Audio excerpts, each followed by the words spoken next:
everyone, Anark here, and this is another monthly live stream. This one's for the month of April, and if you're watching this, you're probably watching the VOD as the stream literally just began. But if that's the case, welcome, because I hope today's live stream is going to be a good one. Now let's share this link around with people and try to get some more people into the live stream. Got the first people showing up now. Nice. Is the mic? That's pretty good. That'll work.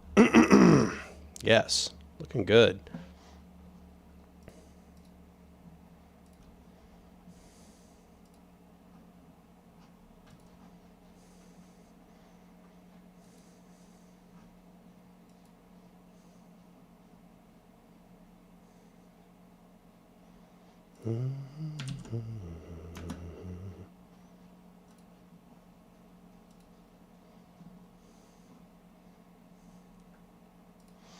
All right, sharing the link around.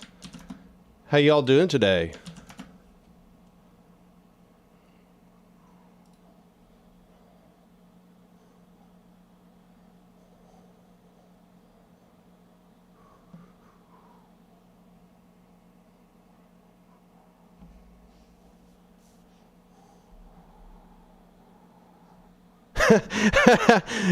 Harrison says, you dress like you make fireplaces and baked goods. I respect it. Nice. Yeah. Really bringing together the wholesome anarchist vibe. That's me. I'm the wholesome anarchist. As everybody knows, I've never done anything unwholesome. I'm always just so amazingly wholesome. Is my beard lopsided? Oh my God, I could never, no, it's just that it got that white spot there. Anyway. Yeah, don't forget to like the stream. I don't know if that makes like literally any difference whatsoever, but you know, just in case that it makes some kind of difference.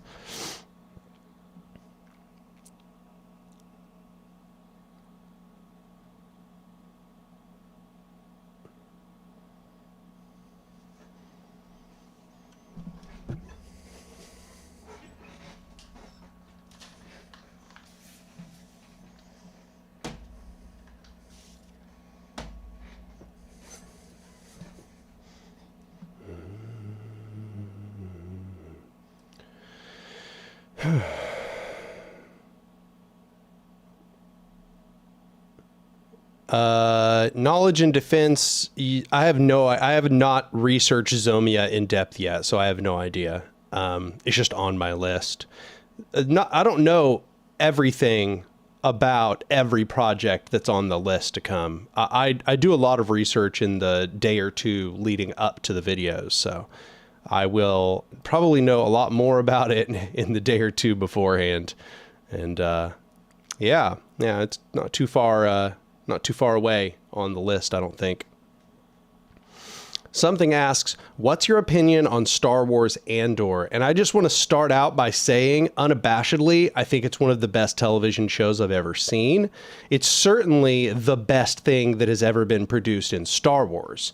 Andor is better than any other Star Wars franchise, video game, story of any kind. I think that it's the best thing ever produced in the Star Wars universe. And that's because it actually has a very good coverage of revolutionary ideology and how revolutions and more, I would say, revolts take place or rebellions take place. I think what makes Andor so interesting is, when you start the Star Wars franchise, you sort of start with the rebellion and you sort of take for granted, it's already this really big, successful rebellion. They have X-Wing fighters and the Jedis on their side and all kinds of stuff like this.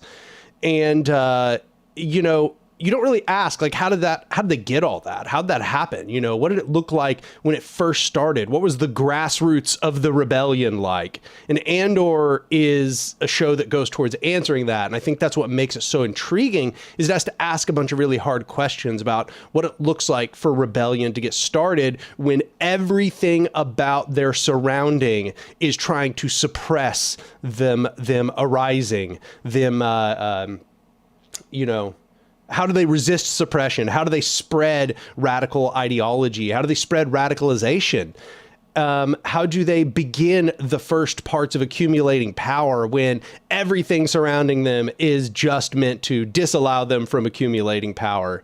The show is phenomenal. And that's not even to mention things like all of the actors absolutely kill it in their roles. They're all perfectly cast in those roles. The music is phenomenal. I listened to, after I finished the show, which by the way, I binged in like 3 days or something, like 2 or 3 days. After I finished the show, I listened to the music for like 2 or 3 weeks afterwards. It's incredible. It's incredible. And I should note, I actually wrote part of A Modern Anarchism Part 4 while listening to music from Andor. It's really incredible. It's not just good if you're like into Star Wars or something. I mean, I think that you'll probably get a little more out of it if you're into Star Wars, because you'll know kind of all these little references and everything, but you do not need to be into Star Wars to watch Andor. I think that it really stands on its own, and it is really just like beautiful and tragic and heartbreaking. You know, it's very heart-wrenching at numerous parts throughout the series. One of the things I really like about what they did in Andor is that it's a story of rebellion, and it's not a story of glory.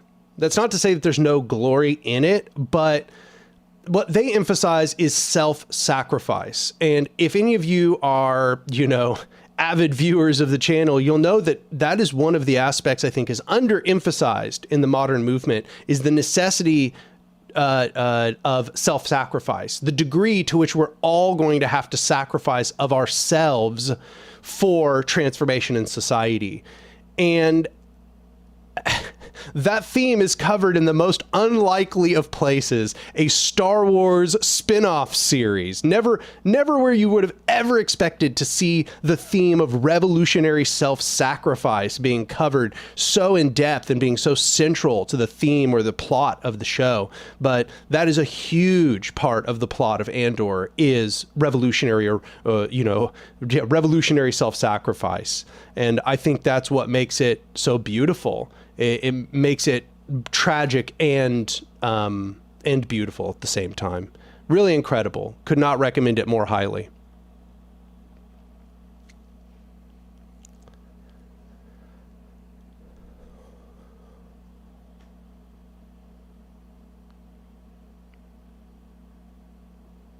Aunt Petunia is a badass in that show. Yeah, no, she's fucking awesome. She's a great character. There's a lot of great characters in Andor, to be honest. And I think another interesting thing about Andor is that there are different people with kind of like different conceptions and approaches to how you organize like a revolt. And I find Luthien to be a very interesting character because he's sort of a stand-in for the Vanguard leader. And we find him very sympathetic, and yet we kind of recognize within him a potential villain. Like, he is kind of villainous in some aspects, but we also see within him sort of an anti-hero character. Aunt Petunia is really incredible because she's supposed to represent the potential fighting spirit of the average person.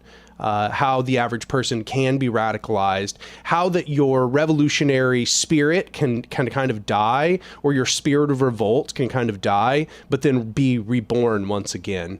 And that, just so many good characters, just absolutely fantastic. Knowledge and Defense asks, have you watched Mr. Robot? It's more directly focused on class. I've only seen, I think I finished the whole first season. Yeah, I think I've only seen the first season of Mr. Robot. I liked it, but it didn't quite capture me to stick around.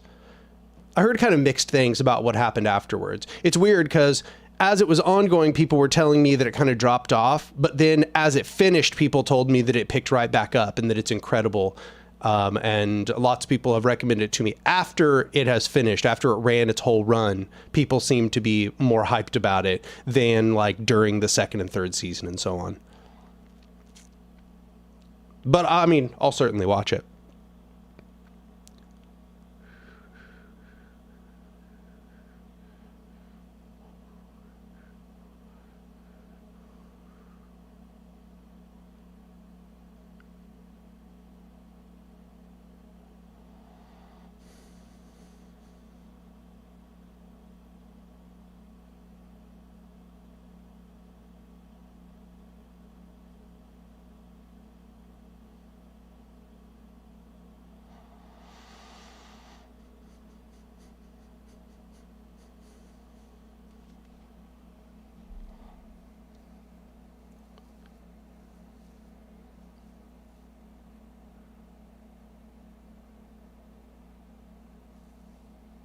So Jay Deacon says, could you explain decommodified housing with a horizontal power structure? So it's funny because housing has been one of these weird kind of sticking points I've had when talking with numerous people about how you would run a society where we've decommodified everything. And the central precept to start with in understanding the conversation is just this concept of usufruct. And that is, you own a thing by way of your usage of that thing. But insofar as you stop using it, you no longer own it, and you cannot own something for which you cannot fully manage yourself and for which you need other people to manage it. Then they start to own it together with you in the process of helping you manage it. So that is to say that, like, in a system where we had only usufructian relations, I would own my apartment. Why? Because I can manage my apartment, you know, I can keep it together. I can, you know, vacuum and clean the house and, you know, do the dishes and so on. I don't need any help for that. But notice as we get bigger and bigger towards something more like a mansion, mansions cannot be physically managed by one person, or even usually 2 or 3 or 4 people. Even a whole family usually cannot manage a big mansion. And even small mansions, even kind of McMansions. I've been in them before, and most of the time they're still just a little bit too big for the people that are within them to actually fully manage them in a successful way. Like usually there's like rooms that are just kind of messy that they just keep the doors shut and so on. And the bigger the mansion gets, the more you recognize that's the case. It's just impossible. No one could blame them for being unable to manage these enormous houses. That they just couldn't. I mean, they'd spend like all day doing it if they tried to. It's kind of out of control. And so therefore they have to hire servants, right? Or rather house cleaners, I suppose, in the modern era.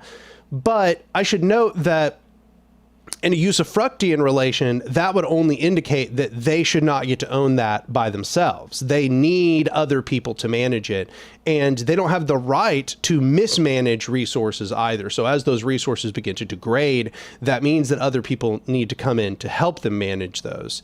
So that is to say that if they needed somebody who's just to come in and do house cleaning, that person would come to partially own the house and would have some rights to use of that house. Or that mansion, I suppose, in our example. That being said, obviously, you'd want to negotiate that. You'd have to negotiate that with the people who are helping you. You'd have to negotiate that with in a variety of circumstances. You know, I got into an argument with an ANCAP once on this topic, and what he brought up is he was like, well, what? I can't have like a vacation house? He's like, imagine I can manage my house and my vacation house. I'm not allowed to have a vacation house? Like, what? Like, while I'm gone, people can just squat in it or something? You know, I didn't have a problem with that, you know, insofar as the people squatting in that vacation home don't destroy the vacation home. I don't see any issue with it. In fact, that seems like a pretty good solution to the problem. But I think that that's not necessarily an issue insofar as that excess is not harming others. I don't see an issue with you having a vacation home. However, what they got into was they said, well, you know, if I live in one for half a year and the other for half a year, does that mean that I just like lose ownership of one or the other? And in my mind, I think that would be probably pretty contextual. Like, imagine that that house you've got that you only use half a year. Imagine it's in a place where people need homes.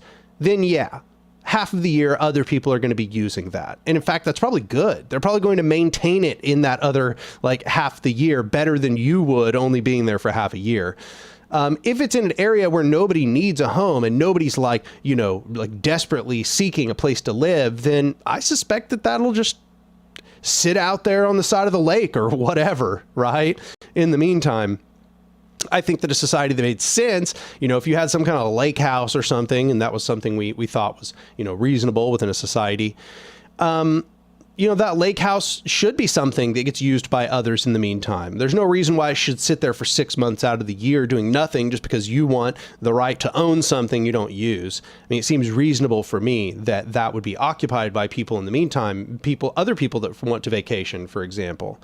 So, yeah, no, I think it's somewhat complex, but I do think that, you know, when you start getting into big conglomerations of housing and you start getting into, like, say, apartment complexes and things like that, you probably want to start entering into more things that are like community land trusts, where we own larger and larger swaths of property together, and we all kind of manage them together, but we all recognize that we all have kind of like rights to our own dwellings. We have rights to privacy. We have rights to manage our own dwellings, that we can decide when people do or do not enter them, for example.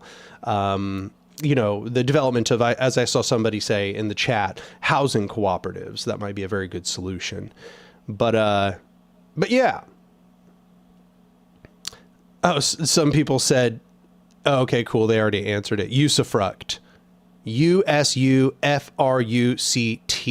Usufruct is actually a principle of property that's been practiced in a lot of societies. It might sound kind of like abstract, but it has a lot of examples.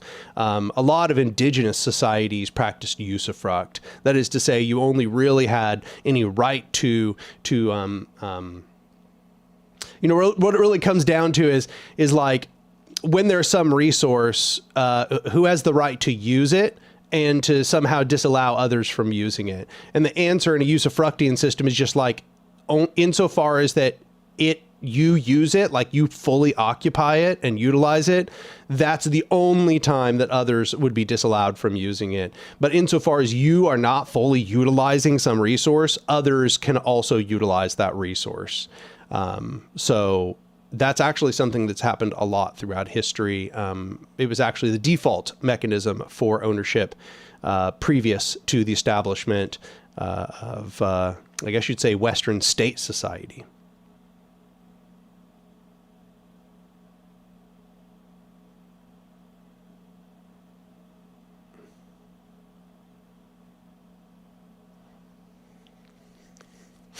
Zach Michaels says, do you feel there's any tension between believing in physical determinism and believing a better world can be built if we make good choices? No, because your choices are just determining factors. I think this is something I've never quite understood about how people understand determinism. Determinism does not mean like fate. Okay. Fate is this idea that far off in the future, there is a destined future that must be, and everything we do doesn't matter. It just is going to add up to some destined fate. Okay. That's not what determinism is. Determinism just says that everything is determined through cause and effect, and that every cause summarizes the effect. That is to say, every effect can be understood holistically as the outcome of the cause, and that within that, everything can be understood as a cause. So your desires, your actions, what you choose to do or not to do, or any of those things, those are all just causes. Those all just make effects which enter into a chain of causal events. So there's nowhere in there where your choices don't make any difference. Your choices obviously do make a difference. The fact that I chose to raise my hand like this was a cause that led to the effect of me raising my hand, right? But I have to take into consideration in determinism that the reason why I just raised my hand was because you asked this question on stream, right? you asked a question on stream. I read the question, which is photons coming from the screen to my eyes, and it processes through my brain. And then my brain said, is that a good enough question to answer? And then I had to think through that process. And that was like a whole cause and effect chain of events. And it started with you. It started with you asking this. So all the determinist is saying is that I can't just cut that at any specific portion. I can't just say that like that began radically at my choice to answer your question, because it didn't. It didn't. I chose to answer your question because of a series of events that precede me and you. There was a series of events that led up to you asking that question, and you made that decision to answer that question precisely in measure to all of those causes leading to that effect. That's all determinism is saying. It's not saying there's a destined fate that we all, flail meaninglessly behind, and that fate shall happen regardless of what we decide. Determinism is just that recognition that cause and effect determine everything. And if you accept that everything is determined by cause and effect, you basically are a determinist. There's no room for this radical free will that chooses outside of the chain of cause and effect. However, you don't really need it. That's a supernatural claim to begin with. Free will is a supernatural claim. It's a claim that I can choose outside the realm of cause and effect, that somehow my actions are somehow radically outside the chain of determined events. I just don't buy it. I think that is the leftover of like the Middle Ages and a supernatural conception that the soul pilots the body, and the soul is like some supernatural mystical entity that chooses outside of the realm of the physical world. But insofar as I don't believe in any of that, I only believe in a physical universe, then there's no such thing as free will. There's only will. There's just will. And you don't need free will for there to be any meaning to your choices. Your choices still affect the world, right? Like right now, me choosing to answer this question right now, this has an effect, a particular effect. I could have chosen not to answer the question, perhaps, right? But if I had, there would have been a different outcome. There would have been a different effect. You may not have known my answer to this question. Each of those are causes which produce particular effects, and those are meaningful. Those are not neutral or able to be equivocated. Those produce distinctly different outcomes. So like in the context of being revolutionaries, our actions either will or will not add up to revolutionary outcomes, and that will be determined on the fact that we choose to do things that can produce revolutionary outcomes. So that's pretty much what it boils down to. We can either choose to do things which are revolutionary and to engage in acts which produce revolutionary effects, or we can choose not to, and in doing so, we will not bring about a revolution. But the determinist is just pointing out that ultimately everything we choose to do is going to be determined by a huge array of causes that some of which we are conscious of and some of which we are not conscious of. And that these fully determine the outcome of what we choose. But this does not, in that action, make our actions meaningless.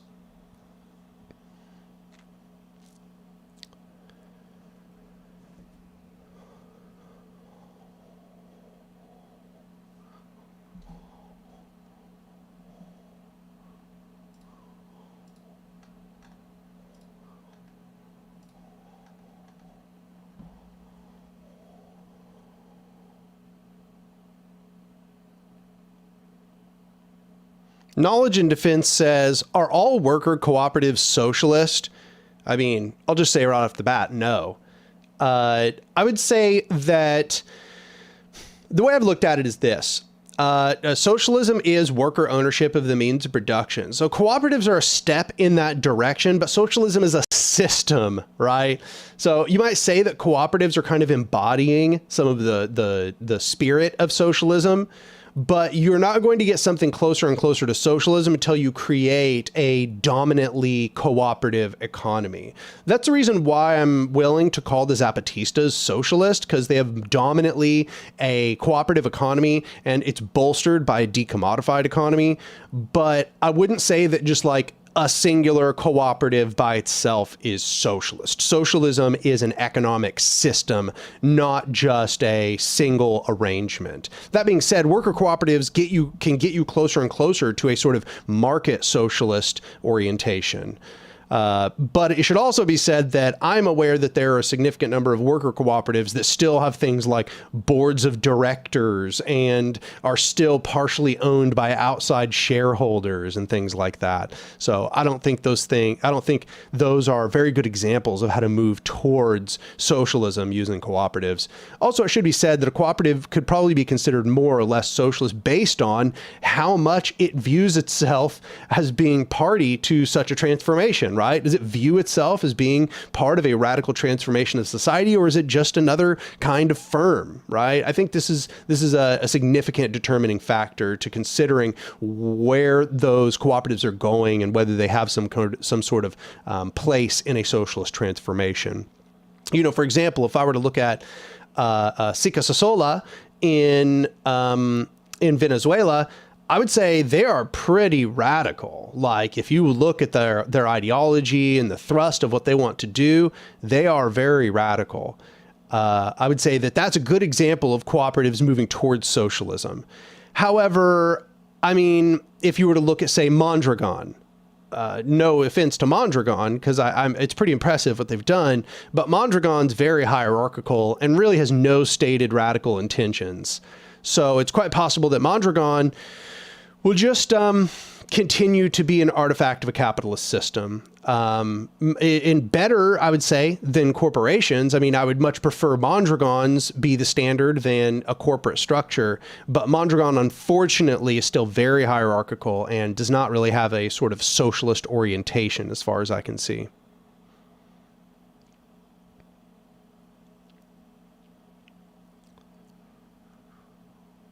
Yugi Broke says, hey, what do you think are some of the things that the CNT-FAI got wrong? This is actually like one of those perennial questions for anarchists since the fall of the CNT-FAI, and you'll find a variety of different answers. I think the most consistent answer you'll find among anarchists, however, is that the CNT-FAI should not have cooperated with the Spanish government, and at the same time, they should not have cooperated with the USSR and the Bolsheviks more broadly.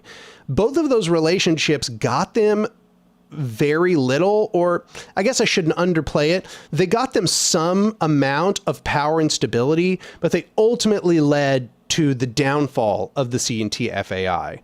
And that is because they were trusting that those entities were playing fair. This is one of the problems. As soon as you start doing negotiations with the power structure, you're going to start trying to negotiate in good faith. You're assuming the other entity is abiding by their negotiations. You assume that, you know, the two of you are coming to the table with your stated needs when you sit down. However, hierarchical power structures are treacherous and self-interested. Horizontal power structures, unfortunately, tend to enter these negotiations with the idea that these hierarchical power structures want what they say they want. And so when the CNT-FAI negotiated with the Spanish Republic and negotiated with the Bolsheviks, they sort of negotiated on the grounds that they had communicated. But neither the Spanish Republic nor the Bolsheviks intended to actually do what they were saying. In fact, what you can see is the Bolsheviks really were planning the entire time to undermine and dismantle the anarchists. The anarchists, the whole time, were radically transforming things that they had taken control over. You know, they had this massive swath of territory where they had fully decommodified all agricultural products, where they had standardized worker cooperatives within the urban centers, and wherein they had robust decentralized planning. And this was very successful. Yet the whole time, the Bolsheviks were telling them, now is not the time for revolution. Now's the time just to fight fascism. So the Bolsheviks were cooperating with the Spanish government in order to produce an army which would hold the Spanish Republic in place and therefore hold capitalism in place so that they could hopefully fight the fascists. However, this was really not a very successful strategy. As we can see, Franco won. Furthermore, the Bolsheviks clearly thought that if all they could do was sack all of these collectives and stop this sort of revolutionary activity from happening in the Spanish countrysides, that what would happen is that everything would become more efficient, and then they'd get a bigger fighting force, and that they'd be able to consolidate all of this land and all of these resources and all of these soldiers into a fighting force, into a united front that could oppose fascism. But what really happened is that they essentially destroyed the fighting spirit of those huge swaths of the land. It was said that the fighting effectiveness of all of those areas went down. Their economic productivity actually went down. They started producing less of all the things they were supposed to produce.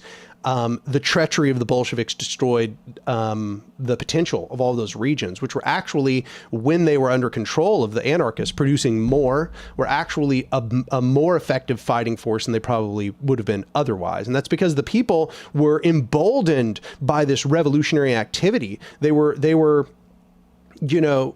inspired by their capability to transform the world.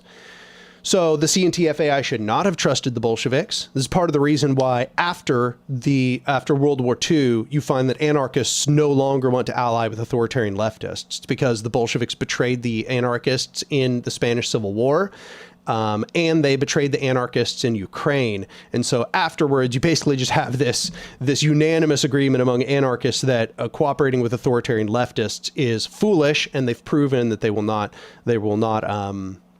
actually cooperate, that they are in fact duplicitous and treacherous backstabbers. So that was one of the big mistakes. The other mistake was, like I said, cooperating with the Spanish government. I think that was a big mistake. The Spanish government really had no long-term intentions to cooperate with the CNT-FAI, and the CNT-FAI thought that they could get the Spanish government to cooperate with them long-term because they actually literally had anarchists in positions of elected authority within the Spanish government. However, number one, those anarchists within positions of elected authority actually slowly kind of came to have these more conservative viewpoints. And I don't mean conservative in our sense. I mean relatively conservative. They actually came to sort of side more and more with the Republic and less with the anarchists. Furthermore, their internal negotiations were essentially useless in actually extracting any safety for the anarchist revolution that was taking place in Spain. So what happened was you had the anarchists thinking that because they had these people in elected positions there in the government, that this was going to benefit them and that the government was going to essentially allow them to exist. But what kept happening was, despite this, the government just kept passing these bills, which kept essentially making it more and more illegal for them to do what they were doing, where the collectives became like more and more closely circumscribed by law. And the anarchists, I gotta say, to their, I think that they made a big mistake in abiding by the laws that the Spanish government was passing. And they were doing that once again because they thought they could cooperate with the Spanish government. So they were like, okay, well, they passed this new law. We'll change the way that the collectives are oriented, and hopefully that will appease the Spanish government in the meantime, and we can continue the revolution. But no, every single one of those steps weakened the revolution, and that was just all a really bad idea. The anarchists should not have cooperated so closely with the government. The other thing I can say, and this is more one of those, that part right there, those were choices, right? But insofar as I'm talking about things that the CNT-FAI didn't have, that if they had might have led to their victory, probably would have been that they needed a lot more sort of generalized civil council bodies before the revolution started, before these big revolts took place. What they had beforehand were worker cooperatives, the organizations, the CNT and the FAI, Yeah, and most of those were just kind of oriented in workplaces. Those were oriented around workplace struggles. And then you had the Mujeres Libres, which was a women's liberation struggle, an anarchist women's liberation struggle at the same time. And what they didn't really have were a bunch of like popular assemblies and civil council structures beforehand. So when they sort of like seized a bunch of power, when they seized the means of production in a bunch of these different places, they found really fast that that is not sufficient to manage a revolution nor manage a complex society. That what you need is sort of civil council structures where general decisions can be made. So they had to make those like on the spot. They essentially had to create these larger federated councils that oversaw planning and distribution and facilitated larger decision-making processes. And I think the fact that they had to create those on the spot really sort of scattered their attention. It wasted a bunch of energy that should have been spent on consolidating the power they had, but instead they had to create all of these councils. They had to develop the principles for decentralized management.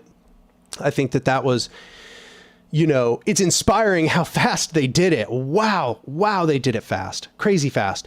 But unfortunately, I think the fact that they had to do it amidst a civil war was not good. And that's part of the reason why I think you have to create these generalized civil council structures well before you have a civil war or a rupture. You're going to need them. There's no avoiding it. Everything cannot be done on the spot. You cannot just have federations of trade unions. You know, you need much broader decision-making structures that can make decisions about all kinds of different things within society. So, yeah, I think that's probably just kind of some of my brief retrospective on, from what I've read about the CNT-FAI, some of the mistakes that they made.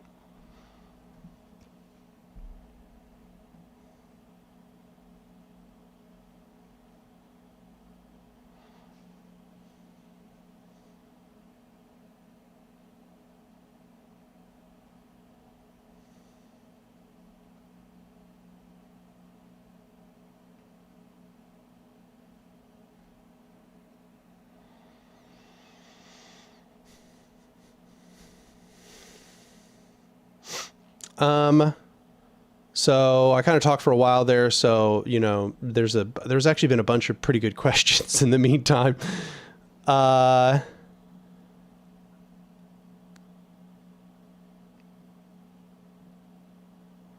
Irizarry says, in that sense, what we call free will might be analogous to self-awareness, something that is not explained by a soul, but as an emerging property of the kind of brains that we have. I think that's probably a much better direction to go philosophically. You know, I haven't heard that exact claim of replacement, like the idea that we would replace free will with the concept of self-awareness. You know, my first instinct is to say that that's a good approach, but something about it seems lacking. It's like free will seems to be about this coordination of will with action, right? Whereas self-awareness seems to be only about awareness. And I do think that self-awareness is the critical component here. When you're aware of all of those different, like, distinct causes that go into making you choose a particular outcome, that is indeed what kind of gives you the ability to choose between possible actions, right? I do think that self-awareness is really important. But I wonder if it kind of misses that component of then the actual, like, consistent decision making, because, you know, there's lots of people that have lots of self-awareness, but still don't have the willpower necessarily to make decisions in line with all of the things that they're aware of. I suppose in my work, I would just say that's broadly a form of power, power based in an internally motivated will. But yeah, no, that's still a very interesting observation. I do think that it has a lot of validity.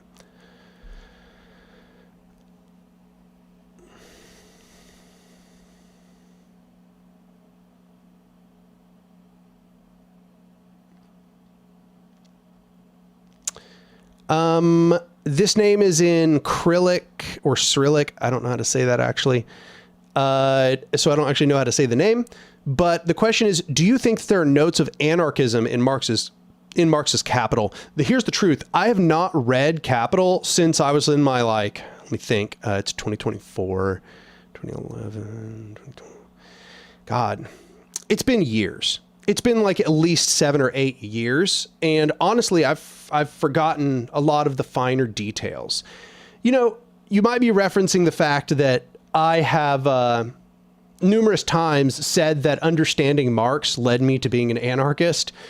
And a lot of people have either really disliked that statement or just been curious what I meant by that.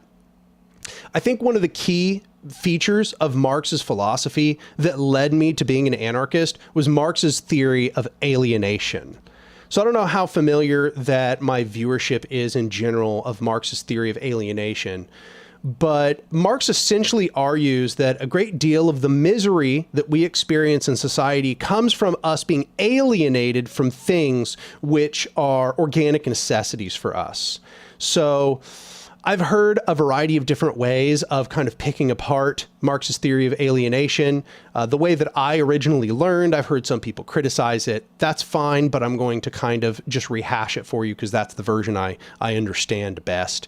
I also will get to the donation here. I'm just putting it up on the screen so I don't forget it. But Marx's theory of alienation is that we are alienated from things that are part of our essence as beings. Okay. So generally he classes these into 4 different kinds of alienation. He says that we are alienated from ourselves. We are alienated from the process of production. We are alienated from the products that we produce. And we are alienated from our fellow workers or fellow, you know, not just in our workplace, but within the workplace more broadly. And he points out how all of these forms of alienation lead to different kinds of specific forms of misery, right? The alienation from ourselves is that we don't have like actual connection to ourselves and the things that we want, you know, the things that our desires, that our internally motivated will, as I sometimes call it, those are subverted. They are put in the back seat of the process under capitalism. And the alienation from the process of production, this one I think people are probably a little more familiar with, probably understand a little bit better. I have no control over my workplace. I have no control over the process of production that I carry out. I don't get to choose whether it is or is not produced in any specific way. I have to produce it as per what I've been commanded to do by the capitalist who owns the means of production. Then that leads us, of course, to alienation from the process of production or the products of production. I make things that I have no ownership over. Marx was, I think, specifically kind of emphasizing this because in the previous era under feudalism, the things you produced, you owned. That was a big part of handicraft production. You engaged with this object or this thing that you produced, and then you owned that until you sold it. Everybody was sort of the proprietor of their craft and the products that they got out of their craft. And that changed once we went to capitalism. Now the worker did not have any control over the process, and they didn't have any ownership over the product that came out of the process of production. Lastly, we have the alienation of the workers from one another. The workers are made to compete under capitalism. They're all trying to get a better wage. They're all these sort of individual, atomized workers that have that each of them having no control over the world around them, no control over the means of production, no control over their labor, no control over what happens to the products, and so on. Each of them end up in a competitive process where each other worker is their enemy, instead of there being solidarity in that fact. So the way that numerous people have tried to, or have pointed out to me that perhaps this is not quite correct, is that some people say there are more forms of alienation that Marx laid out under capitalism. However, these are the ones that I think are kind of primary. And when I really came to understand the arguments that Marx was making, I came to understand my own plight as a worker. I came to recognize what it was that brought me to such misery under capitalism, is that I had no control over anything. I was fully alienated from control over everything in society, and especially in my workplace. I was a slave. I was an automaton. I had literally no autonomy whatsoever. And this is what was bringing me to misery. And I came to realize this was the nature of all of the miseries that we experience under hierarchical systems. And I think this is what Marx failed to recognize, is that this alienation he was recognizing, which he of course borrowed philosophically from Hegel and expanded upon it himself, this alienation is experienced in many different ways in a hierarchical society, far beyond just our experience of alienation in an economic sense. We are alienated from ourselves in a variety of ways. We are alienated from things in society in a variety of ways. We are alienated from control over civil governance. That is to say, we are alienated from power over the state. We are alienated from our own identities insofar as that there are constructs like white supremacy, insofar as there are constructs like patriarchy or cis heteronormativity. All of these things alienate us in society. They alienate us from one another. They split us from one another. They alienate us from our personhood, because they disallow us from practicing and expressing our personhood. This alienation that Marx was talking about is so much bigger than the economy. And that's why often what I've said in these conversations, it's a little tongue-in-cheek because there's a little more to it, of course, but this is why I say that understanding Marx led me to being an anarchist.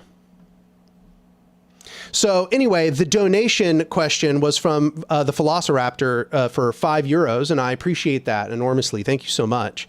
He said, for your information, I donate in UK pounds and not in euros. Oh, yeah, oops, I literally didn't even read the first sentence before I said that.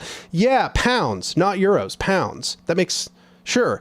Anyway, so he says, anyhow, what's your opinion on Jordan Peterson's lobster hierarchy argument and his other philosophies?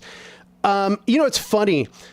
For a while, I had thought that I needed to make a video sort of debunking Jordan Peterson. I had looked around the left YouTube sphere, and I had seen that all people were doing is just making fun of Jordan Peterson.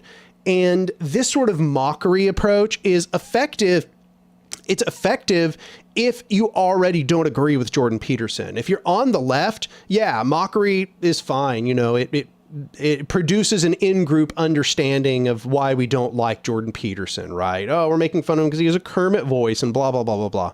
None of this is effective in actually debunking Jordan Peterson, nor is it effective in convincing people that already agree with Jordan Peterson. So I thought, okay, what I need to do, I guess, is I need to kind of make a holistic debunk of Jordan Peterson's philosophy as it is, not just ridiculing it, but taking it seriously and then demonstrating its flaws. The reason I say all of this is because, funny as it may be, the best debunk I've ever found came from Some More News. I don't know if y'all watch it. Some More News is a great channel. It's a YouTube channel that's kind of like this like satire news, but it's from a much more radically left perspective. And they absolutely eviscerate Jordan Peterson.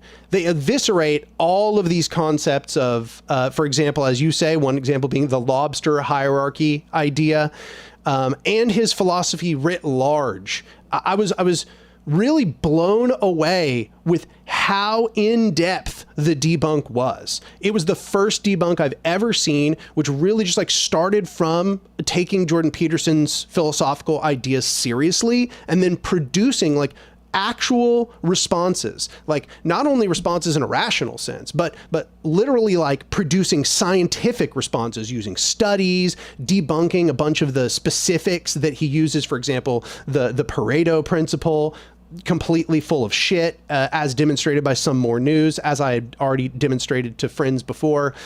His whole lobster hierarchy thing.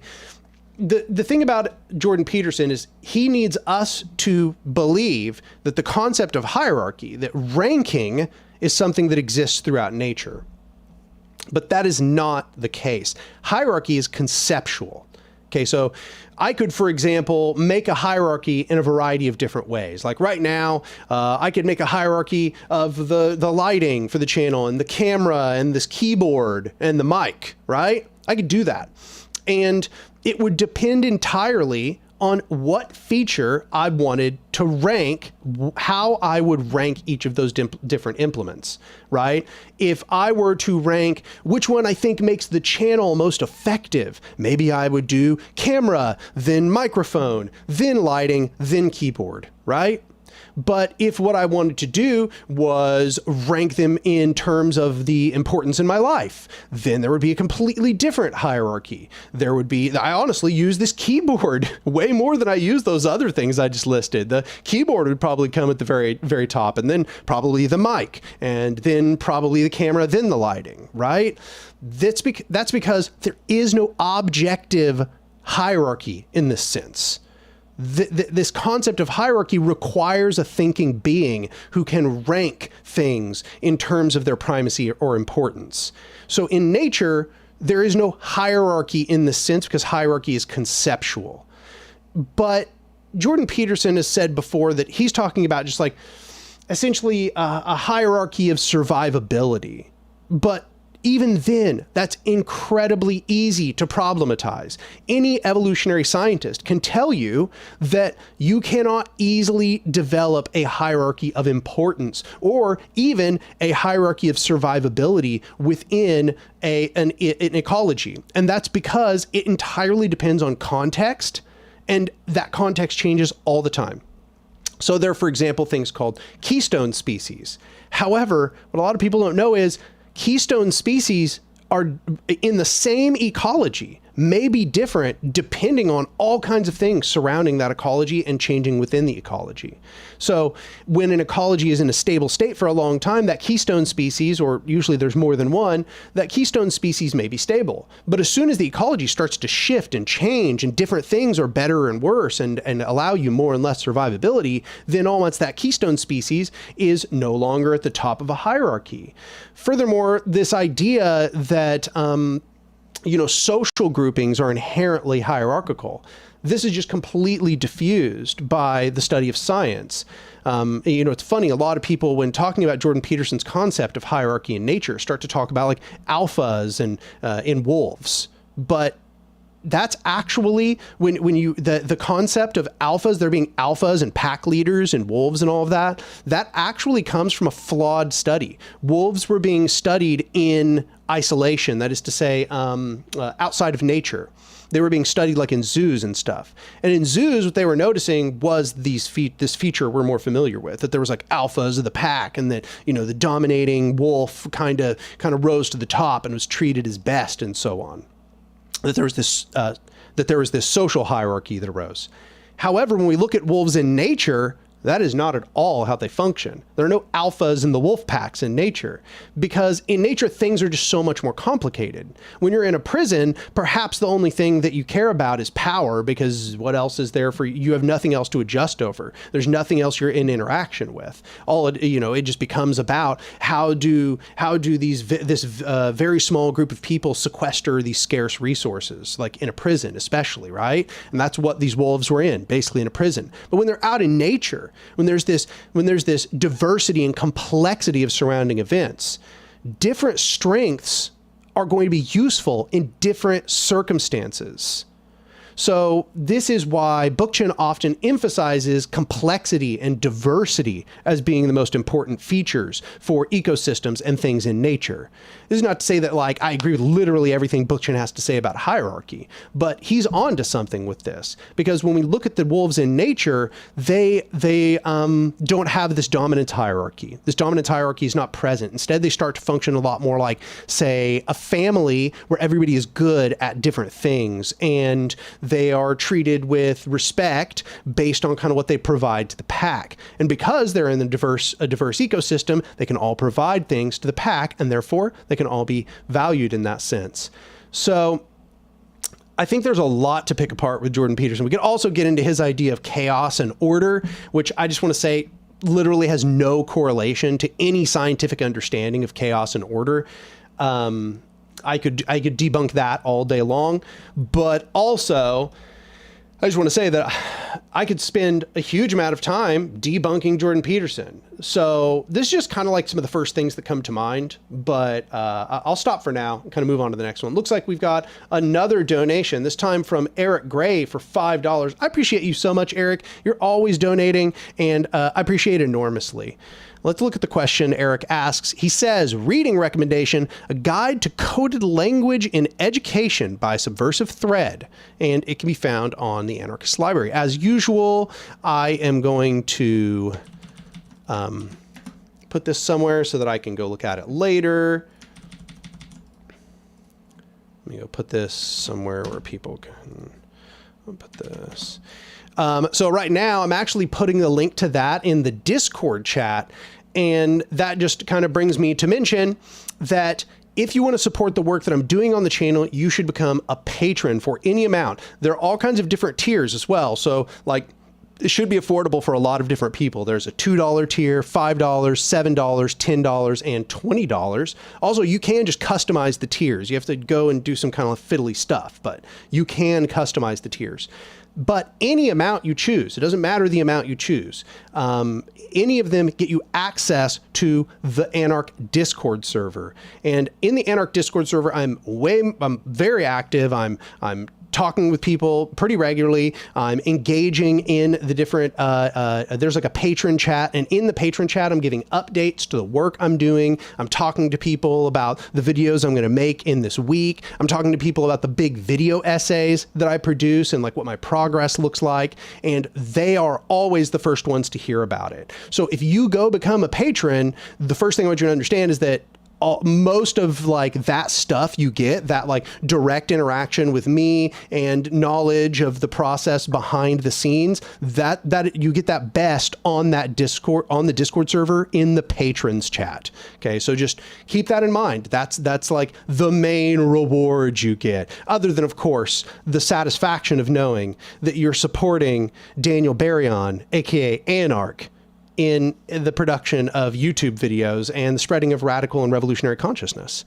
So if you want to support the channel, as I said, go over to the Patreon at patreon.com/anarch and become a patron for any amount, and then just do the Discord integration stuff and it'll automatically invite you to the channel. Yeah, that's it. I want to note, because there's somebody that's tried to join numerous times. If you're here, you go by Not Leah, I think is what it says. Every time you join, you leave again. So I can only assume maybe something's going wrong, but you just need to read that opening message. Read the opening message that it gives you when you enter the server, and it'll tell you what you need to do to see the rest of the server. Okay. Let's see here. Yeah, Safe for Work Tycon says, hey, Anarch, as someone with a physics background, sorry, I will get to the next donation here, but I want to answer this one because it's been sitting in front of me for so long. As someone with a physics background, what's your stance on nuclear power? Is the human problem under the state or capitalism too big to overcome in the short term? I am pro-nuclear power. I know that's not a common position on the left, but that's because I understand how nuclear power works and I know how incredibly safe it actually is. Nuclear power is not nearly as dangerous as people like to make it out. And I actually think that this was a huge mistake of the left. I think that the opposition to nuclear power has only prolonged our usage of fossil fuels. And I think that this is not to say that I don't support solar panels, but I just want to note that solar panels are actually at the moment much more wasteful, much more damaging to the environment than nuclear power is. And that at this point, nuclear reactors, the ones that we build now, the new ones that we build, are almost literally incapable of melting down.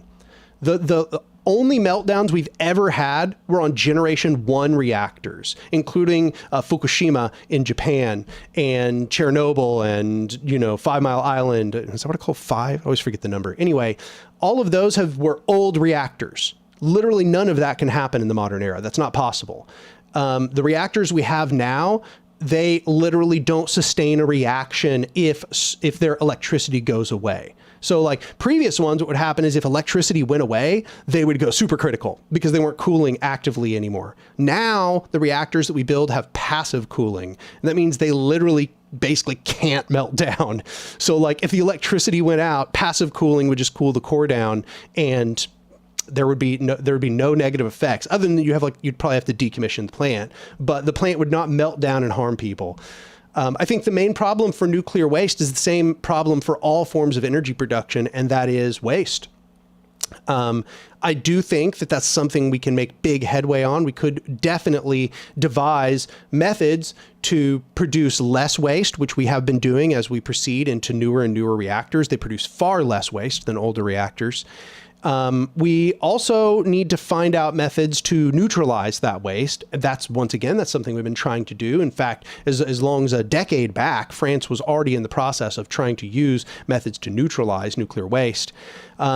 And, this is basically what we're tasked with, is trying to deal with the nuclear waste. And I won't pretend that that's not significant. It is, but the waste and the exploitation and the extraction of all energy sources at the moment have problems. And it seems to me that nuclear actually has the least problems. So real quick, I'll just address, I think that probably we shouldn't make enormous reactors. We should probably scale down a little bit. We should probably make smaller reactors that are a little more decentralized. Yes, I know we will not get some of the economies of scale. We won't get some of the benefits from the economies of scale, but this will also allow people within areas to have a little more say about how these power plants are managed and the sorts of procedures that they use.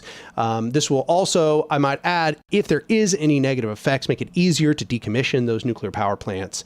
And hopefully, if we were to be able to miniaturize nuclear technology to a significant degree, this would actually allow us to solve an enormous number of our energy woes. But I understand, not a popular position on the left. However, having done an entire bachelor's in physics and then done a bunch of graduate classes on particle physics, I just got to tell you, we are overly afraid of nuclear energy. And I think it's a big part of it is just because we associate it with the nuclear bomb, and because a lot of people don't really understand how nuclear power actually functions. And so it's kind of my summary on that. Donation from Tempest Lord Raihan for $5. I appreciate you enormously. Thank you very much. He says, I've also noticed alienation from nature and how we're taught that we're superior to nature and it's just another resource and a commodity to exploit. Yes, absolutely. The alienation from nature is very, very important. And people have told me before that Marx does kind of explore this alienation from nature a little bit more, although I'm not really aware where he does so. I know that this most recent book about degrowth, this big popular book, talks about Marx's conception of the alienation from nature, and more broadly his ideas about humanity's interaction with nature. However, I agree with you 100%. Alienation from nature is huge, and it leads precisely to what you say, to a conception that we are superior to nature rather than part of nature. We are not apart from nature. I actually think this is a big mistake that a lot of people have made in the West for a very long time, and it leads to our exploitation of nature. We are part of nature, and that is why we are currently in the process of dealing with the repercussions of our exploitation and extraction. When you think you're separate from something, you think that you can exploit it without harming yourself, right? It's one of the big things that takes place. You think that you can just use a thing as you please, and then when that thing disappears, it's cool. You're good. I think that this is a major mistake. We cannot just exploit nature freely. Nature is not the enemy. Nature is something we are integrated with. We are an outcome of nature. Nature birthed us. Nature is the mother of humanity. So with this in mind, as we understand that we're integrated with nature, we also have to understand that we cannot just use and dispose of nature as we please and expect not to be affected. We will be affected. We are being affected. Climate change is a demonstration of how we cannot escape the repercussions for the exploitation of nature. There will always be repercussions for exploiting nature. And I think that's something that indigenous people understood a lot better. And I think that that is one of the most cancerous things that the West ever introduced, was this belief in that our job was to dominate nature. Our job was to whip nature into submission, to create schematics which standardize nature as we please, rather than seeing that nature is something we are holistically integrated with, and that when we damage nature, we damage ourselves. So, yeah, I agree with you. I think alienation from nature has been enormously, horrifically damaging. And one might argue, of all forms of alienation, perhaps the most prolific and damaging form of alienation has been our alienation from nature. I got to say, I understand historically why people felt this way. You know, like you come to feel, when you don't have control over nature, you feel as if nature is dominating you.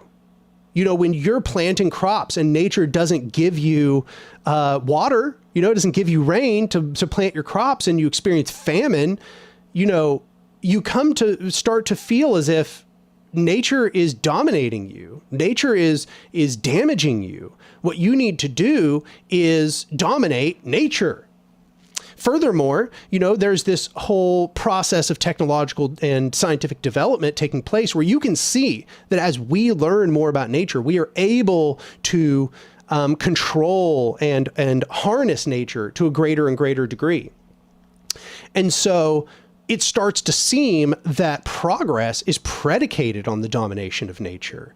You start to see nature as the enemy. You start to see, you know, I even used to kind of think this way. I remember, anybody who's known me since like my early 20s will remember when I actually kind of viewed it this way. I thought that, you know, the basis of progress was the domination of nature, or rather the escape of nature's cruelty and indifference, which I still do think nature is indifferent. That much is absolutely true, but nature is not necessarily our enemy for that reason. When something is indifferent, it's neither cruel nor kind. That just means that it exists. I think that we have to come to terms with its existence and what it is as it is. Not as we wish it were, not as we wish it were as a slave to us, but as it actually is, so that we can live in harmony with nature as it is. So yeah. By the way, it should be said, the anarchists, as well as anybody else, made the same mistake. Like all of the people coming from the Western philosophical tradition, Marx and the Marxists and the anarchists and the rest, with some exceptions. Some anarchists were good on this topic, going way back, Kropotkin and Reclus. I think it's Reclus. He's French though, so maybe it's Reclus. Anyway, some of them were good on this topic, but in general, Western philosophers have been garbage on this topic. So that's a big reason. One of the big reasons I like Bookchin so much is he's not garbage on this topic. He's actually kind of trying to speak rationality into the Western philosophers and political theorists, trying to get us to think about what nature really is, and in a way, kind of producing a Western analog to indigenous thoughts about the ecology. Anyway, got another donation. However, I don't know the currency that this is actually being donated in. Of course, you know, like American problems. I'm going to put it into Google. What is it? Oh, it's an Indian rupee. Okay, cool. Gotcha. So 200 Indian rupees. Looks like that's like $2.50, whatever. But I appreciate you donating. Desi Anark. Desi Anark says, have you read any interesting books recently which you would recommend? I'm currently reading Braiding Sweet Grass. And yes, I would recommend it. It is beautiful and heartbreaking and very informative. I've actually been having a hard time summarizing what it's about, but I'm going to try. This is like the third time I've tried. Braiding Sweet Grass is written by an indigenous woman who is also a plant scientist. And so she understands the science of the ecology. You know, this is not This is not kind of pie in the sky thinking. But she's basically trying to explore the wisdom of indigenous ecological traditions and forms of ecological, indigenous land management, and the way that indigenous people used to interact with the flora and the fauna in the areas that surrounded them, and sort of exploring how them having almost like an interpersonal relationship with these plants and animals and things within their environment, it led to philosophical and political divergences. And I should add economic divergences, ways that they viewed the land. They viewed the land as giving them a gift, right? This is a very good follow-up to the previous discussion, I think. They viewed the land as giving them gifts. Okay, they viewed the land as fecund, as Bookchin likes to call it, as fertile, as giving more than it took, right? And for this reason, this inspired within them this conception that they should have a gift economy. It's like, imagine, your grandma gives you a gift, okay? You are much less likely to resell your grandma's gift. I'm not saying that it never happens, okay? But once you have been gifted something, you look at it differently. You have a relationship to the object or thing. It's no longer just a commodity. Whereas when you buy it, it becomes this thing which you can freely dispose of. You can freely destroy as you please. You can sell it as you please, at whatever price you please. You don't have any real relationship to the object. This is kind of back to that alienation from nature thing, right? We're alienated from commodities. And remember how we talked about that, how Marx views us as being alienated from commodities, right? Well, this is kind of exactly what's happening in this discussion. We're alienated from these commodities because they're not gifts. We're not grateful for them.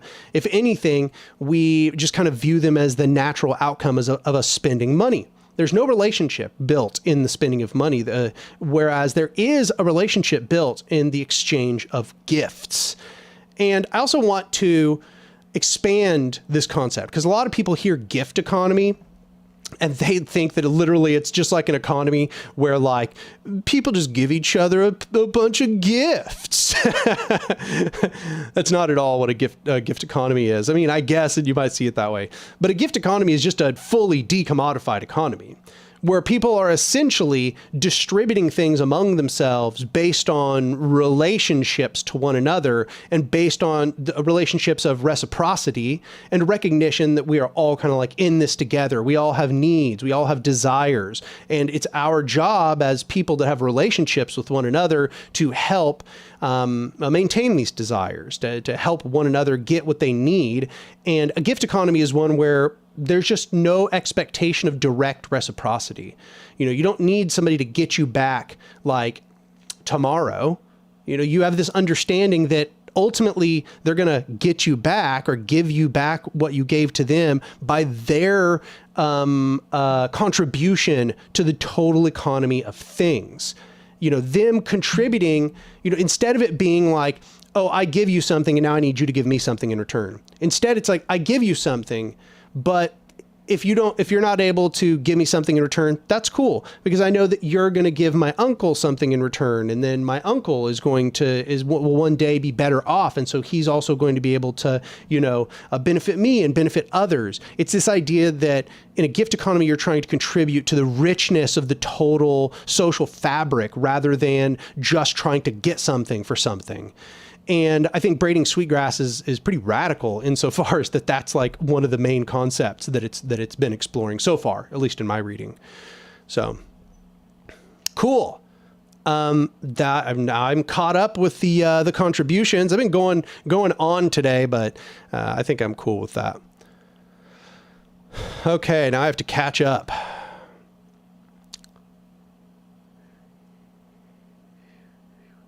Oh, that's weird. It didn't show me the latest contribution. That's kind of weird. Let me go see if I can fix this. Oh, yeah. I hope I haven't missed any. Okay, cool. I did miss two. So let's see here. Destine gave €2. And they said, thoughts on Camus? Been really into his work recently. Yeah, I'm also really into Camus. In fact, I've said before that Camus kind of saved me when I was young. So yeah, my young life had a lot of trauma. Just kind of summarizing, I had a sister who contracted a very serious muscular illness called Friedreich's ataxia. And she died from it several years back. And that was very traumatizing. I was, let's see here. I was 10 when that happened. She was 5. And it was very difficult. It exposed me to the cruelty of the world very, very young. Okay. Not the cruelty of human beings, which, that's a special kind of trauma and suffering, but the cruelty, the indifference of the universe, that the universe didn't care. And I was desperately seeking answers. I needed to understand. I went on a quest to understand. I explored philosophy and religion and all kinds of other things. I studied religion incredibly in depth in this period of time. Ultimately, I didn't find that any religions gave me what I needed. The only ones that really came close were like Buddhism and Taoism, but they still didn't quite give me what I needed. What did give me what I needed was existentialism. Existentialism seemed like a realization that this wasn't like some kind of a profound punishment or cruelty being visited upon me and my family and my sister. This was just the simple roll of the dice. That there isn't an inherent meaning to all of this, that this just is. And the existentialist I gravitated to most was Camus. And I think that's because Camus, his myth of Sisyphus, his conception that life is kind of like perpetually pushing the boulder up the hill, and there is no time where you ever just reach the top of the hill and now it is finally glory and struggle is behind you. That's not real. Life is a cyclic process of struggling for resolution and then getting resolution, but now finding that there is now a new struggle that needs resolution. I think that this was life-saving for me. This was life-saving. Camus was life-saving for me. And when I was like 15 or something, when I was doing all this study. And ever since then, I've called myself an existentialist and often an absurdist after Camus. And another thing that spoke to me in Camus was that despite the fact that there's no inherent meaning to all of this, right? Humans are sort of cursed to nonetheless seek and manufacture meaning for themselves, right? We're in this process where against all odds, okay, the universe has got no meaning ready for us. Nothing's sitting there waiting to give us all the answers, okay? Nonetheless, we strive eternally to construct those meanings. And Camus, instead of being like, and you're silly, stupid fools, like he could have been a pessimist. He could have been a cynic about it. No, instead he just said, and that's beautiful, and that's natural, and that's normal. It's going to lead to your suffering. It's going to be, that's the myth of Sisyphus at its core, actually, by the way. That's really what it's all about. You're going to keep seeking meaning, and then you're going to run up against a universe that has no inherent meaning, and that's going to hurt, and you're going to roll all the way back down to the bottom of the hill. But you're going to continue seeking meaning. There's no way out. There's no way out. You can't not continue. You, as a human, are a meaning manufacturing machine, whether you like it or not. And it's best to just embrace this eternal cycle. It's best to embrace these eternal cycles of striving, achieving, and then sort of returning to this baseline of desire and need, which you then struggle to fulfill, and then you fulfill and return to the baseline. And that is life.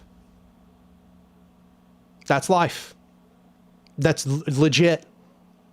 Just always remember that when things are bad, they'll be good again. And when things are good, they will be bad again. So when things are good, embrace it. Really, really let yourself enjoy it, because it won't be good forever. Things will go back to striving. Things will go back to want again. And when they do, things will suck again. The bad occurrences will take place and will hurt you. You will just grow tired of the things that you've achieved, right? They'll just become the baseline, they'll become normal, and therefore you'll want to achieve new things. And in wanting, you will suffer again. And this is back to the Buddhism, right? But in wanting, you will suffer again. That's just part of life. I think that's what saved me about it, was in recognizing that cycle it hurts, and it kind of sucks that it's eternal, but it's also like the substance of life.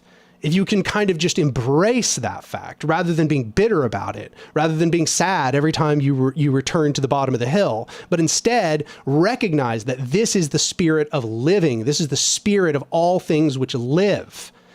It kind of becomes invigorating in a sense. And I think it is able to power you through these times of incredible suffering. So yeah, that's what I got out of Camus.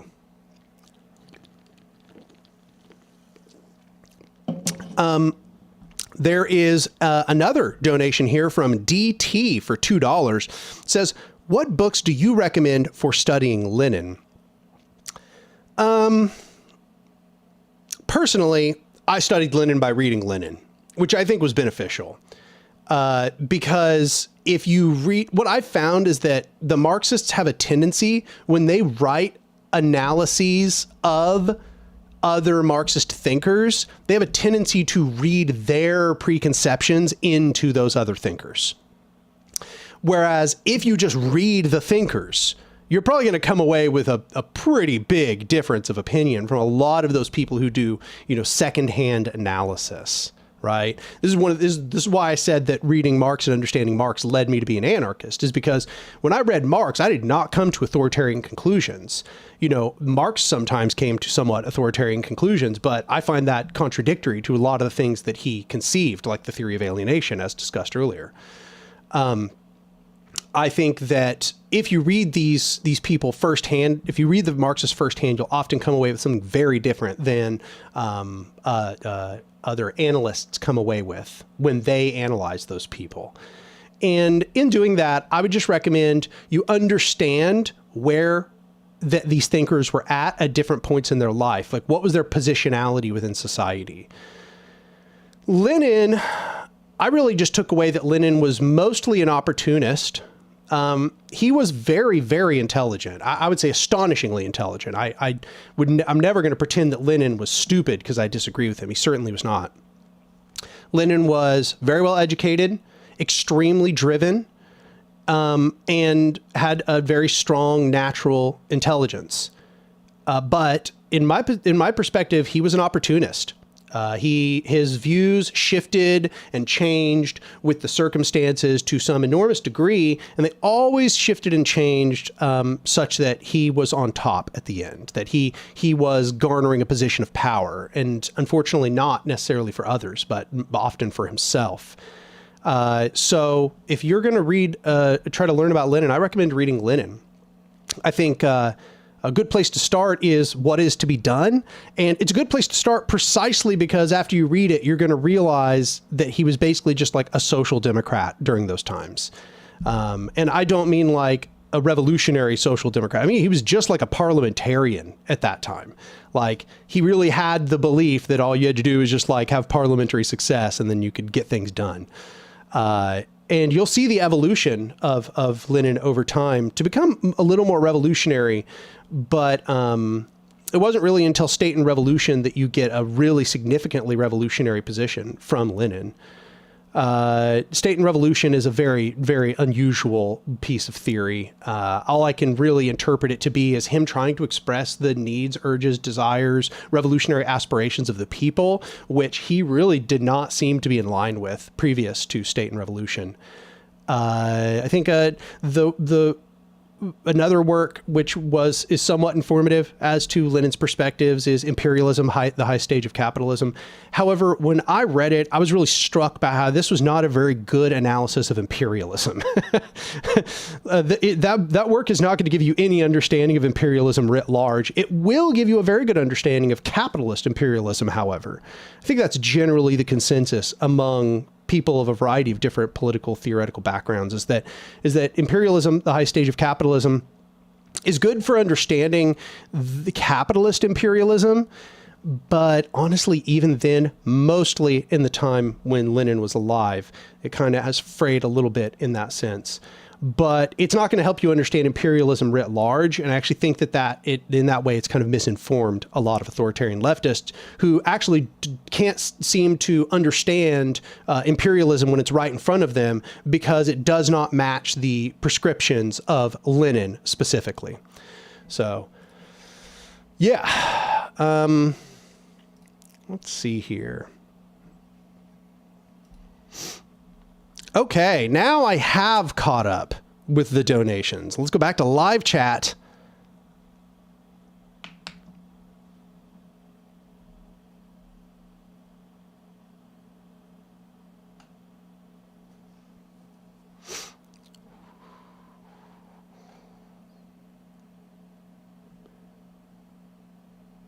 Okay, wow, there's been a lot of good.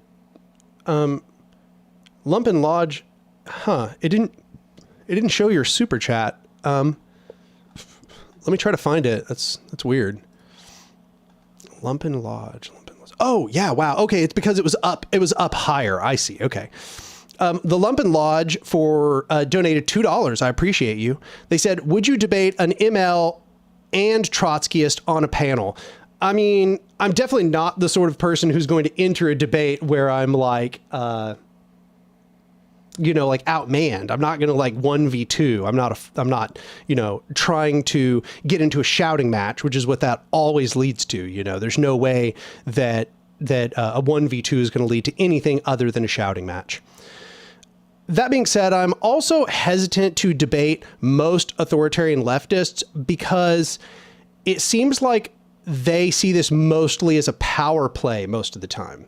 They tend to be very toxic in debating environments, and they don't seem to really care a whole lot about the facts. In my experience, they care more about appearing right, which is fine if that's what they want to do, but I don't really want to engage in blood sports.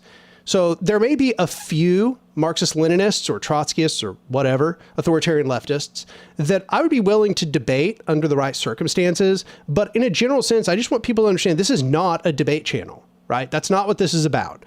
Personally, as a human being, I love debating, okay? I love dispute.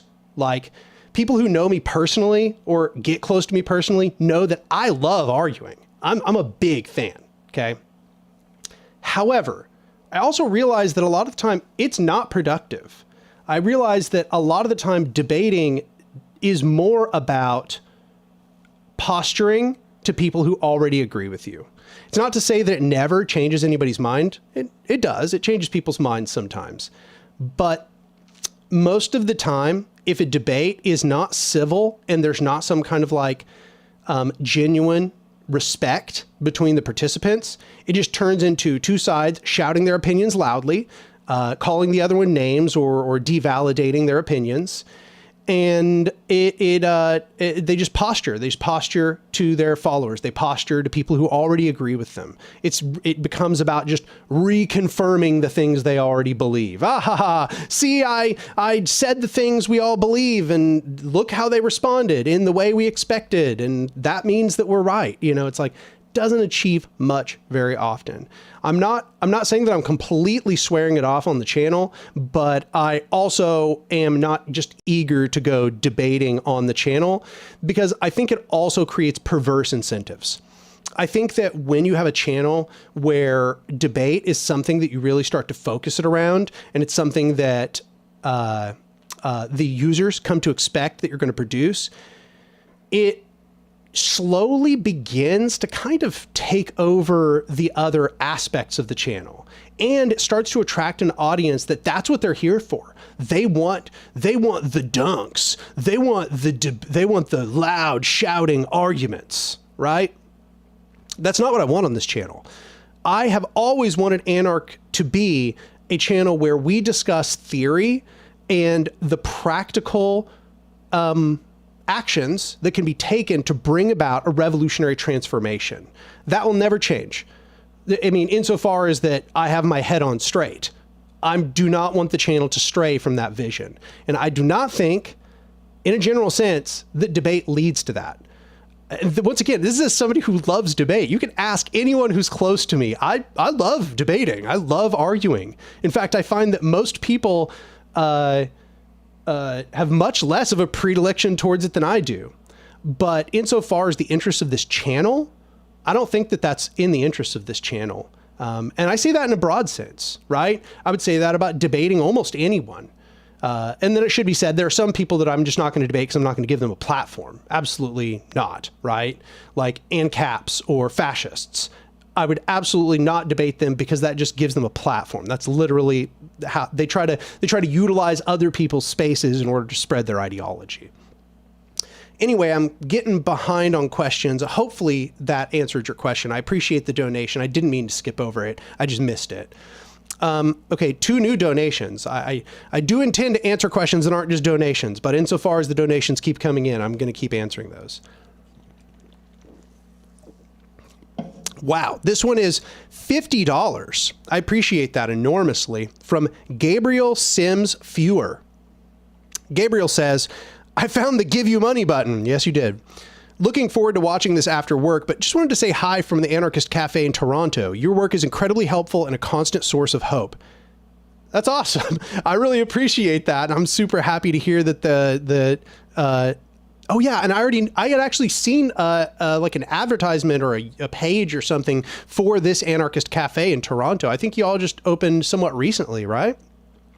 Yeah, it's really cool. I was really happy to see that y'all had opened there. And I'm really glad to hear that you think the work I'm doing here is helpful and a constant source of hope. That's precisely what I am aiming for. And I'm the guy who made a video called Hope. So very glad to hear that my work has been influential and helpful for you. And I appreciate the $50. It's a large amount to donate. Other one is another $5 from the Velociraptor. The Velociraptor says, opinion on independence anarchism from Catalonia and more identitarian anarchy like national anarchism, as general anarchism is more international. I am not familiar with independence anarchism, so I really can't speak to that. I think that identitarian anarchy, like national anarchism, is bad. I mean, I'll just say it like up front.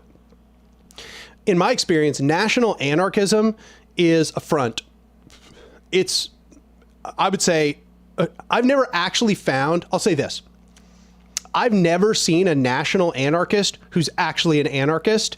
It always seems like it's a fascist smokescreen. That's been my experience, okay? My experience is that every single situation where I've ever conversed with somebody who called themselves a national anarchist, they were actually a fascist. I'm not saying that that is necessarily always the case, but I gotta say the principles that are often discussed in national anarchism tend to lend themselves very directly to some kind of regional fascism. And precisely as you say, given that it has some sort of like identitarian component, it seems like it's almost always a way to catalyze white supremacy within the anarchist movement.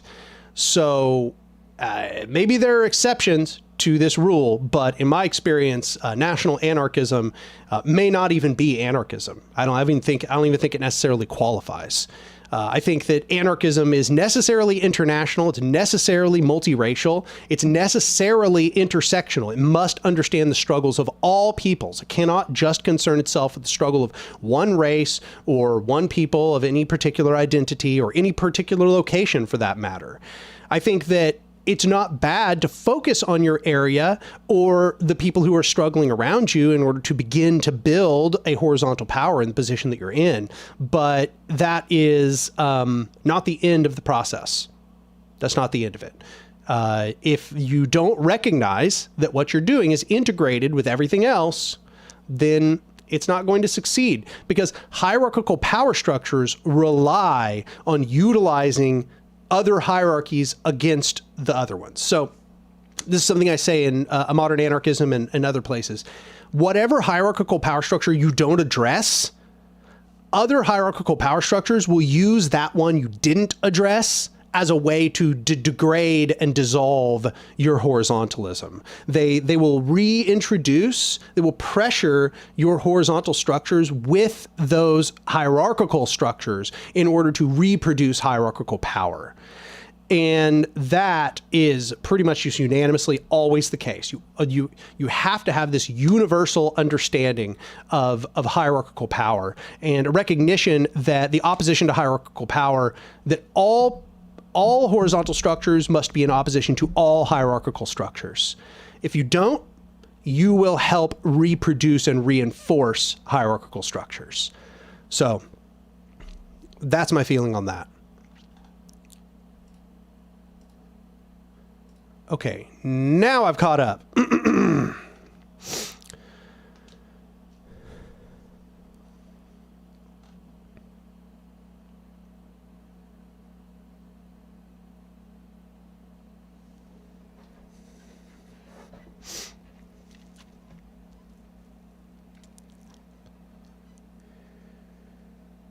Tempest Lord Raihan puts it well when he says, it's the hierarchy you don't fight that will kill your power. Absolutely true. Absolutely.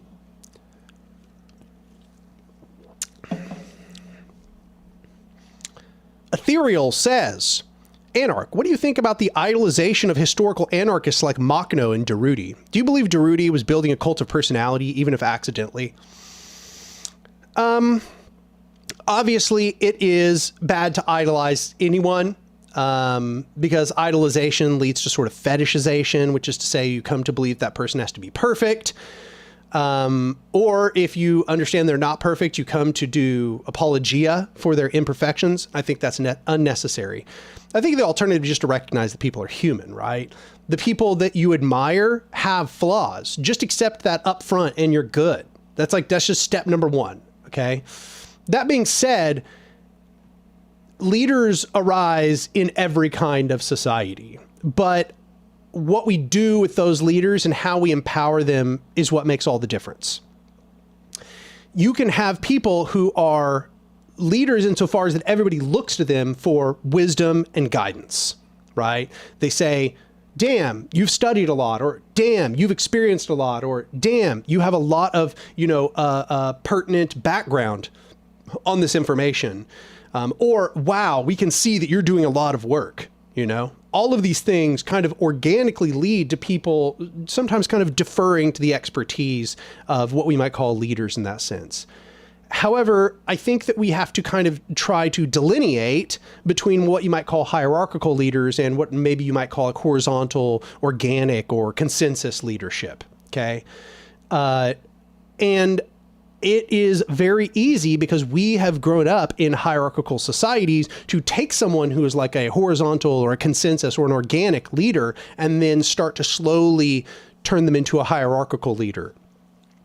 I don't necessarily think that that is exactly what happened with Derudi and Machno, but I do think that, let's say they had survived and they had continued under these circumstances, it's possible that kind of thing might begin to happen. Oh, sorry, Anarcho-Pill, I just caught you asking, should you repost your question? Yes, today I'm going long-winded, so I'm just only getting like a tenth of all these questions, if even. So feel free to repost and I'll try to get it. Also, try to tag me. Somebody asked one time, do you look at the ones that have your name in them? Absolutely. I don't think I could help that if I wanted to. It's like a psychological thing. But yeah. So back to the leadership thing. Do I think that those people could have become more hierarchical leaders if things had proceeded forward? Yeah, almost definitely. But I don't think it's necessary that someone that we kind of all look to and admire and see as a source of wisdom is necessarily going to become a hierarchical leader. I do think that in general, theorists kind of become organic leaders. And that's good and bad, right? There are definitely people who idolize theorists in every space, including anarchist spaces. Like, oh, well, such and such said it, so it must be true. Like, that's not useful. But we do always kind of defer to expertise in that sense. And I don't think it's bad to defer to expertise, but it should always be deferment with caveats, right? It's like, yeah, I defer to their expertise, but I still have the right to question them, right? Anyway, I think I could go on about this. I will actually talk about this in part 4 of A Modern Anarchism as well. So, okay. So, got another donation, this time from Sam M for $10. I appreciate you, Sam. Sam says, thoughts on actions like those that the BLA and also the Spanish veteran anarchists in France after the Civil War engaged in? How familiar are you with that history? Yeah, I mean, I'll answer it backwards.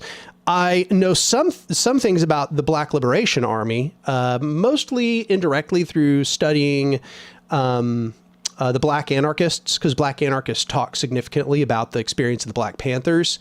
And I think that there was some effectiveness, obviously, to going underground when you're being suppressed by the state.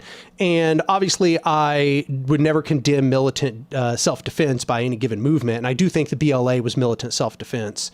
So that's the most I can really say about it. But I will say that I don't think that it was ultimately effective in bringing down the American government. Obviously, I don't have to belabor that point.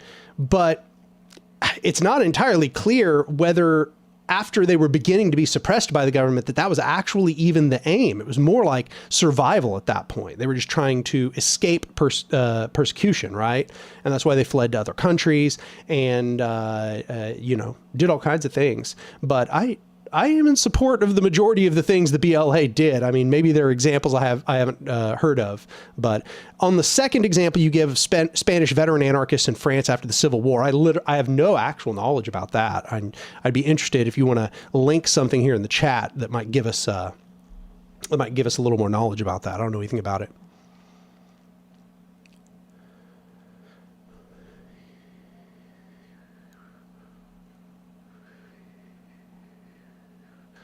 So Anarcho-Pill, I am scrolling up trying to find your question, but it is going pretty far back here.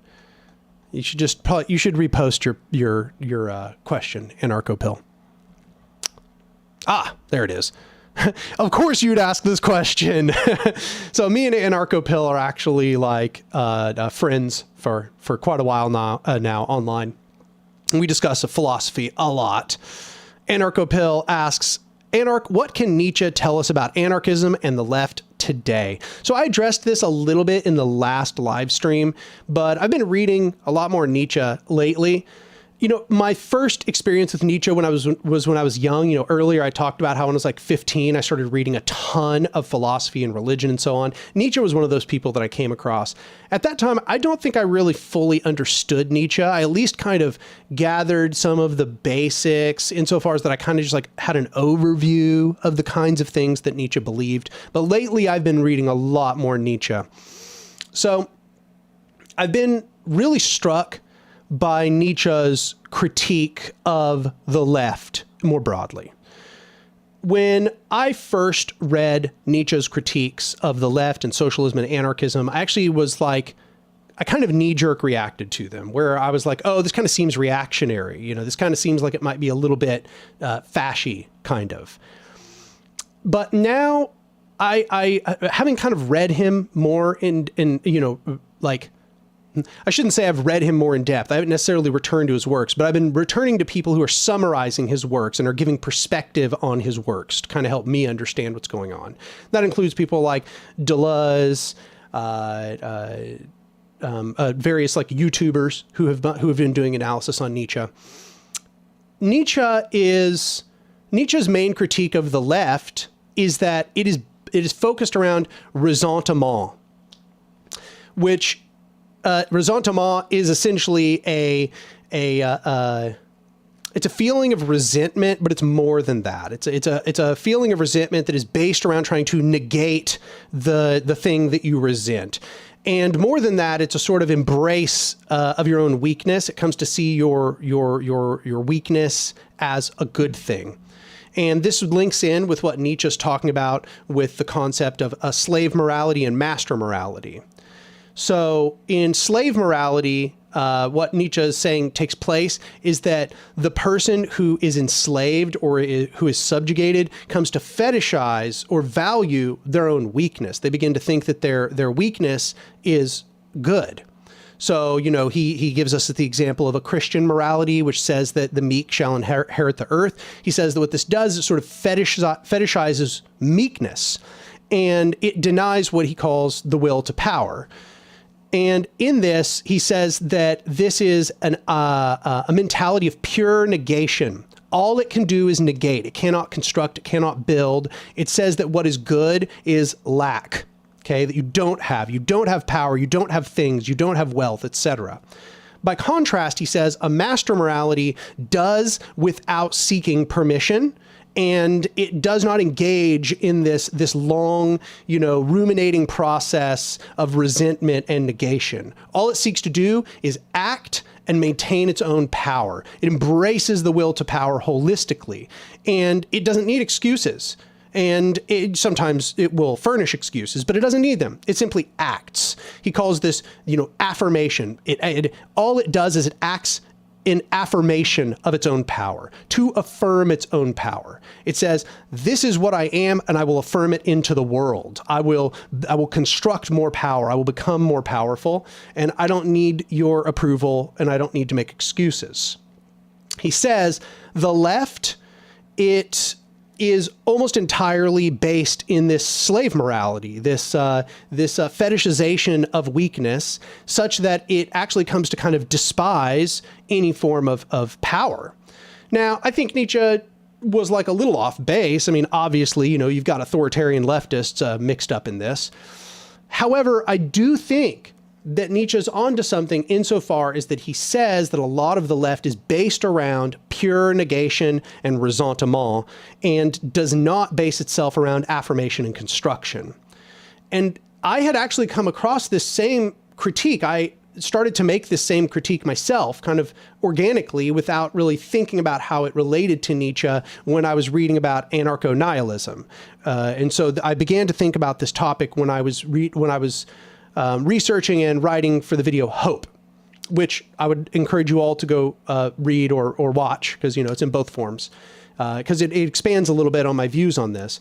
Ressentiment or resentment, an orientation of pure negation has no hope of constructing anything different. Okay, that doesn't work. You don't build something new purely by tearing down the old. That doesn't work. That's not real. That's just made up. As Nietzsche might, you know, Nietzsche would just say, that's cope. You're coping for the fact you have no power and you have no idea how you're going to get power. So all you're going to do is spend all your time kind of meaninglessly flailing, hoping that you get something done by tearing down the old structure. But you're not. All you're going to do is you're going to make room for some new group of people that have this you know, urge to will to power without seeking excuse, without, you know, needing justification. You're just making room for those people to kind of fill the vacuum. Now, where I think that's about where Nietzsche ends. Okay, Nietzsche doesn't go on to be like, so the left needs to do this instead. You know, Nietzsche's just like, and I'm done with them, you know.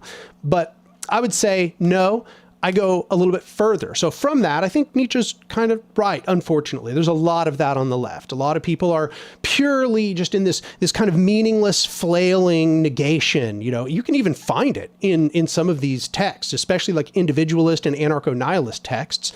All they talk about is pure negation. They even say it just like that. It's pure negation. Construct nothing, build nothing, pure negation. You know, give up hope of building anything. That is a perfect example of what Nietzsche's calling a slave morality, and it is precisely the mentality that keeps people powerless. What we have to do as the left is be more unabashed about the fact that, yes, we are trying to construct power, and that's good. We are trying to construct power for the people. Okay, so this is coincidentally why I use the language of power and power structures in my work. Because what I was trying to do is instead now build a philosophy, a political theory of affirmation of power, not just a negation of enemy power. No, we know what we want, not just what we don't want. We know what we want. Okay. So this is why I talk about that we are trying to build a powerful movement. You're trying to, and here I should clarify, because some people really only watch the live streams and they don't know necessarily about all of my broader theory that I've published on the channel. By power, I do not mean power over. I don't mean domination. By power, I mean power to. That means the ability to enact one's will. Okay, and that is extremely diverse. That's a neutral thing. Like right now, I have the power to speak to you on the internet. That doesn't mean I have any force of domination over you. That just means that I'm able to speak to you. I'm empowered. I have that power by way of a bunch of things that allow me to do that, right? The computer and my setup and the size of my audience and the YouTube infrastructure and blah, blah, blah, blah. Those things all allow me to exert power, and I'm exhibiting that power right now. So this is a difference between power to, which is what I support, and power over, which is a force of domination. I think we have to dismantle domination, and we have to construct this capability seen in power to. So in that sense, my work is sort of on accident a response to Nietzsche's critique.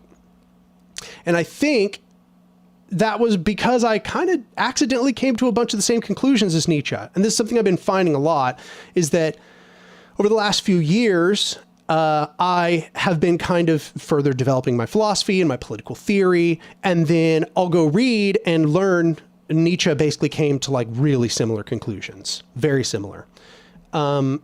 Even down to, I was reading about Schopenhauer and I was like, you know, what I don't like about Schopenhauer, kind of seems like it's a denial of life. Kind of seems like it's an ascetics path. Like, oh, you have to, if you want like, you know, oneness, you have to escape the cycle of being. You have to become a sage or something. And I was like, I think that this is not how life works. We have to embrace our desire. We have to embrace that cyclic, absurdist myth of Sisyphus, back to Camus again from earlier. We have to embrace that fact about reality. We can't run from it. We have to embrace that cycle.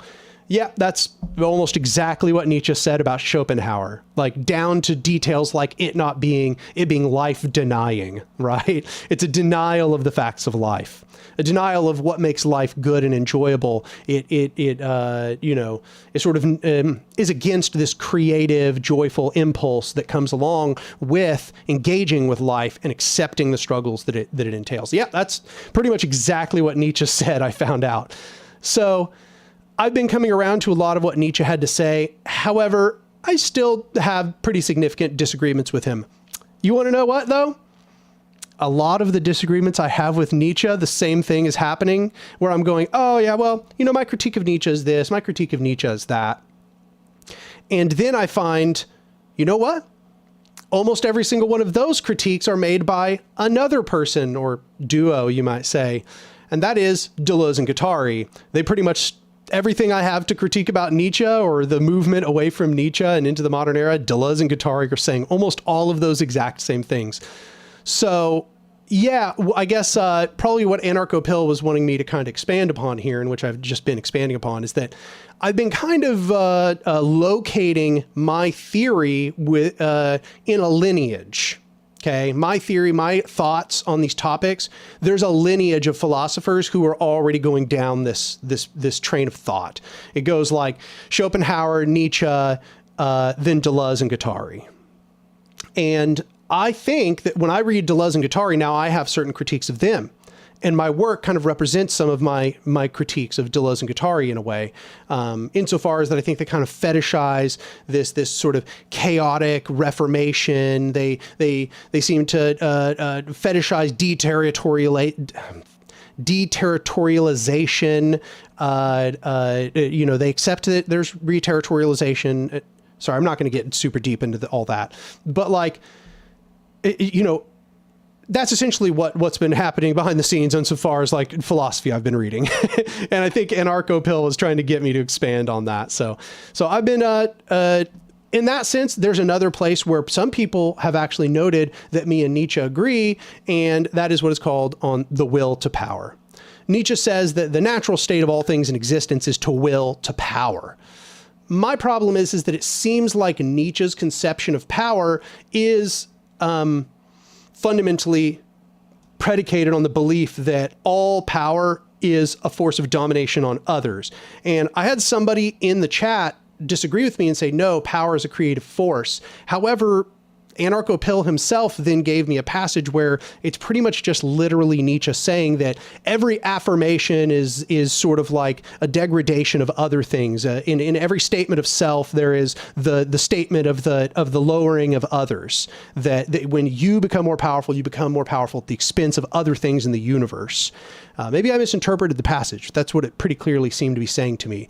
I disagree with that. Do not think that power too is inherently a force of domination. Think that empowerment is good and that it can come at the expense of others, but that there's a difference between power over and power to, and including power with others.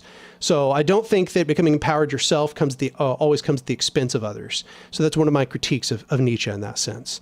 But insofar as we were to take Nietzsche's base contention that all things in the universe are willing to power, and then we were to modify that to use my definition of power, which is power to, just the capability to do, then yeah, I've essentially recreated a non-Nietzschean or an anarchistic will to power in my work.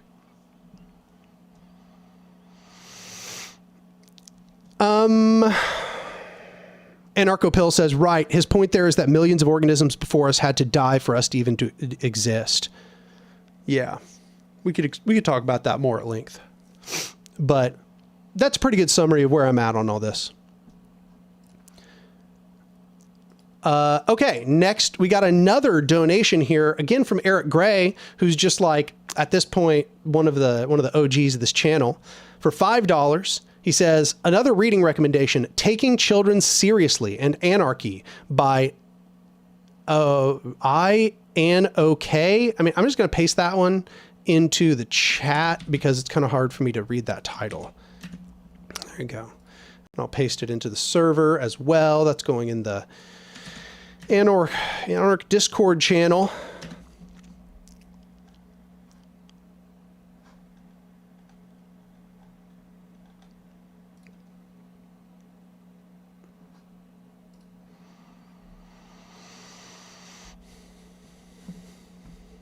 River Rune says, that's funny because when my YouTube is on autoplay, philosophy channels always come on after Anarch videos. Lots of Nietzsche. Well, that's pretty cool.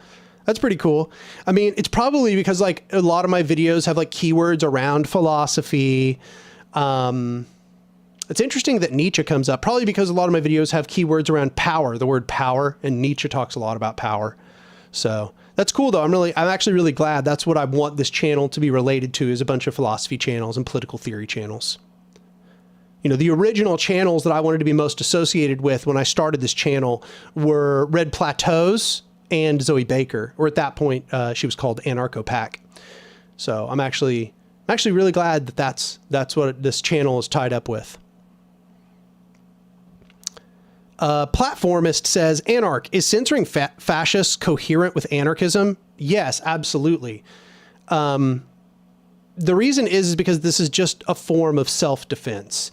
I think this is what a lot of people kind of get mixed up on when they are thinking about like, okay, these are the goals of anarchism, and then these seem like contradictory to those goals.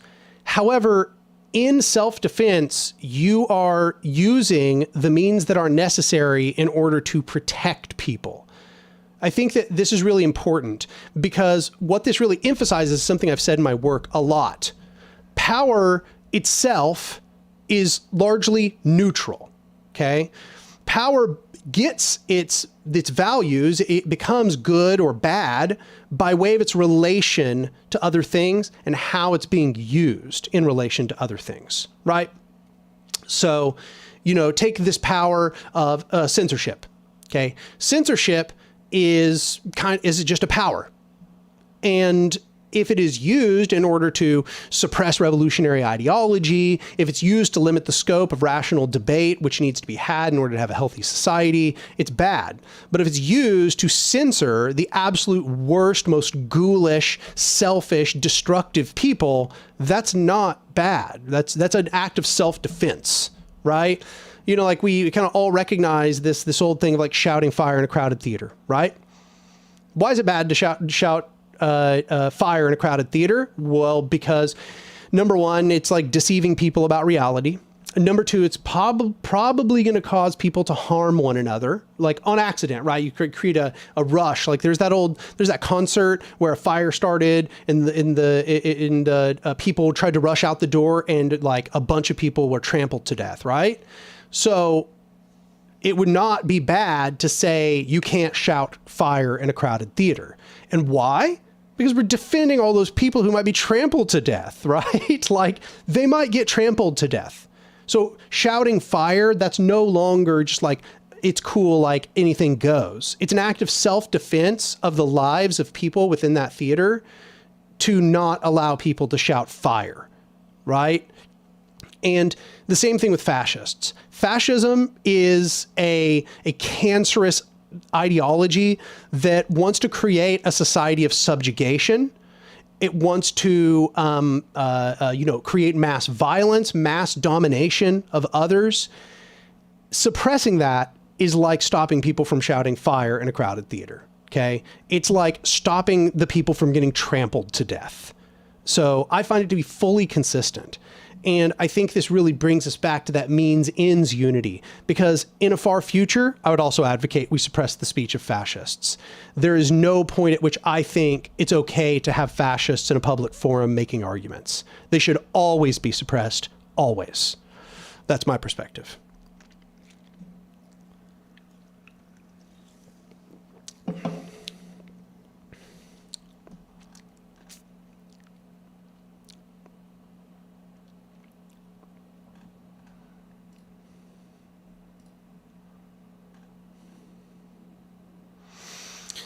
All right. Well, I'm not caught up on chat, but at least that's where I'm at right now. Knowledge and Defense says, thoughts on Richard Wolfe and Noam Chomsky? Excuse me. Also, why do you think Marx later said that the Paris Commune was mostly not socialist and that its Central Committee gave up its power too soon? So, on the latter, I'm not entirely sure. I'm just going to kind of bracket that one, because the truth is that I would rather just go study the Paris Commune and Marx's statements on it a little more closely. That's another one of those things that I first read about like a decade ago, and now I'd like to refresh myself on before making any statements.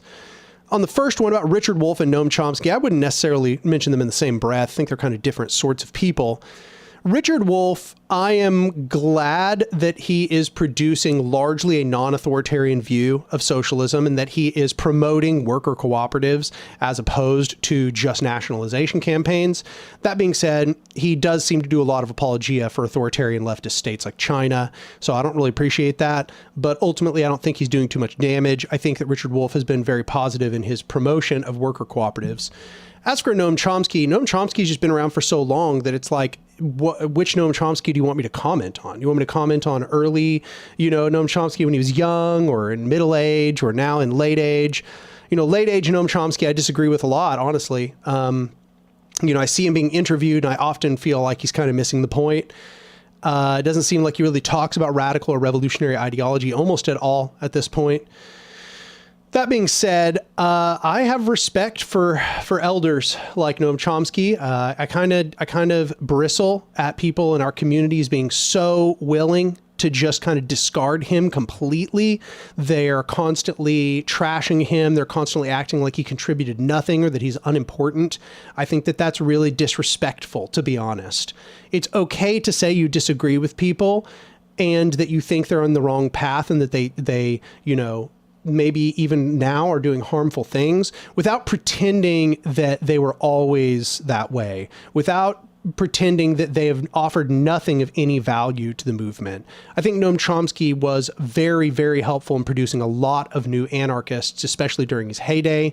And for that, really, I don't think he can almost be matched by anyone in the modern era. Noam Chomsky probably produced more anarchists in the modern day than in any other single figure.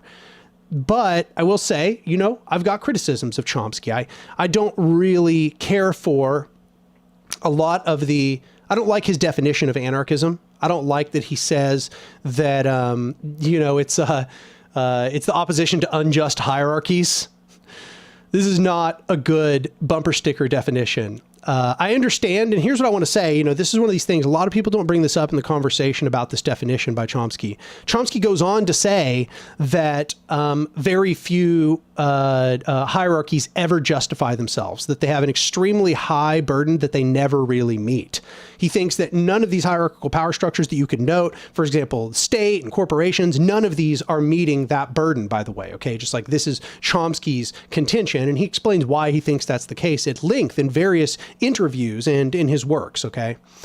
But I still think that he missed the roots of the problem by using that sort of quippy simplification.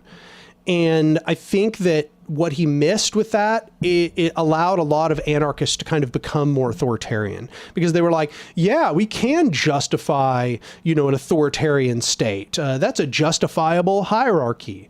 And I think that that has caused some backslide in a lot of the people that he's turned to anarchists. Also, I think it goes without saying that late age, as I said, late age Chomsky, kind of off base a lot of the time. But Chomsky's been mostly a force for good in that sense. Chomsky has definitely made some mistakes, definitely been on the wrong side of a few issues, but yeah, I don't really like how our communities have been are just so willing to throw anybody under the bus that has any wrong opinions or gets anything wrong, right? Because it just assumes that, like, oh yeah, there's just some perfect corollary we can point our finger to, as opposed to that. Like how people, like, you know, people will point to the fact that Bookchin sometimes had Zionist sympathies. And then they're like, well, okay, I guess that means we don't read any more Bookchin. It's like, you're a fool. There's not another Bookchin out there that you can just go read like a copy of all of those works, but this person didn't have any of those sympathies. No, those works still have a lot of value within them. And the same thing's true with Chomsky, right? Chomsky gets things wrong. But if you look at the body of what Chomsky has done, he's been mostly a positive force. And there's not like, you can't just have some perfectly equal stand-in for Chomsky that didn't screw up in the ways Chomsky did.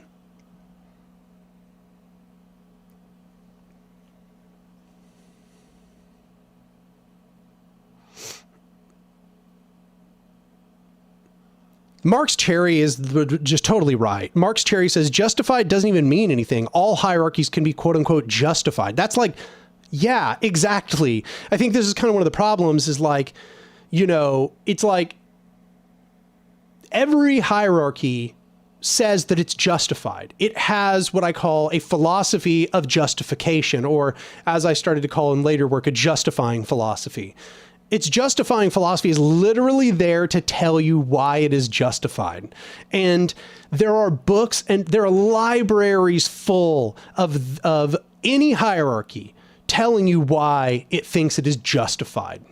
Every single structure believes that it is justified. No structure comes into existence believing it's not justified. And then you end up in a philosophy game. You just end up in a game, a word game about justification, right?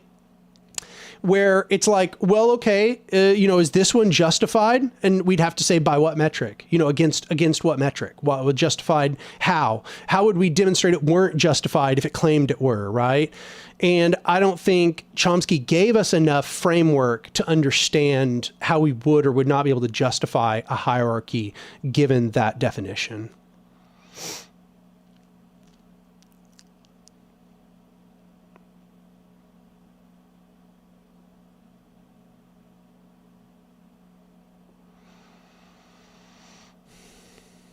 Andrew P. asks, Anark, know of any good specificist or just anarchist orgs in Ohio?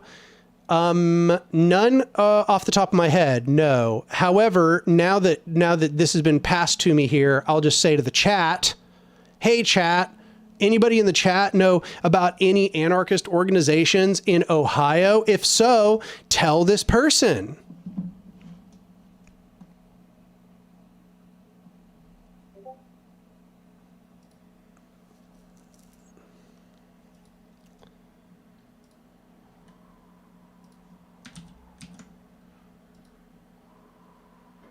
Give me a sec. I'm responding to some things here.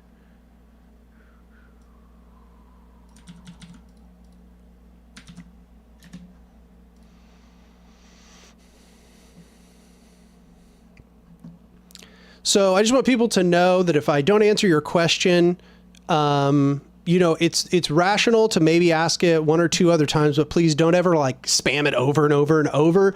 If you've spammed it like a bunch of different times and I'm not answering it, it's probably because I have either opted to not, probably it's because I've opted to not answer it for one reason or another. And then if I do answer it, it's just going to be because I'm going to tell you why I didn't think it was super relevant, which probably is not going to be very satisfying for you. However, if you've only posted it once and I haven't seen it, yeah, chances are I just didn't see it. Okay. So like if you only posted it like once, maybe twice or something, give it another try and use the tag when you do. But yeah, just don't spam that out too much because it can get kind of annoying.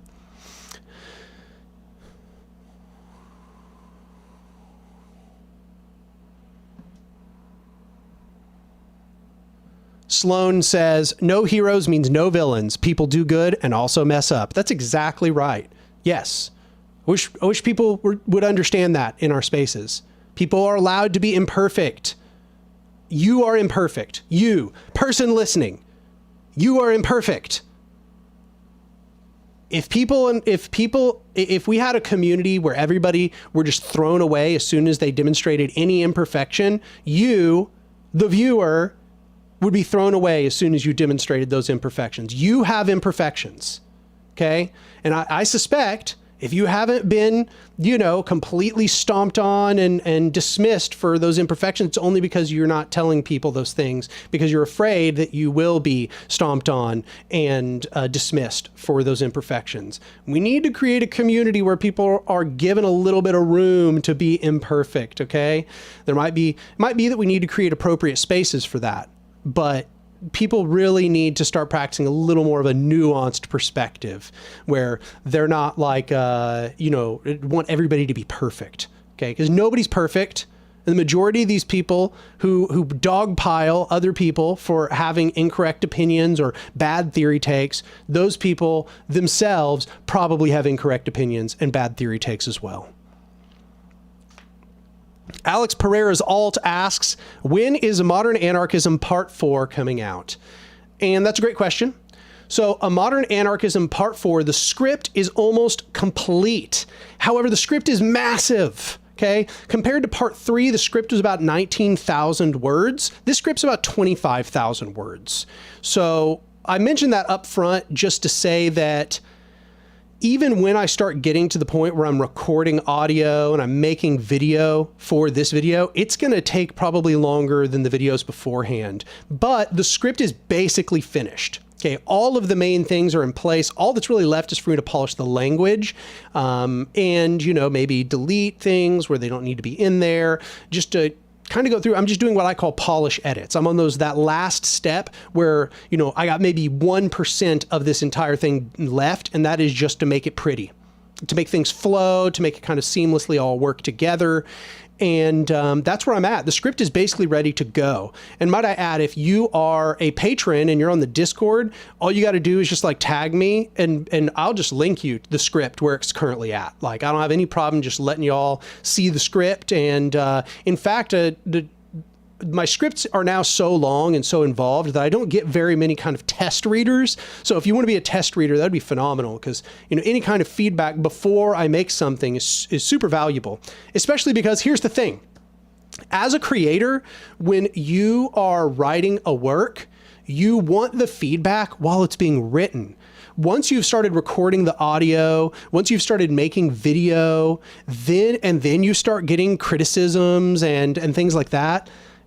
you're going to be very resistant to any of those criticisms because it's like, yo, I am so far into the process now. I can't make any of those corrections. I can't, deal with that without a big overhaul here. I'd have to go back through recording. I'd have to go make more video. I'd have to rescore. So the further it gets through the process, the harder it is to make corrections, edits. And so, so if you're a test reader, just know that you could very well transform the work. However, if you consume the work afterwards, your criticism is just much less likely to be integrated or taken into account.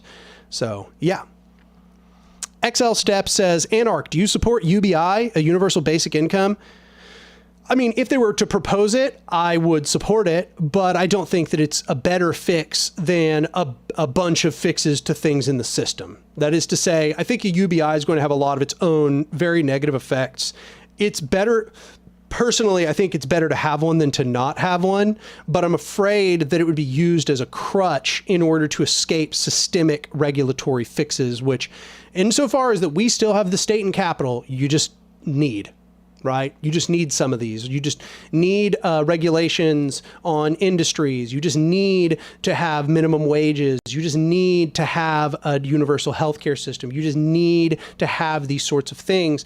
And I'm afraid that if we passed a UBI, that the power structure would use this as an excuse to just defund all of those things. And then people would be plunged back into poverty all over again. And corporations would become far, far too powerful. But that's not a guarantee. It's not necessarily the case just because UBI is introduced that any of that will take place. But it's one of the things I worry about a little bit.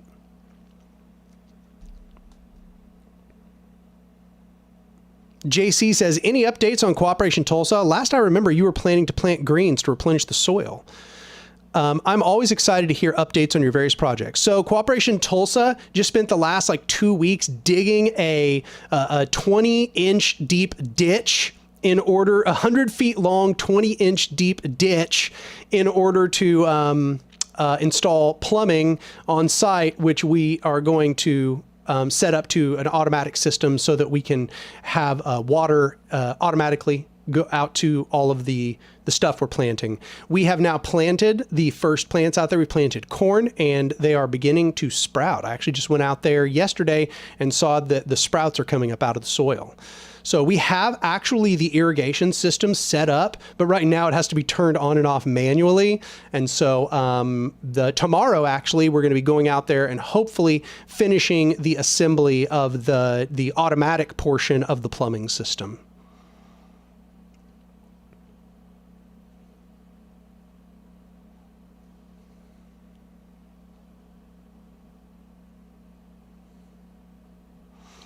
Cy Maurice asks, did you end up finishing Full Spectrum Resistance? If so, what did you think overall? No, I stalled out on it. I have to admit that I was a little soured to know that later on it was going to be advocating hierarchical power structures. That doesn't mean that I won't finish it, and it doesn't mean that I also won't recommend it, but I was getting really hyped on it to begin with because I was really excited to have a reading group over it. And now I'm a little more hesitant to have a reading group over it, knowing that now the reading group would probably have to devolve into discussions about hierarchical power structures and their uses. But I haven't gotten to that part of the book, so I really don't have any sort of qualified criticism about it. I will continue reading it. Don't you worry about that. I think it has a lot of really valuable criticisms and suggestions otherwise. So that doesn't mean that I've sworn it off by any means. Sam, that is, in fact, Will. He's actually back in town, and we've been hanging out a lot. Also involved with Cooperation Tulsa now.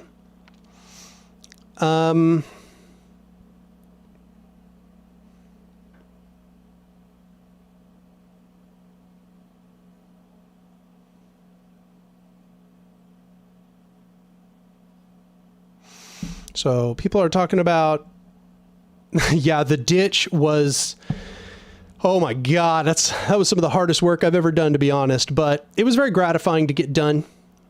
It's basically finished now. Now we just have to finish doing the plumbing, and then we bury the pipe.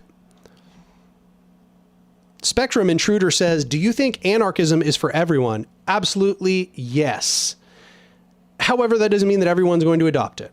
The sad truth is that even though I think that anarchism is beneficial for everyone in society to recognize and work towards, because it will create a society that will benefit everyone, that does not mean that everyone's going to get on board. And part of that is just because people have a weird stigma around the word anarchism. But even if we change the name of it, a lot of people would oppose it only because they are brainwashed by hierarchical realism, unfortunately.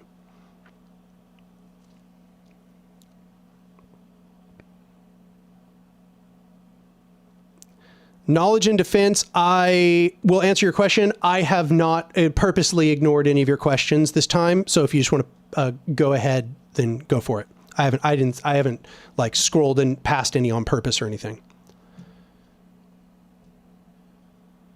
Idra Loris says, how would you generally define the different necessary stages of creating an anarchist collective or organization?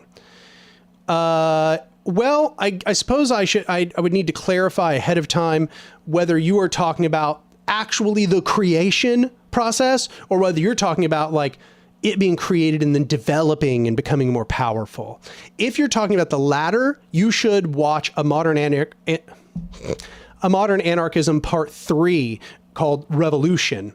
And it literally lays out the beginning processes of creating a horizontal power structure, and then it developing, and it takes that all the way through revolutionary juncture. If that interests any of you, by the way, a modern anarchism part 3, I create an entire roadmap, you might say, for revolutionary action, where it is based on conditions and then necessary responses within those conditions. And it leads you all the way from being in a society that has literally no horizontal consciousness whatsoever and is fully dominated by hierarchy, all the way to a future society where anarchy is basically the standard across the entire planet.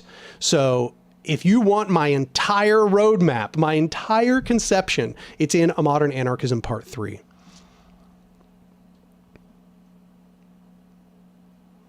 I got you, knowledge and defense. I understand. I kind of snapped at you last time, and I'm sorry if I hurt your feelings or anything, but I was just trying to kind of make that clear when I responded to you that time.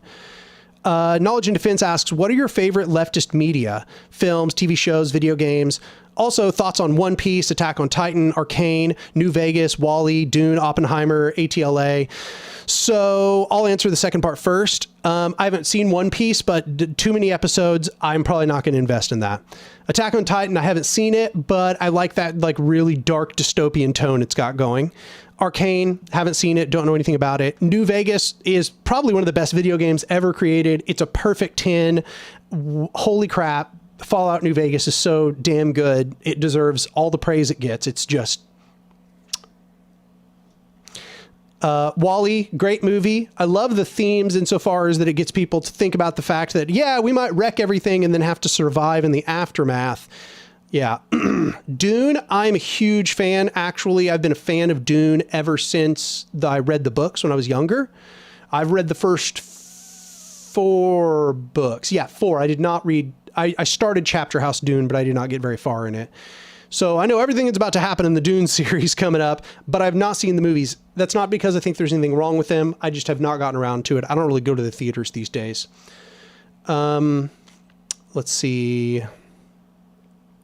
Oppenheimer looked really good. Once again, I didn't see it just because I didn't see it. I just don't go to the theaters these days.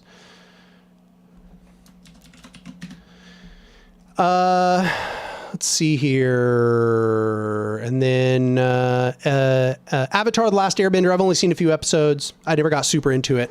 It seems cool. What's my favorite media, though? I don't know. That's way too hard to answer. But I will say, I'm not going to say what my favorite leftist media is. I'm just going to say what maybe some of my favorite media is. I have, for a very long time been a huge fan of The Wire, despite the fact that it definitely has some pro-police sentiments, despite the fact that David Simon is kind of a fucking insufferable liberal. It doesn't matter. The Wire is a masterpiece. The Wire, if anybody doesn't know, is often called a police procedural drama, but it is a lot more than police procedural drama. Because when I say that, you think it's all about the police. It's not. The Wire is also about the gangs on the street, and they are not necessarily the bad guys. The gangs are just people. Okay. That's not to say there's not bad guys in the gangs. There are definitely bad guys in the gangs, but there are also bad guys on the police force. The show is not fully sympathetic to the police force. In fact, I would say that many of the worst villains in the show are in the government and in the police.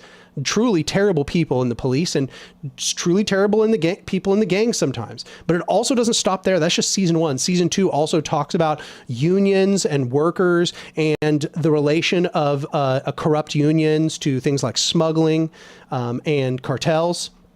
In the 3rd season, we're talking about like politics. We're talking about, congressmen and legislation and how that relates. And by the way, all those previous layers, they remain all the way through. So in all these seasons, you're still talking about the police. You're still talking about the gangs. You're still talking about the unions. You're still talking about, the congressmen. Season 4, we're talking about the schools. And so we're talking about the school to prison pipeline. We get a bunch of characters who are kids who are being abused by the system, who are having terrible lives, who have to live in the gangland. They have to be afraid of the police all the time, and the schools aren't meeting their needs.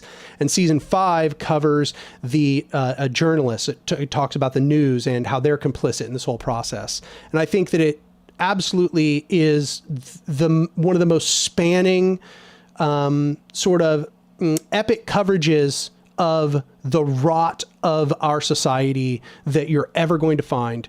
It is a masterpiece. A masterpiece of drama where the casting is impeccable. It has one of the largest black casts I've ever seen on a show. In fact, it's sort of like startling to see that a show that was just like directed and written by 2 white guys and produced by HBO has such an enormous and diverse cast that they really went all in casting people in Baltimore and people of all kinds of different ethnicities and all kinds of different backgrounds. It's absolutely incredible. I could not, recommend it highly enough. But yeah, that's one of the shows that I've been recommending for many years now. A Star Wars Andor, I gave a big long rant about that earlier. I'm an enormous fan. If you're talking about some of my favorite video games, New Vegas is great. I wouldn't necessarily always put it in my top 5 or anything. Great game. But my favorite video game of all time is Final Fantasy VI, which in America was 3.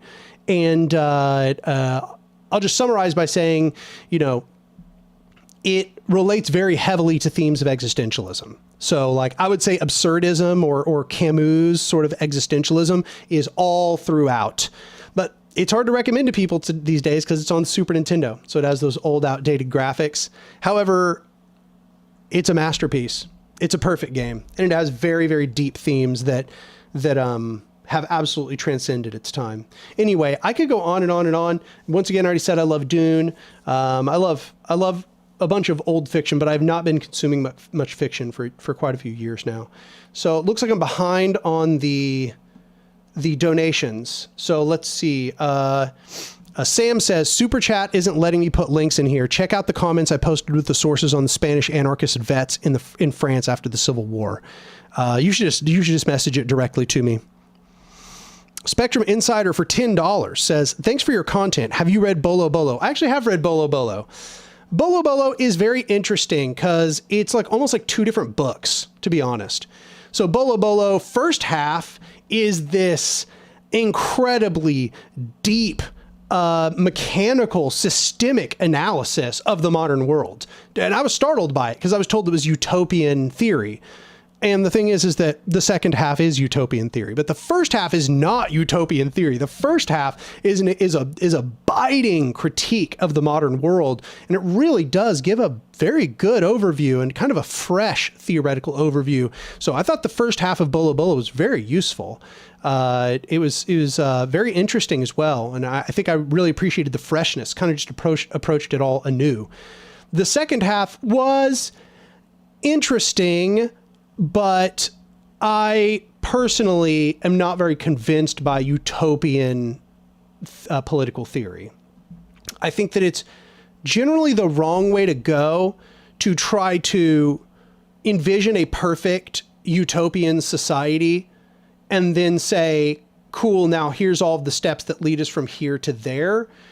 I think that what is most useful is that you try to conceive of principles which would govern a future society, a liberatory society that would come about after a transformation of conditions, but that it's not possible to create a perfect society, and that in the act of trying to ideate on a perfect society, a lot of the time you kind of get lost in those abstracted details. I also feel as if Bolo Bolo almost seemed like it would only really work if like, it's almost like it's like in a completely different society where there was no development of industrial agriculture and all of that. It doesn't seem to take into consideration that there's like this transition from here to there. It almost like, it's like a different world. It's like talking about a different world or something, like an alien planet. And I just really don't think it's super feasible that we would ever get to something like Bolo Bolo, but I also don't have a high amount of confidence that what they propose would actually be able to manage a complex society either. I don't think it's quite grounded enough. That being said, it's an enjoyable read. It's a lot of fun.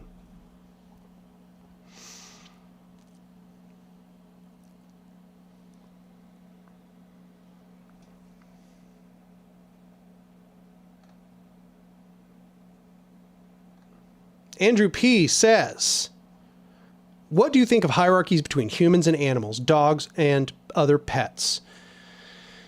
Well, I don't think that it's necessarily the case that the relationship humans have with their pets is always hierarchical. I will say there are some natural aspects of it which are, and that's because we've just like, plucked them out of their natural environments. But, for example, the other day I was joking about how the relationship between me and the cats I'm taking care of is a hierarchical power structure because I could choose to feed them or not feed them. I have control over the root of power, and they don't have any control over that. They could try to get they could do direct action. They could try to get into the cabinets and get their food out, but that I still have that hierarchical power structure. However, there's not a whole lot that could actually be done to fix that. You could do automatic feeders, for example. That would be one way you could do it.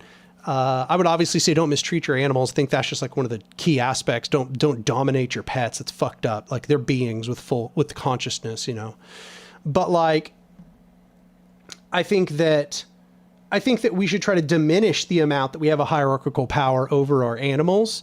We should try to turn it as much as possible into a more harmonious and horizontal structure where we recognize that they have a kind of a fundamental autonomy. They have their own needs, and they're not always going to do what we want them to do. And it's even fine to make compromises on that sometimes.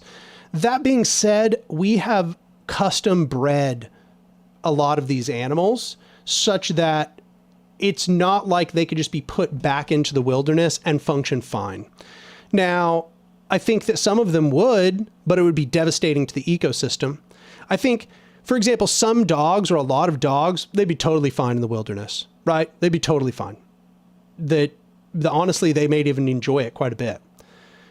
Some of them might just live way worse lives. And some of those dogs absolutely could not survive in the wilderness. Especially the small dogs, the dogs that we've bred to have really messed up biologies like Pekingese or Shih Tzus or whatever, where their faces are all crushed in, they would be dead in nature.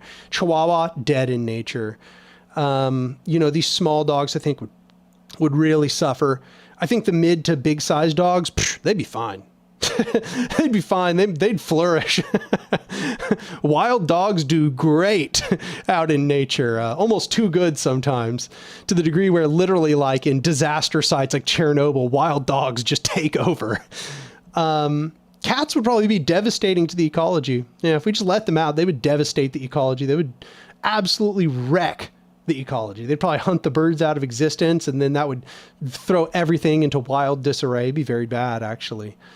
Yeah, no, it's complicated, but part of the problem is that unfortunately we've created this default of a hierarchical power structure between us and them, and now the gradation out of this relation is hard, and it requires real thinking about what that looks like.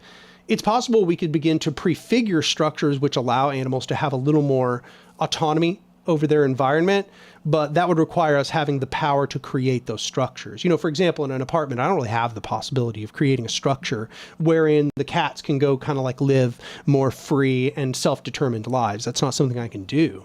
Same thing with dogs. If I had a dog, I'd feel sorry for them. But yeah, I would say it's a complicated question. It's hard. But it also should be said, I don't think that the animals are generally suffering too much. It depends on the animal. Some cats hate being inside. They just want out, all the time. And on that, I do actually feel really bad for cats that want out all the time, but can't be let out. I feel sorry for dogs that just want to run around all the time. They just want lots of space to go running, but they can't. That makes me feel sad.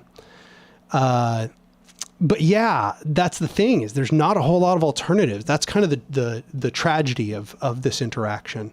We bred these things to be our best friends, but in many ways we're their controllers. It's kind of sad. But at the same time, I don't think a lot of them care, and a lot of them are living the bougiest lives. Okay, cool. Sam, there's the link. There's the link. Okay, I'll put it in there, and then I'll put it in other places so I don't forget it. Let's go here and here. Again, I'm posting on the Discord server, so if any of you want these links, you just need to become a patron for any amount, $2, $5, $7, $10, or $20. Any of those will get you access to the Anark Discord server, which is anark.com/Discord. You know what? I'll even do y'all a favor, and I will just give you the link. I know. I'm just or it's patreon.com/Anark. Did I just say anark.com/Patreon? I don't even know. I'm out of it. Here is the link. I know. I'm such a gracious host that I'm giving you the link for you to give me money. It's very, very generous. Very generous. Very generous. That's me. Everyone says I'm the most generous man. And give you my Patreon so that you have the privilege of giving me money. Anyway.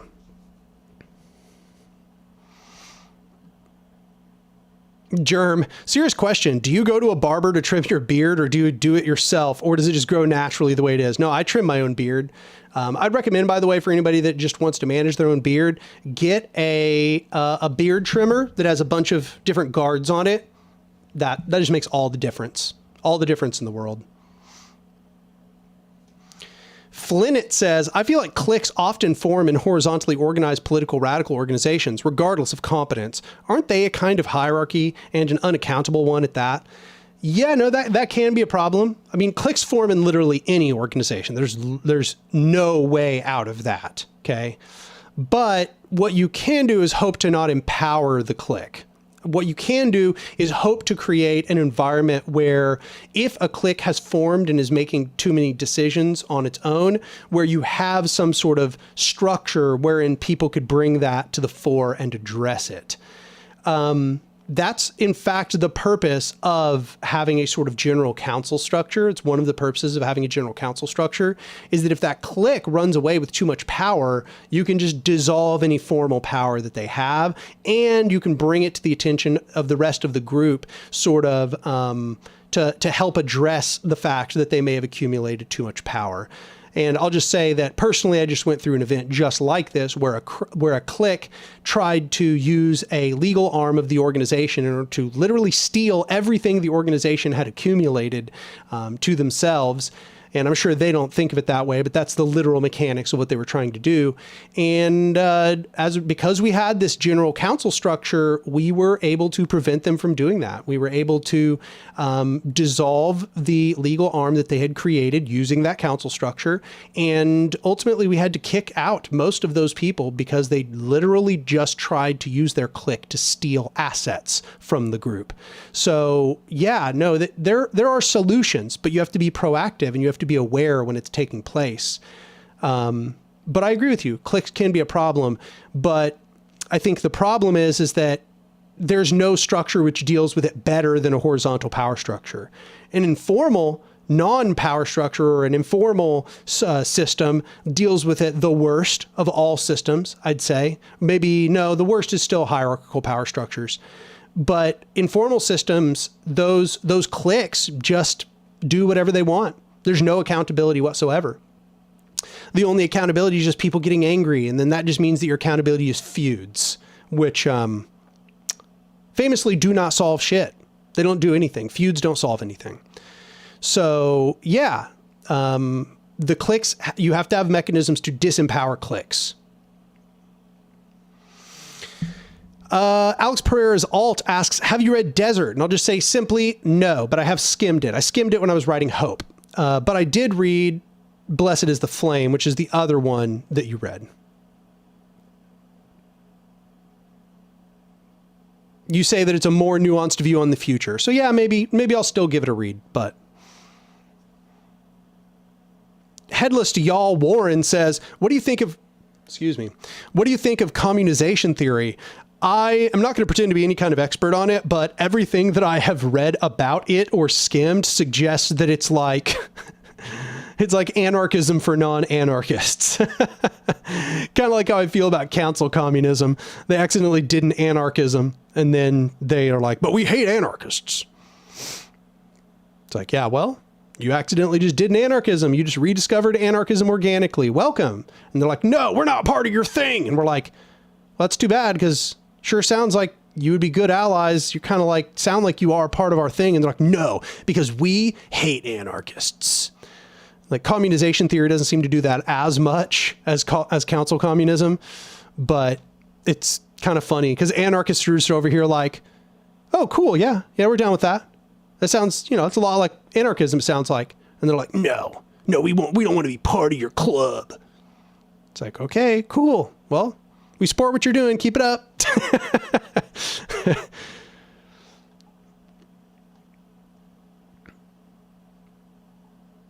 Kareem Mays. Kareem, you said you need help. You're a patron, but you can't access the Discord. I think were you the one that just joined recently and then said that you supported like private property and markets? Because if so, you were immediately kicked and banned from the server because the server is libertarian socialist. We don't support private property and markets. So like, no offense intended to you personally. Like, I appreciate you being a patron, but like, the server is a platform server. It only allows anarchists and libertarian socialists, and private property is rejected universally by both anarchists and libertarian socialists more broadly. So, I mean, when you entered the server with that message, you kind of immediately got yourself kicked. I wasn't the one that did it, but one of the admins did. And insofar as you support private property, I can't really advocate for you to be re-added to the server. So I'm sorry about that. If you don't want to be a patron, that's fine. But yeah, private property is antithetical to anarchism and libertarian socialism.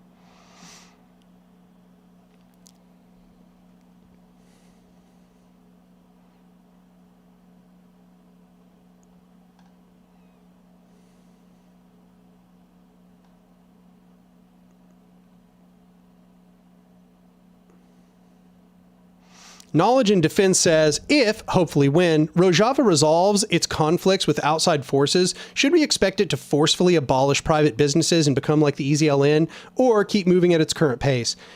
You may notice, like people might notice as they engage with me on this channel, that I don't like to make predictions like that. I think that it's generally a bad idea to make predictions too closely unless we have like a lot of very good data. I think that it's bad to forecast the future as if we know what's going to happen. As for Rojava, it's pretty hard to tell, but I got to say it is moving more towards hierarchy as time is going on, and that actually suggests that probably not. Probably not. However, you never know. You really never know. And if you would have asked me, do you think the PKK is going to turn into a communalist Bookchanite vanguard that dissolves the hierarchical structure of society and begins trying to build a new form of communalism called democratic confederalism within Northeast Syria? I would have told you like 99% chance no, because it's a hierarchical Marxist-Leninist vanguard, but that is indeed what took place. PKK did indeed do precisely that. So I can't say that it's literally impossible, but generally systems that are demonstrating movement towards hierarchical power and accumulation of hierarchical power do not begin to move back towards horizontal structures as they go. But we'll see. We'll see, because within Rojava, the local council structures still have de facto power, even if they are not necessarily always exhibiting it right? Even if they're not usually using that power, they do still constitutionally have the power to transform society. So we shall see.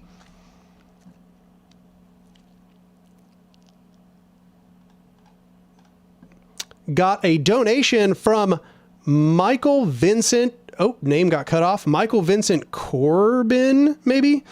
He says, this may seem like a strange question, but if hypothetically speaking, I were imprisoned, what would be some useful tactics to continue resisting prison authority and further advocate anarchy?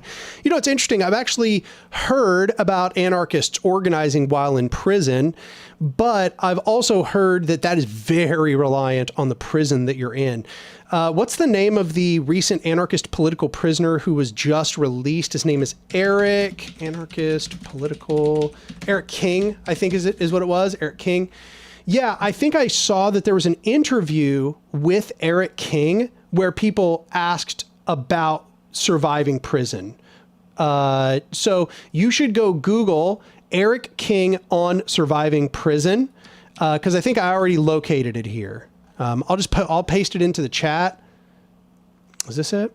I don't know. It doesn't load. It doesn't seem like it's loading the video, but I haven't been in a prison and I haven't read enough about it to know, but I will say that one of the keys appears to be not associating too heavily with most of the gangs, but that's also not an option in every prison. It differs. Some prisons, from what I understand, you just have to choose a gang. Like you just don't get an option. You have to choose one. Otherwise you will be, brutally assaulted. And radicals that go into prison pretty much will tell you that. If you're in a situation where you don't get to choose, well, that's fine. I'm not going to judge you. However, if you're in a situation where you can just keep to yourself, probably just keep to yourself and try to find other people who also kind of want to just keep to themselves. And then from there, maybe try to start organizing a little bit of solidarity, start trying to, create, if you can, try to begin lobbying to get books, radical books, to be able to receive those books. Or if you get any kind of contact with the outside world, try to get anarchists to recognize that you're in there. And for example, groups like the Anarchist Black Cross, that group is all about like writing prison letters or letters to like political prisoners and stuff. And they will definitely do the work of trying to get you like radical literature, get you help, and like donate to your commissary and stuff. So if that's a situation you're in, try to find any way possible to get on the radar of the Anarchist Black Cross, and that might be a good starting point.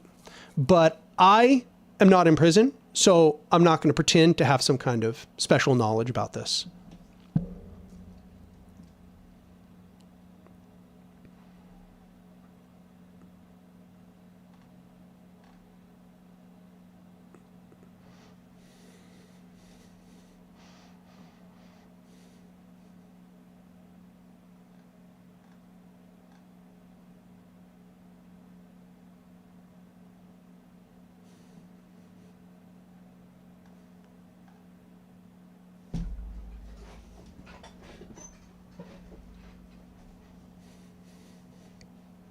Andrew P. says, Pol Pot is said to have been influenced by Kropotkin. How did he get it so wrong? I have no idea. I haven't really researched Pol Pot in depth, but I don't know. I'm very doubtful that he really took anything Kropotkin said very seriously. He was the dictator of an authoritarian leftist state, so.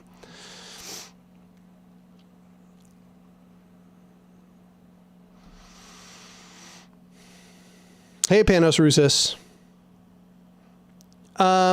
Knowledge and Defense says, what happens if we have a general strike demanding to transition to bottom-up direct democracy? Just how much of a non-violent revolution would that be? I assume cops would enact mass arrests.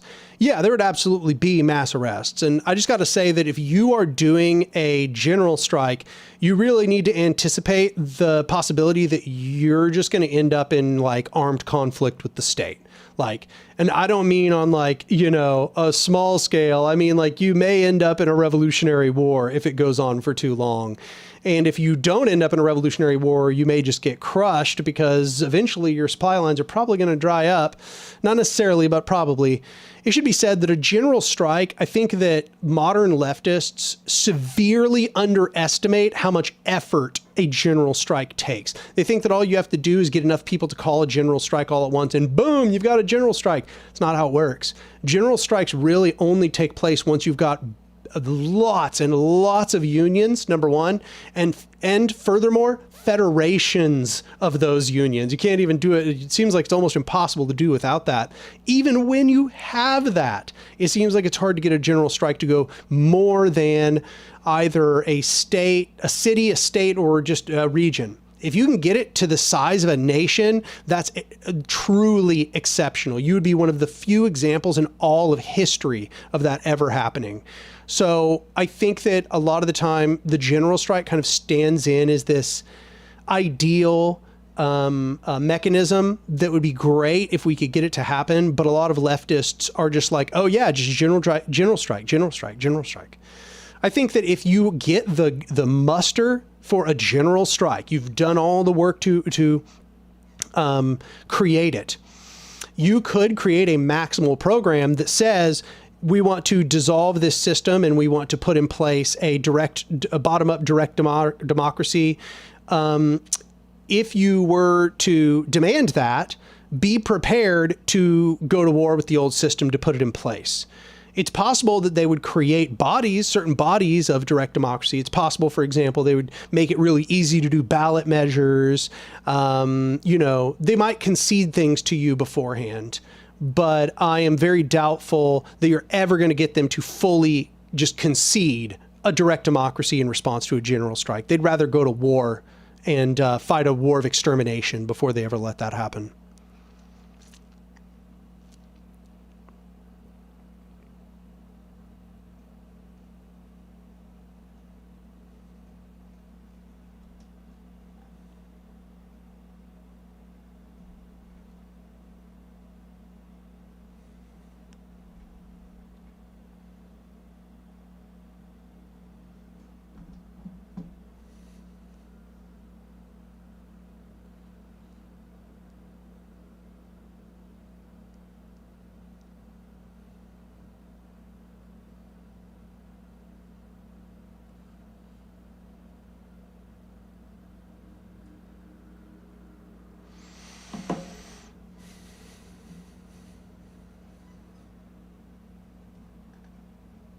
People keep asking about the Zeitgeist movement. I'm actually really close friends with one of the main guys who's like connected to the Zeitgeist movement, and that is Zachary Marlowe. He's actually a good friend of mine. We talk a lot. He's part of Moneyless Society, which is extremely closely related to the Venus Project, which is very closely related to the Zeitgeist movement. I think that the idea they've got is very close, if not completely analogous to just anarcho-communism. I think there might be some aspects of it which are a little more centralized, but in a general sense, it just sounds like anarcho-communism. And I will say, it sounds like anarcho-communism with a considerable understanding of prefiguration. They seem to be very, very, occupied upon prefiguring the structures of the future within the current society. And yeah, I support what they're doing. I think it's a good thing.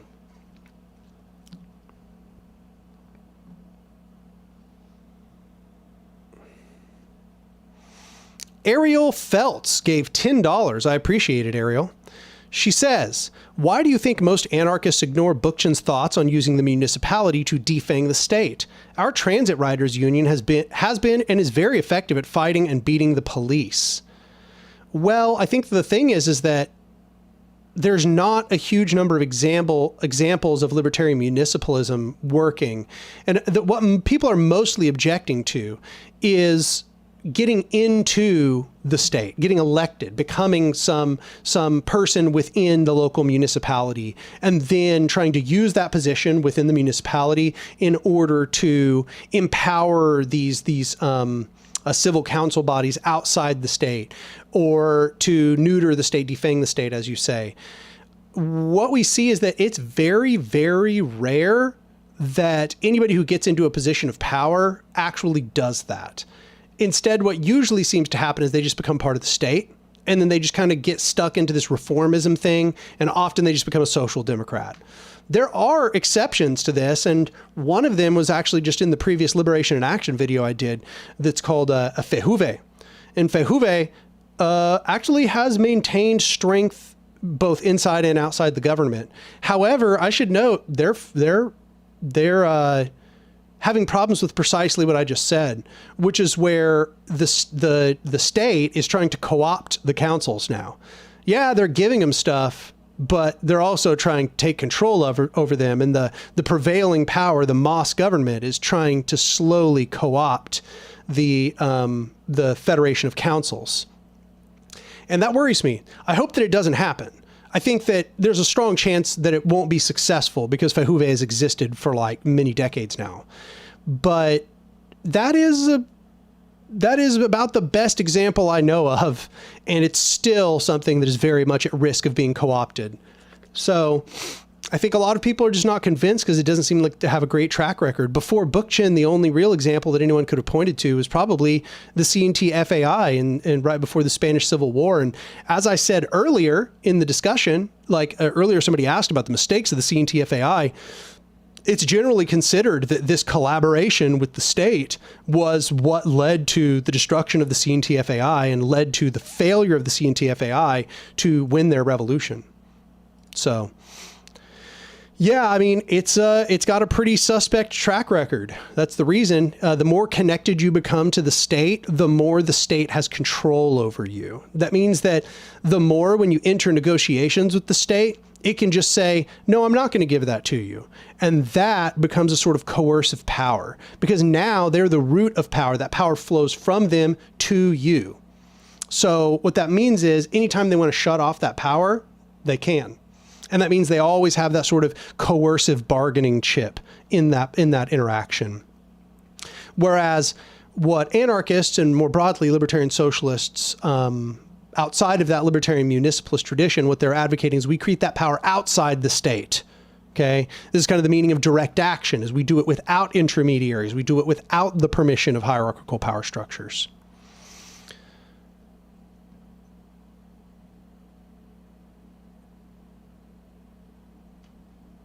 Sam says, God damn it, Daniel, take my money. But also, please, for the love of God, check your phone and then the sources I sent you. I talk about tactics and practical actions beyond just co-ops. Sorry.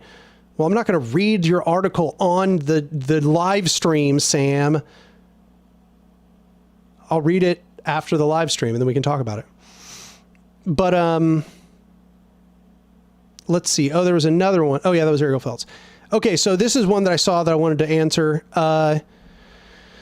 Let's see here. What are your thoughts on left unity anarchists like Non-Compete or Radical Reviewer? Also on Adam Something. I will leave in 5 minutes. Non-Compete, I think, has gone way too far down that path.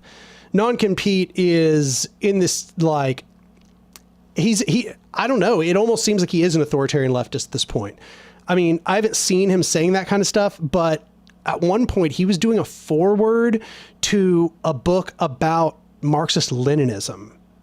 And I think he's just gone too far down that path. He seems like a genuinely likable guy, but I just think that left unity is absolutely the wrong way to go. And it sucks because, I talked to him in DMs and I was like, left unity is not going to work, man. That's just not the way to go. Like, I gave him like very extensive criticisms. And he said he didn't support left unity. He supported platformism. But then you see that just in practice, it doesn't seem to be the case. Like, he seems to promote authoritarian leftists, including Luna. I don't know. It's kind of disappointing. I don't want to like shit on him or anything. Once again, I don't like this channel to be this place where we like do criticism of other creators. I don't really want to get into that. But just to say that, yeah. Radical Reviewer, I love Radical Reviewer. I think his channel's great. I think he does a really good job. It makes me bristle a little when he has authoritarian leftists on there, but he's such a consistent voice for critiquing authoritarian leftism and advocating for anarchism more broadly that I can't be too upset about it. He certainly doesn't seem to have gone too far down that path. As far as Adam Something, I don't really have a strong opinion on him. He just seems like a sock dim as far as I can see, unless I'm thinking of someone else, Adam something. Oh no, I'm thinking of Adam, like Callahan or something. Oh yeah, I'm thinking of somebody different. What's his name? Let me go look. Adam something. Oh, I follow Adam something, but I can't recall ever watching one of his videos. So I'm not sure. I don't really have a strong opinion. If I can't remember his channel, then I shouldn't make any comments.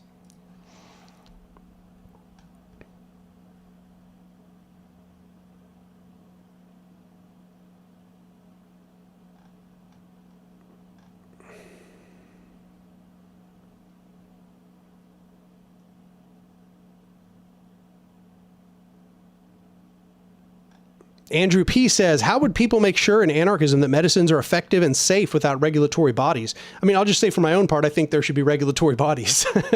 I mean, I think that you should have a society where you have federations of general council structures so that you can do things like regulating products and creating norms and standards that people can abide by, and that people can address and look at and say, ah, yes, okay, here's the standards. No more than this many milligrams per liter of this, and blah, blah, blah, blah, blah. You know, those standards, those are extremely valuable, and creating bodies which essentially carry out, decide on, and then implement those standards where everybody agrees to them. I think that's really important. So I actually think that there should be regulation of things like that in an anarchist society. I'm not one of these anarchists that's just like, everyone do as thou wilt, and they're just like, no structure, everybody just figure it out in affinity groups. Like, that's not me. I do not think that would work. I do not think that could produce a complex society. I think that would probably even lead to exploitation and abuse, and would probably allow hierarchical power structures to catalyze very quickly. So no, I'm a structuralist. I'm an organizationalist. I do not believe in this kind of like free for all of everybody does whatever they want kind of thing. I think that we have to build bodies where people come together and make decisions and agree to abide by those agreements. And that should be a basis for how society is structured under anarchism.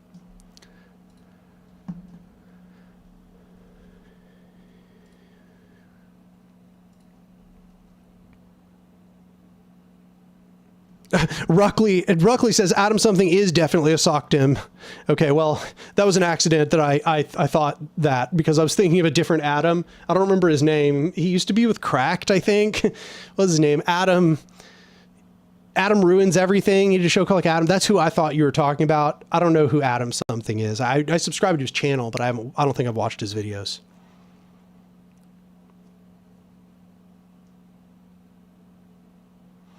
Andrew P. says, I don't see it as an organizationalist or anti-organizationalist thing. It's that regulatory bodies seem hierarchical to me. They decide what people can and cannot do. Any body wherein people can't come together to make decisions decides what people can and cannot do. There's no way out of that, and that's not hierarchical. The center of hierarchy is not that we come together and make decisions and then say, you can do this and you can't do that. That's not hierarchy. Hierarchy is monopolization of power, monopolization of decision-making. Horizontalizing decision-making is anti-hierarchical. If we all come together and we agree, this is the things that we think we're allowed to do, and then somebody doesn't do it, that's not hierarchy. They're violating the agreement. They are violating the agreement. We have to have a society where we respect and honor our agreements. A society where people go around like violating agreements is a society where exploiters will absolutely seize the vacuums. And if we just think that, oh, well, I can't tell them that they're not allowed to do bad things, then we haven't created anarchy. We've created a society where hierarchy is going to reign. Hierarchical power structures are going to reform themselves within that society. We have to create a society where it is standardized that horizontal power structures are what are the default mechanism for making decisions in society. It cannot be that everybody just goes around doing whatever they want. Hierarchy is not about imposing things on people. Often having something imposed on you actually can free you. For example, imposing regulations on society frees people to consume medications without being afraid they're going to die from them. That's freedom, to be able to not die to have confidence that when I inject my insulin isn't going to kill me. Whereas if we were to respect the freedom of somebody to make shitty insulin that kills people, then we would create a society that is less free. Now people have to be afraid that every vial of insulin they shoot up might kill them. That's not a more free society. So I think that this idea that a lot of people have, that imposition is hierarchy, is an individualist mindset that thinks of negative freedom. It thinks of freedom as being freedom from imposition. Freedom from imposition is nonsense. You just go live in a shack in the woods. That's freedom from imposition, okay? Freedom to is what we're talking about, okay? Freedom to do things. Positive freedom is what we're trying to create. Positive freedom is the ability, the array of different choices one might make. There are many things that are going to impose on people's ability to make certain decisions, but will increase the array of decisions that they and all of society can make. So I absolutely do not see regulation as a hierarchy. In fact, I see people not following particular regulations that we've all agreed are necessary in order to make things like safe medicine. That's a hierarchy. That person has decided that they get to make unsafe medication, which harms people, when we've all agreed it's not okay to make unsafe medication that harms people. They are imposing their individual will over the health of other human beings. So I consider that to be monopolization of power. Now you've decided you have the right to harm others. You have the right to just do as you will, because you know what? If I tell that person they're not allowed to make toxic medicine, I'm imposing on them. We're not looking for a society free from imposition. We're looking for a society that allows all of us to make the widest array of possible decisions within the world around us. And that includes a society where we have standards about the kinds of products that we make, and that those products can't just be toxic and life-destroying. They have to meet certain basic standards. And an anarchist society absolutely can achieve that, but it cannot achieve that if it thinks that all abiding by decisions and imposing decisions on people is itself like a destruction of their freedom, and that's what hierarchy is. I disagree.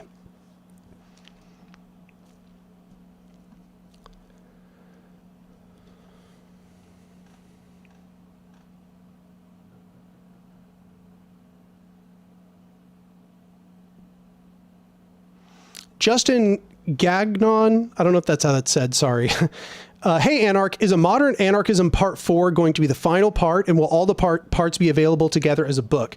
The answer to both of those is yes. Part 4 is the last part, then the series will be finished, and yes, I do intend to try to get the book published.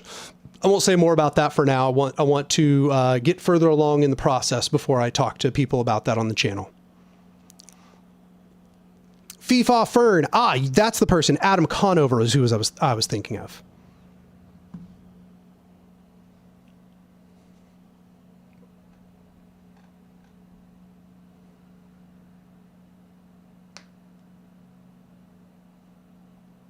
Knowledge and Defense says, due to almost everyone being united against the authoritarian right, I believe our most important goal is convincing people that true libertarianism is leftist and that true leftism is libertarian. Agreed?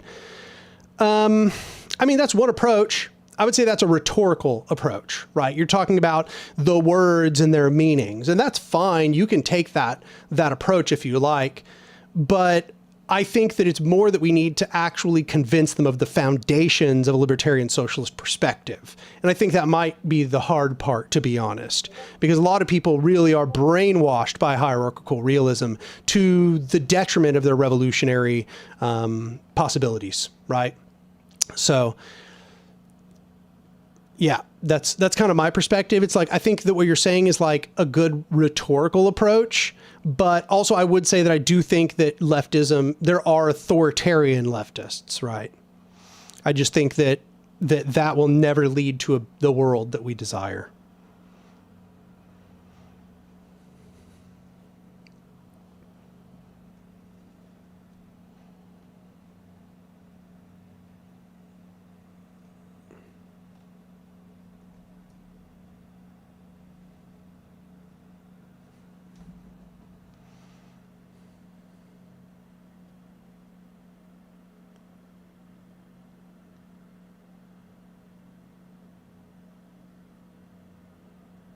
Give me a sec.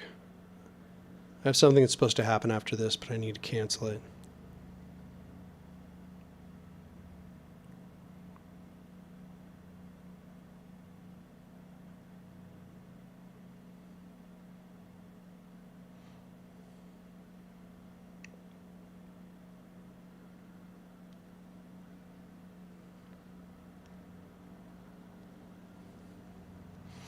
All right.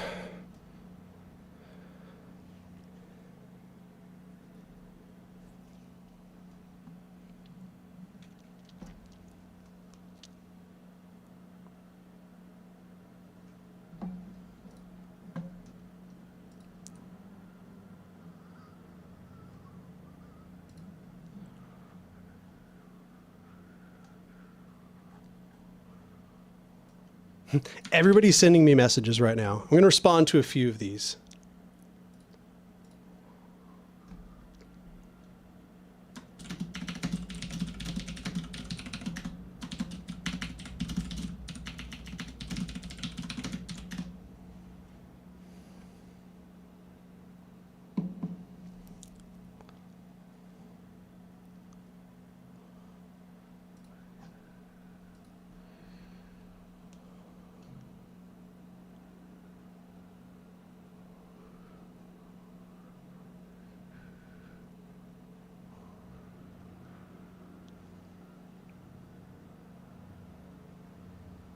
Space Anarchy says, how is best to plant seeds of anarchism in children and inoculate them against indoctrination?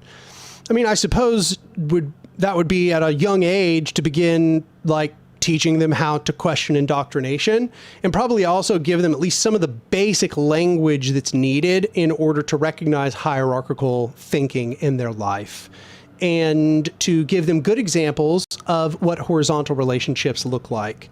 I think that'd probably be the best approach, but I also wouldn't go like real overboard on it, because it's important to give them room to think and grow and understand the world themselves, while also arming them with the necessary tools to make sure that they're not taken in by charlatans and hierarchs.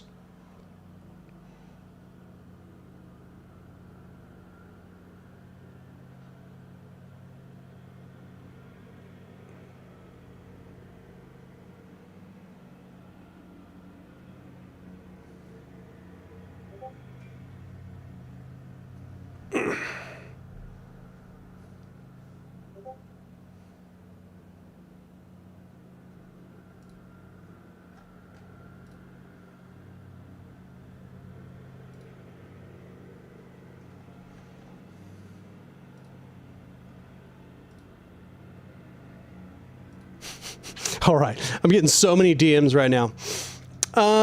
Let's see here. John Doe asks, what needs to be done in the next 10 to 20 years if we hope to bring about an anarchist society? Yeah, well, you know, this is such a big question that's why I write my video essays. So I will direct you to particular video essays, which will be helpful. I think the first one you'd probably want to read is Constructing the Revolution, or watch, I suppose, if you like. The other, excuse me, too much soda. Then I would highly recommend watching A Modern Anarchism. Specifically, the one that I think is going to be most pertinent is part 3, called Revolution. In fact, I think that a lot of my viewer base should probably watch part 3 of A Modern Anarchism, because it answers a ton of the questions that I get on these streams. And I know y'all aren't watching it because I can see the view count. In fact, part 3 of A Modern Anarchism took me 10 months, and it has less views than some of my like Anark abridged videos. It took me like 40 minutes.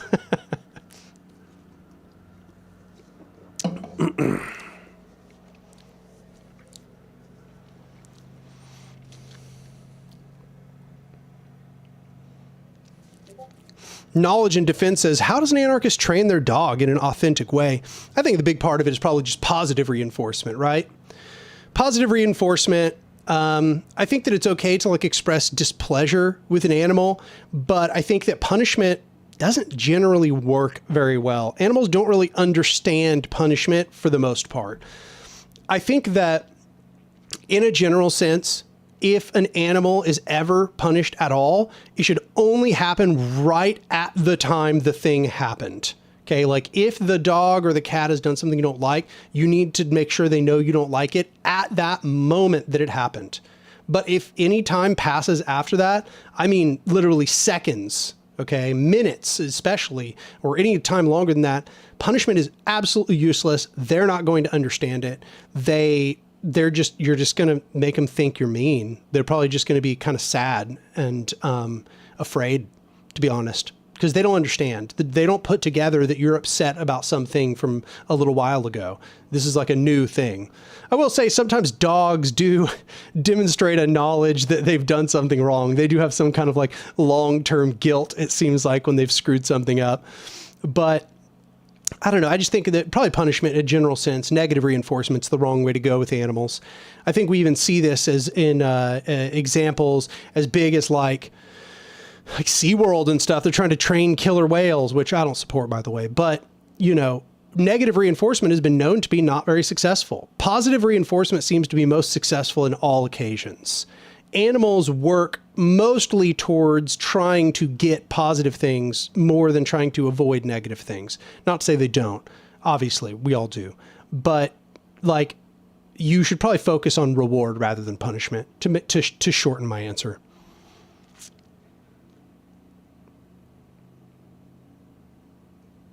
Random Bird Boy adds, punishing animals to train them should be only verbal. I would agree with that. You should be literally, I mean, maybe I'm weird for this, but I will just like straight up have a talk with the animals, right? I'll like point to the thing. I'll use the tone of disapproval. I'll tell them what I'm displeased about, because no, they probably don't understand the meaning of the words that I'm speaking, but they do have brains that associate things. Okay. They know your tone. They're really good at your tone. They know the tone. Okay. And when your tone, along with gestures and things that seem to like put the pieces together, and like, I think the animals often do put it together. In fact, I've kind of had some really weirdly shocking situations where it almost seems like the animal literally understood what I was saying. But, yeah.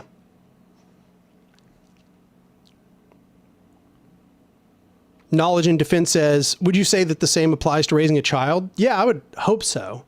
I would hope. I haven't raised a child, so my opinion's not super valuable on that. Yeah, I haven't raised a child. But I would say in a general sense, you should probably never physically punish your child. But there is such a thing as negative reinforcement that probably is valuable when you have a child, which is to say you tell them when they've done something you don't like. Talk it through with them. Explain to them why this is a bad thing. You're disappointed. They shouldn't have done it because of X, Y, Z. That's a form of negative reinforcement, right? Your parent being disappointed in you, being upset with you, that's a bad feeling. So, yeah, I mean, you know, kind of like with the animal, probably you should just keep the negative reinforcement to language, to speaking. It's Me Spiv says, what do you think about B.F. Skinner then? I don't know. He's kind of a complicated figure. I mean, B.F. Skinner clearly was theoretically very strong. I mean, you know, like conditioning is right. He's, you know, his thoughts about conditioning were correct. And in fact, I know somebody who was actually reading B.F. Skinner's book. It's called like Utopia or something, which is kind of about him saying that this society is built to create negative outcomes because of how it conditions people. And he's laying out how he thinks that positive conditioning would work instead. So, you know, my first inclination is to think that B.F. Skinner is like a monster, but I haven't read Utopia. And from what I've heard, Utopia, maybe not by any means is a perfect concept that he's created, at least takes into account that people act in these negative antisocial ways to a large degree because we live in a society that rewards antisociality, right?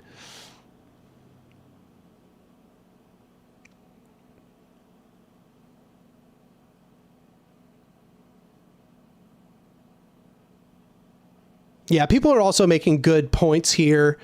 About the difference between authoritative parenting and authoritarian parenting, as Sid Vicious says. And also Claudia points out to be careful with psychological and mental abuse. Please don't scorn or disrespect your child. I would agree. Yeah. I don't think that's even very effective most of the time, or if it is effective, it's short-term effective and it's long-term going to just damage your kid. Like you're just going to give them like psychological issues, you know? Yeah. And what Dude Ryan says is that it's been shown to just make the child fear the parent or guardian. That's precisely right. You have to be really careful with negative reinforcement for any animal, and that includes humans. Humans are animals, right? Negative reinforcement, if done in the wrong way, can just lead the thing that you're, whatever, I guess, disciplining, whatever word you want to use, to just being afraid of you, right? Just becomes afraid of you. And, you know, if you're just kind of an asshole parent, you might be okay with that. Hey, well, the kid stopped doing it. It's like, yeah, now your kid is afraid of you. Is that what you wanted? You wanted your kid to fear you? Because that is literally the opposite of what a parent should want with their kid. And the same thing is true for your pets, you know?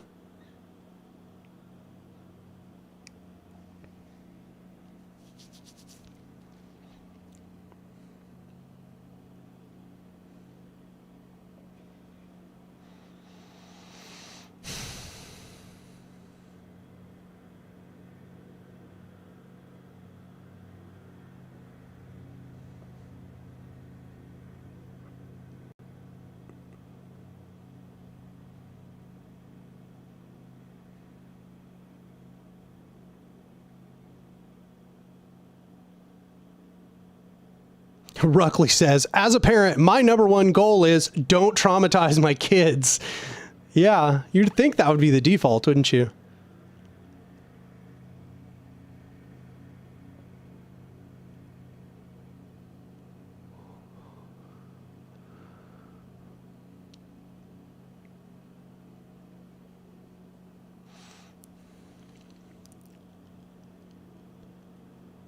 Shit Vicious asks, do you ever examine the nuance between authoritarian power and authoritative power? No. And that's partially because I don't think I've really inspected it or learned about it deeply enough to be able to kind of bear forth on it, you know? Like, I can kind of extrapolate what the difference would be, but I would need to like do research to know specifics so that I could actually like have an informed opinion that was worth listening to. Cy Maurice asks, Anark, might be a strange question, but what role do you think hate plays in a revolutionary outlook from the oppressed toward their oppressors?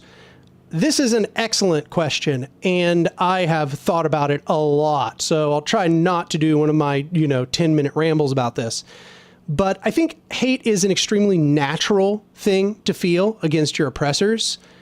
However, I have found that it is not a very lasting fuel.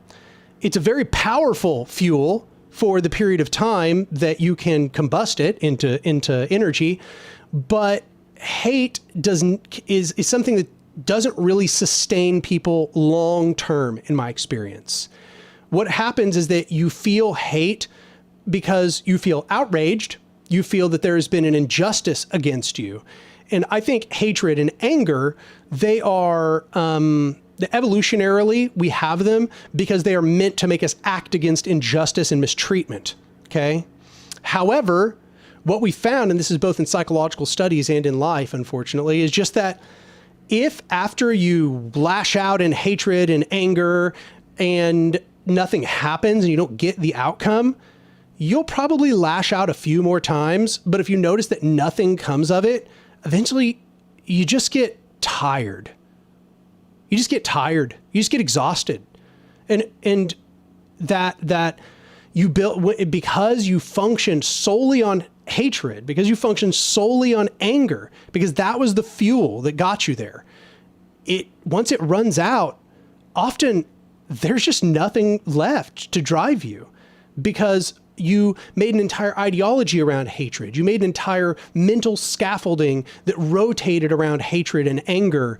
You drove yourself over and over and over to do dangerous and transformative things, quite possibly, through your hatred. And I think that that cannot last.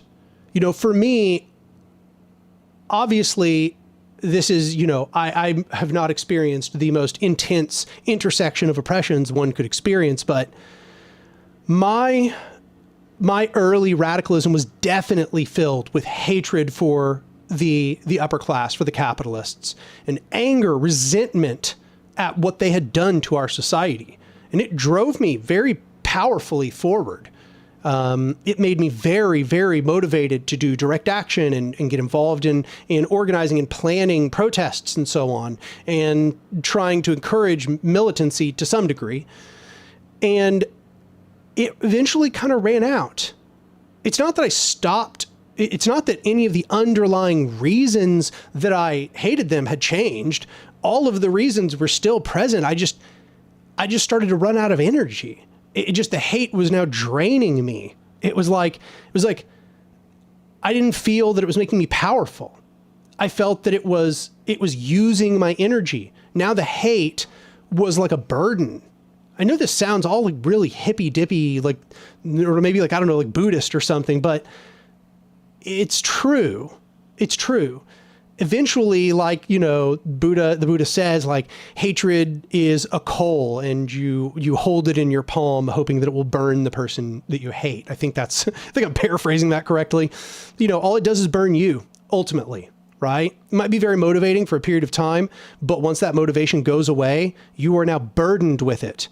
It's no longer empowering. It's no longer exhilarating. It's exhausting. And that's why what I try to do is I don't tell people, you know, your hatred is invalid, or, you know, stop feeling hatred or anger. Like, that's silly. It's as if I could convince someone out of that. That's just absurd. But what I will say is we have the responsibility as a movement of trying to give people a motivation that never dies, that you don't run out of it as a fuel. It's an infinite fuel. For me, I believe that's hope. I think hope is an infinite fuel. It never goes away. You can start to feel hopeless. You can get to a low point, but insofar as you maintain hope, you will be driven until your last day, because hope is predicated on the possibility of things being different, not just on the desire to tear down the structure, but instead your belief that there could be a different structure. That will drive you forever, for the rest of your life. And I think that it also requires for you to start to feel hope in place of anger or hatred as a driving force. You have to actually start to develop a systemic understanding. I think hatred is also very much a symptom of blaming the problem on individuals, okay? Where you start to individuate the issue. Like I said, you'll recall just a moment ago, I said that what I had was hatred for the capitalists, okay? I was angry at the capitalists. I thought, you know, in my mind, I was upset at them. I wasn't upset necessarily at the system. I knew the system was all messed up, but that hatred, that anger I felt, it was aimed at individuals, okay? And then as I began to learn, oh, there's just more and more individuals involved in this. And oh, wow, some of these individuals I hated, they've cycled out. And yet things just keep getting worse anyway.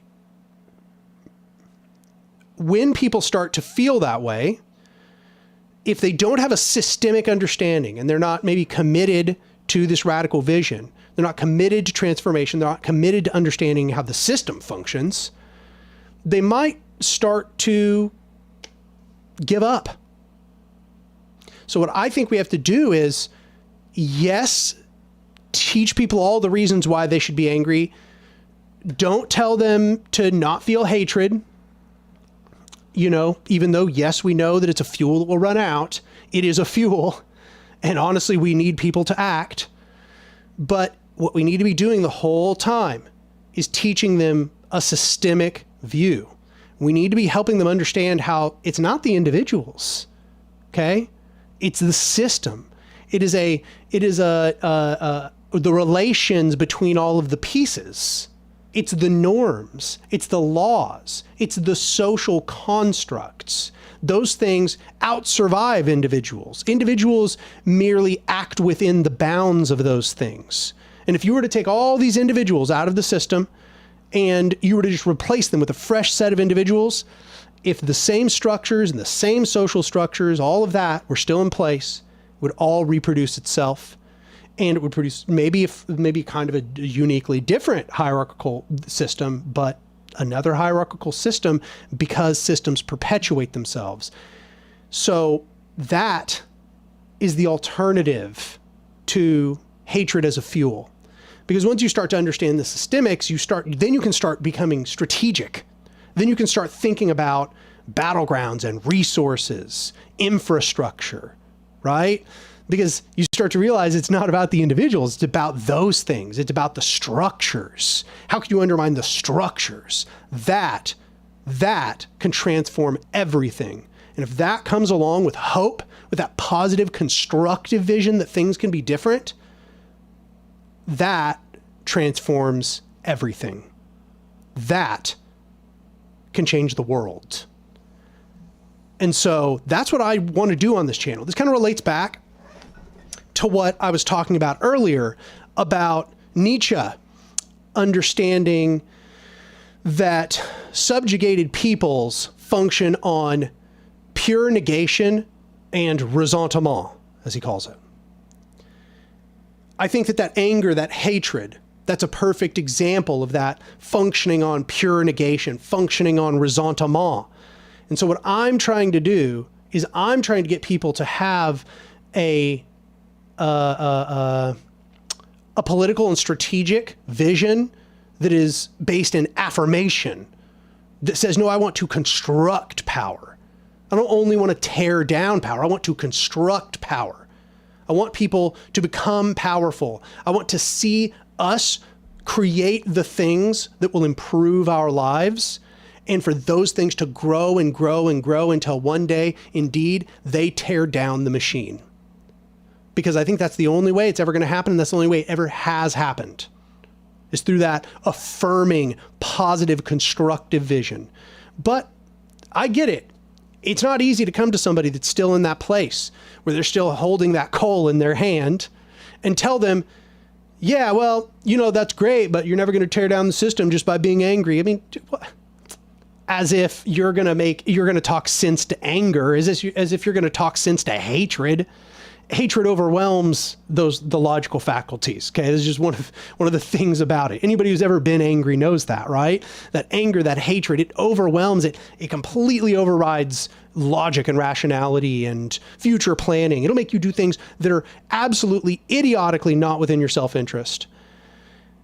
But it is a very potent fuel.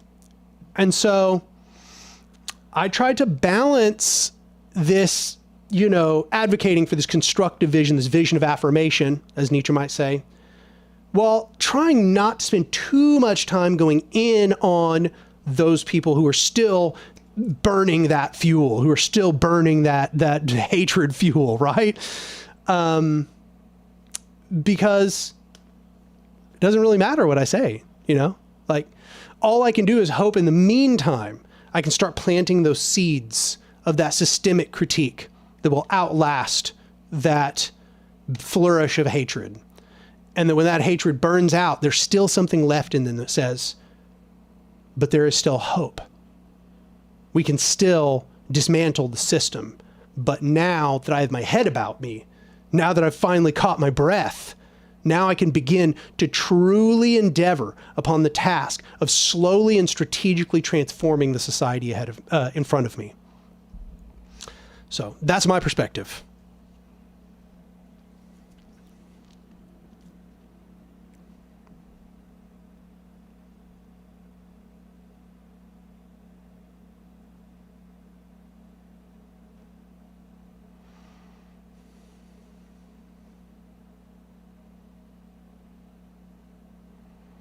Slower Panther asks a pretty interesting follow-up question.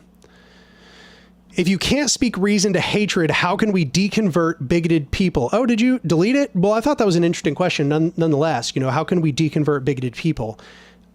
There are examples of that working, but it's not very common. I've seen it. I'm not saying it's impossible. It is possible. Okay. But it's a huge amount of work. It's a huge amount of work.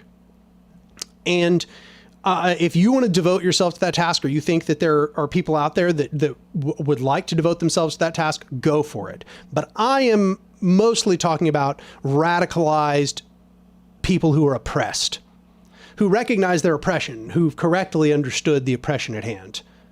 You know, I'm not looking to convince those people otherwise. I'm not trying to deconvert those people. So that's mostly who I was talking about there. Got a $50 donation from Ceylon 1999. I'm just going to say it that way because who knows. Opinions on the free will debate. The book Determined argues that free will is an illusion because our choices are determined by our genetics, experience, and environment. It also argues that we should rehabilitate rather than punish criminals.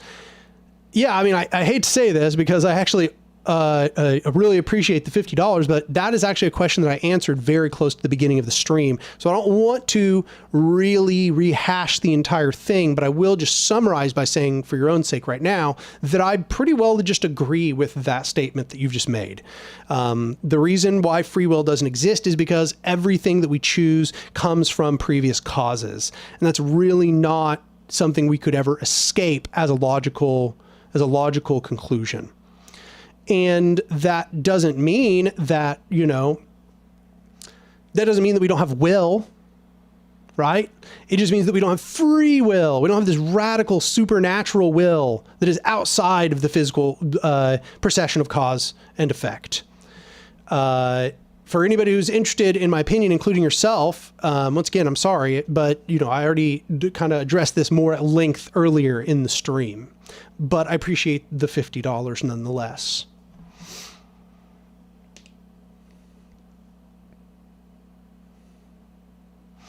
Salim Bujima says, any introductory short books or essays on green anarchism for a friend who is a hardcore ecologist, but also a hardcore liberal, work within the system kind of guy? Oh, Bookchin is like custom made for this guy. Bookchin is just all about this guy. I'd probably read Ecology and Revolutionary Thought. That's a great starting place for Bookchin, and I think probably also a great starting place for the kind of person you're discussing as well. But Bookchin in general, Bookchin would just be perfect for this person. Tippus Lord Raihan says, anger can give a false sense of gaining control, and it produces chemicals that are like a narcotic. So anger needs to be tempered and directed reasonably in revolutionary movements. Agreed 100%. In fact, something I didn't really mention in that rant just a minute ago is that anger and hatred can also lead to really negative things that we all don't like within revolutionary junctures. And that is, you know, violent overcorrections, right? You can get, you know, pogroms and mass executions and gulags and stuff like that. You know, those are very much impulses guided by anger and hatred more than rationality. They don't really get a whole lot done in reality. They're more mechanisms for producing an extremely radicalized opposition.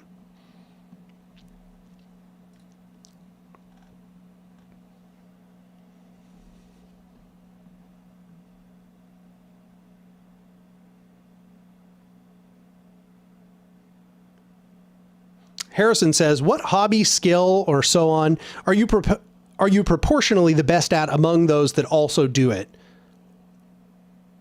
Probably writing.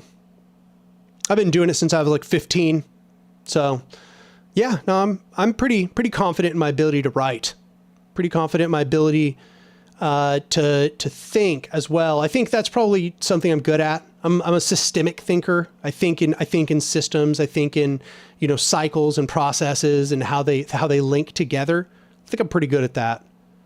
And so yeah, I think I'm a good writer as well. Knowledge and Defense says, I believe the rights of the individual and the collective are not opposites, but rather two sides of the same coin, because a group is comprised of persons. Would you say that's a fair assessment? Yes. In fact, that's pretty much just the social anarchist position. The individualist anarchist is the one that thinks the individual and the collective are opposites that have opposite needs. But the social anarchist believes that these are two complementary things, that the collective and the individual both have particular needs and desires which need to be fulfilled within the structures that we create.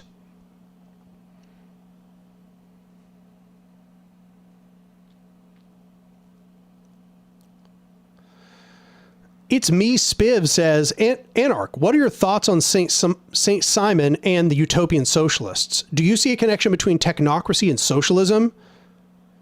As in, socialism is the management of things and not people? That's an interesting question. I haven't read Saint Simon, so I couldn't really give you an informed opinion, but I will say that in general about utopian socialism, I think that utopian socialists are 100% allies. I think that they have a great vision, and I actually really appreciate that they are concerned with the functioning of a future society. I like that they demand the impossible, as Bookchin says. I think that those are very valuable impulses to have in the movement. And I certainly do not in any way view them as enemies, even though I view them as often kind of impractical or unrealistic. But obviously they know that, right? I don't think I'm like making any new insightful observations. I mean, you know, they recognize that what they're asking for is possibly more than could ever really be achieved, like practically achieved. But I think a lot of the utopian socialists, the way they're looking at it is just that you ask for like way more than what you think you're going to get. And that way, when you arrive at your destination, you got more than if you had asked for less, right? It's almost like having a maximal program that you're not even entirely sure is achievable. But boy, oh boy, if you got half of it, it would be ridiculously incredible. You'd be highly liberatory. That being said, something that I often kind of find when I am disagreeing with utopians or having conversations with utopians where we kind of, cross wires, as you might say, is that sometimes when they form these utopian futures, they try to impose the needs of the utopia they've imagined on the current conditions we face and the transitions that will need to take place as we go from here to there. And when you lay out what you think a practical maximal program is, as well as a practical minimal program, then you get into disagreements and arguments. And when you're trying to present what might be kind of like more realistic, grounded analyses, they just kind of reject them out of hand because they don't really match the ideal that they have in their mind. And it's sometimes hard to communicate to them that, yeah, it's okay to have an impossible ideal, but you need to be careful that your impossible ideal does not intervene too much on what we are actually what we need to be carrying out right now and in the future. And this sounds familiar to any Marxist, right? This is what Marxists say about anarchists all the time. The difference is that I don't think that anarchism is impractical, and it should be said that our vision should largely be in line with those Marxists. So, the Marxists can't really critique anarchists upon this same ground because theoretically, anarchists and Marxists are supposed to want that same end of a stateless, classless, moneyless society. That being said, I do feel that these charges of utopianism or an idealism that are levied at sometimes like individualist anarchists, for example, or more utopian socialists more broadly, I do think that they are sometimes very valid critiques. And social anarchists have been in the position of having to make the same sorts of arguments against those strains historically. And I found myself having to do so very recently, in fact, in which case I'm not going to name names, but I kind of got into a disagreement with somebody of just in line with this exact topic, and in line with these exact problems. In that disagreement did not resolve, and I think that that's part of the reason why there has been this noted split between, what you might call the scientific socialists and the utopian socialists, or the materialists and the idealists. Not to say the person I'm speaking about is firmly in one camp or the other, although they definitely do tend towards utopianism, is that the materialist or the scientific thinker is really trying to start from things as they are. They're saying, okay, I'm looking around and I'm seeing this is the structure of things as they are. Then I'm assessing potentials. I'm saying, okay, well, what is it that displeases us about the system we've got? And what are the possibilities, given the things I know about how reality works? What are the possibilities about how that could change, and where that could still be grounded in those things that I know? Okay, like sometimes I'm going to have to bite the bullet. I'm going to have to accept things maybe I wish weren't the case, but I accept these things because what I'm trying to do is create a vision which can really take us from here to there. And I also want to have a realistic understanding of what there looks like. Whereas the utopian, that's just never that's not the way they're thinking about the problem. They're thinking about it from the other way around. They're saying, what is the thing we need to achieve? What is the structure of the utopia, this ideal society I would like to achieve? And then from there, they basically say, okay, let's just work towards the impossible ideal, right? As Bookchin himself would have said, be realistic, demand the impossible, right? I think that's what it was. So bad at quotes and stuff like that. You probably all picked that up. But this is sort of the crux. This is why I say I'm not a utopian socialist. This is the reason I don't call myself a utopian. I often will say that I'm a materialist in that sense. If we're making this delineation between materialism and idealism, I'm a materialist. If we're making a delineation between a scientific and a utopian socialism, I'm a scientific socialist. So I appreciate the vision, but sometimes when it comes to the nitty-gritty, there are going to be disagreements between these two camps, myself and others included.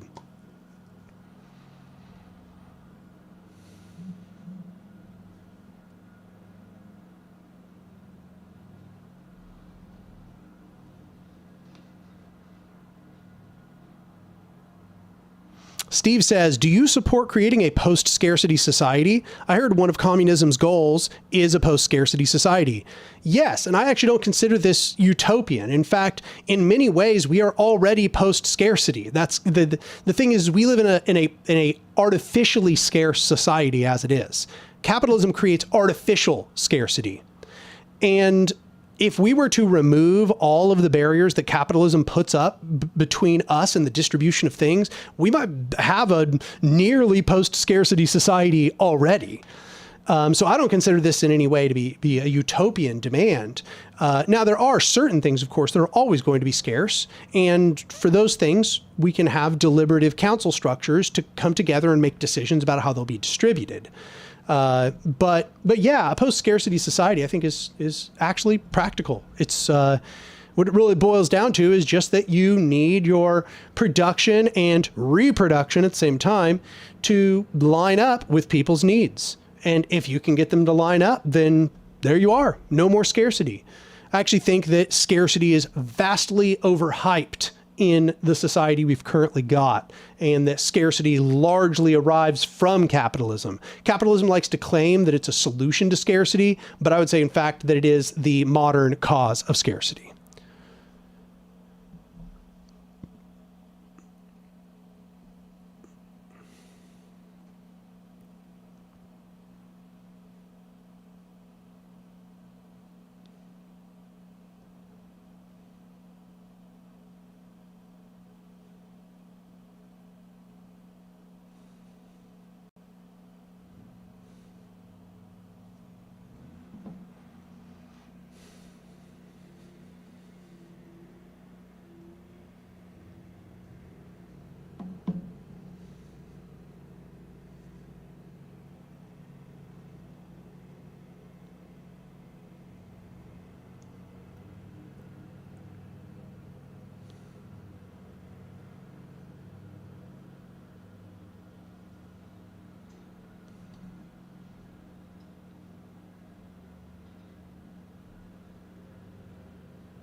XL Step asks, is there such a thing as a stateless form of fascism? I would say no, because the state is one form of hierarchical power. And fascism tends to try to combine all the forms of hierarchical power together.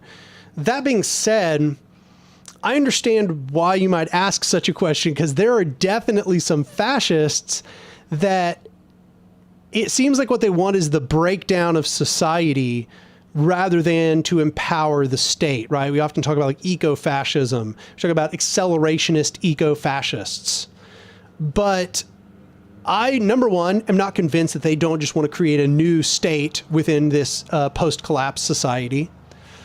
And I think that, yeah, actually, no, I was about to say number two, but I think that's it. I'm not really convinced that they don't want to create a new state in this post-collapse society.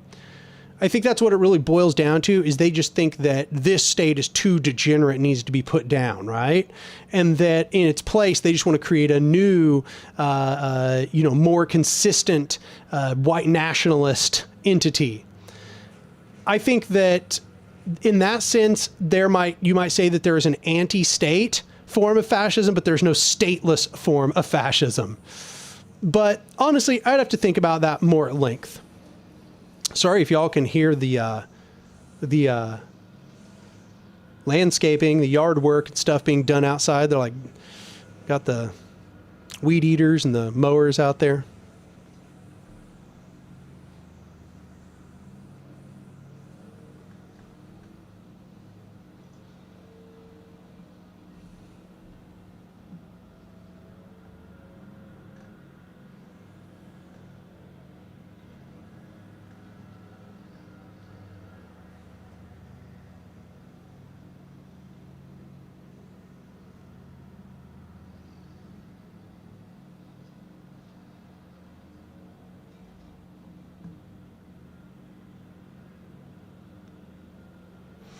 Leslie McDowell says, a moneyless society would have to remain a hamlet. There's never going to be a moneyless nation. Lenin learned that. Lenin did not learn that because they never even tried to be moneyless. That's not even something that happened in the USSR. So that's a really funny thing to say.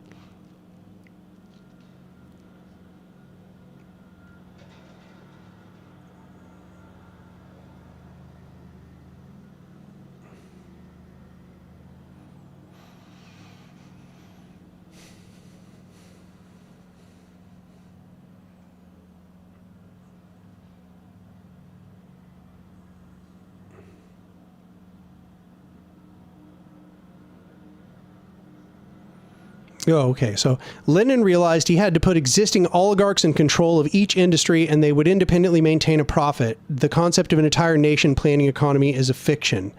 Some of that did happen, but no. The thing you're really missing here is that they weren't even socialist or communist. They knew that they were doing capitalism.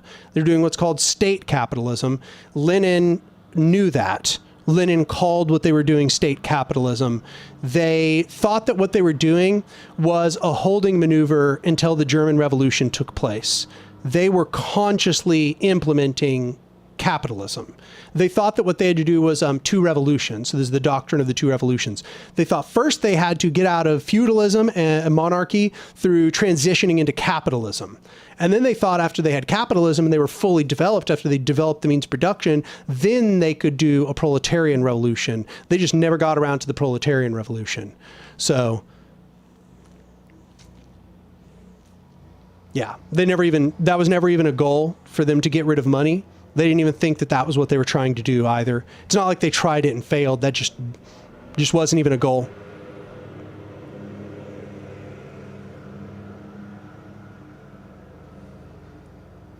Ubik asks, Anark, are you a moral relativist? Absolutely not. I think moral relativism is incoherent. I don't think anybody actually can really practically say that they are a moral relativist. You know, theoretically or philosophically, they might claim they are, but in fact, they're not. All you'd have to do is just give a ton of examples. You could go through examples all day long until eventually they're just going to have to agree with you that morals are not relative. Now, there is a component of ethics that are obviously relative, like that much is absolutely the case, you know, just based on different people's preferences.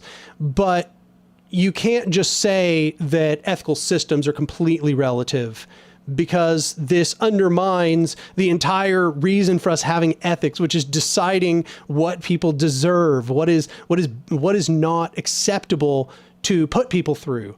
And if you regard that there is a bad way to treat people, then you regard that there are ethics. And you cannot believe, for example, murder. I didn't say killing. I'm not saying killing, murder. Okay. Which is to say, just killing, not in self-defense, aggressive killing that has no defensive component. There is nobody that can believe murder is okay. You know, for example, if you believe that ethics are fully relative, completely relative, then what's your issue with serial killers? What's the problem? I mean, they're just functioning on their own ethic, right? Like, seem like on their system, everything is cool, everything's in line. It's like, can you even condemn serial killers if you're an ethical relativist? It seems not to me. You can condemn them from your perspective, but also who cares about your perspective if all ethics are relative? Like, your perspective is meaningless if all ethics are relative. And why should anybody listen to you about anything being good or bad? Why should anybody listen to anybody about anything being good or bad if ethics are completely relative? It's a nonsense perspective. And I think that it completely arises from a sort of philosophical and theoretical cowardice, where people are really afraid to work through challenging and difficult subjects, which is understandable. Ethics is very challenging. I would say it's the most challenging philosophical discipline because the answers are not incredibly clear. What I've said before is that in philosophy, you know, we have these fields, and I'll try to recall them off the top of my head. We've got like metaphysics or ontology, epistemology, the study of knowledge, ethics, and I forgot the fourth one. What is it? It doesn't matter. We've got these fields, okay? And if you go into the fields other than ethics, my personal contention is that they're just answers. There are philosophical perspectives that are just, in every way, better answers than all the competitors, okay? Like in ontology or metaphysics, physicalism or materialism, as far as I'm concerned, they're the only name in the game. That's it. That's it. The whole field resolved. You know, you go and you look at epistemology. I think that some form of a scientific skepticism, which is not to say skepticism of science, but is to say a skepticism that is driven by the scientific method. That is pretty much the only epistemology that really has stood up to scrutiny. And then, you know, you might also include some form of I forgot the name of it. Doesn't matter. But they're like clear, good answers that match modern understandings where we've like discovered more and more, and like, boom, there you go. There's your answer. Okay, cool. You know, you can settle on that. That's strong and argue for that. Ethics is just like this free for all. Okay. Like we're still at this place where ethicists haven't nailed down like a fundamental system for understanding, right? You've got like virtue ethicists and equal measure to consequentialists and equal measure to like deontologists and all kinds of weird mixtures of each of them. The field is really unresolved. So it's really easy to see how someone might be tempted to be like an ethical relativist or a moral anti-realist, for example, because you're just like, you know, easier for me to just reject the questions outright.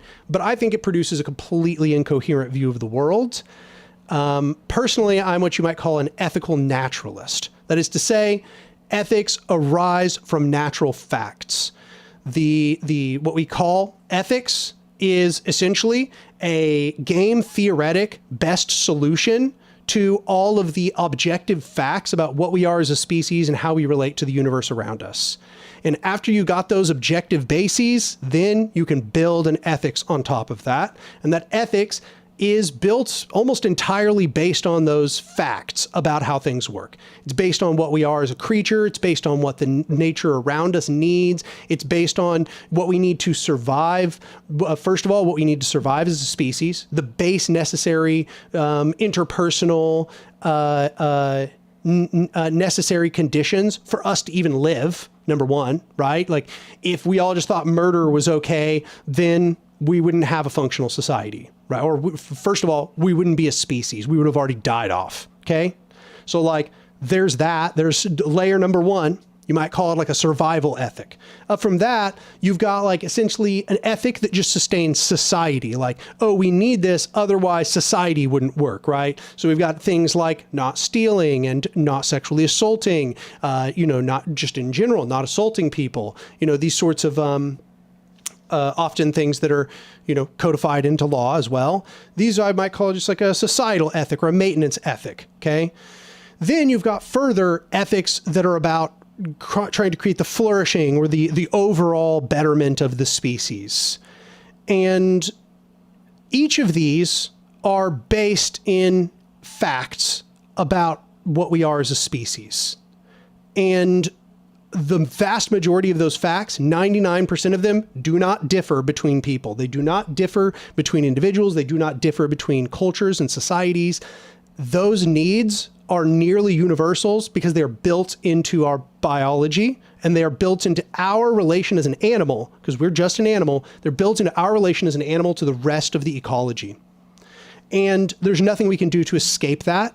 There is absolutely no relativity to that because there is no way to change what we are and how we are related, both currently and historically, to the rest of the universe. And in that sense, there is essentially a series of ethical principles, which we may or may not have direct access to, which are going to regard the production of a society that does all those things. It survives extinction, it maintains the basic, foundations of society and leads to its flourishing. And I'm not saying like we got them all figured out, like, boom, problem solved, but like there are answers.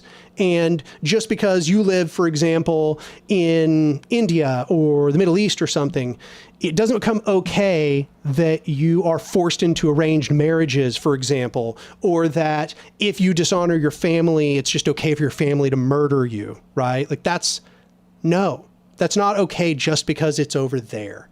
Everybody deserves this fundamental dignity as human beings because of the things that lead to positive and negative outcomes for us as a species. And so, no, I categorically reject ethical relativism and moral anti-realism.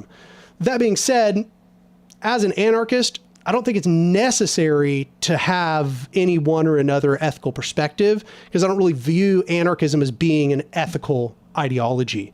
I think anarchism is a political theoretic ideology. Therefore, what it does is it looks at the way political systems are constructed and what happens when those systems move in certain directions and are configured in different ways.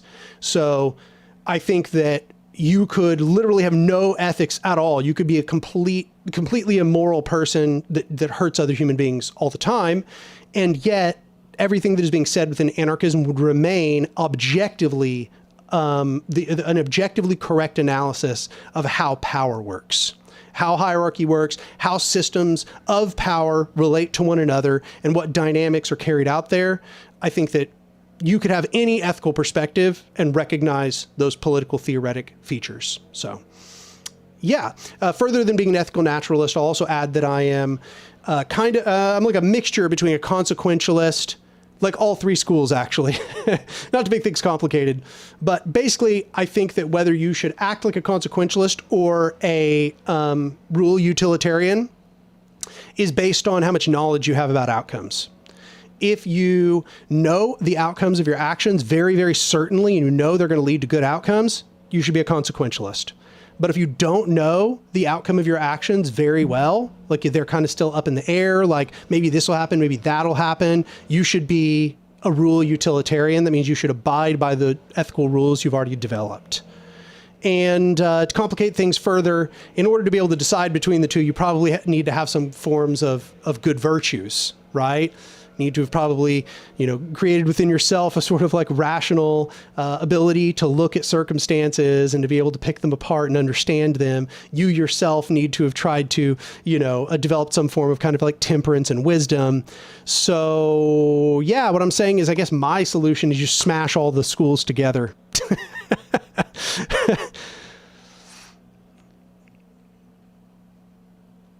Anarcho-pill. Yeah, I got Anarcho-pill's support here. Ethical naturalism is the only meta-ethical worldview that makes any sense. If there was a world with exactly identical natural facts to ours, all the moral facts would be identical too. Exactly. I'm so glad to have your approval too. You got them philosophy smarts.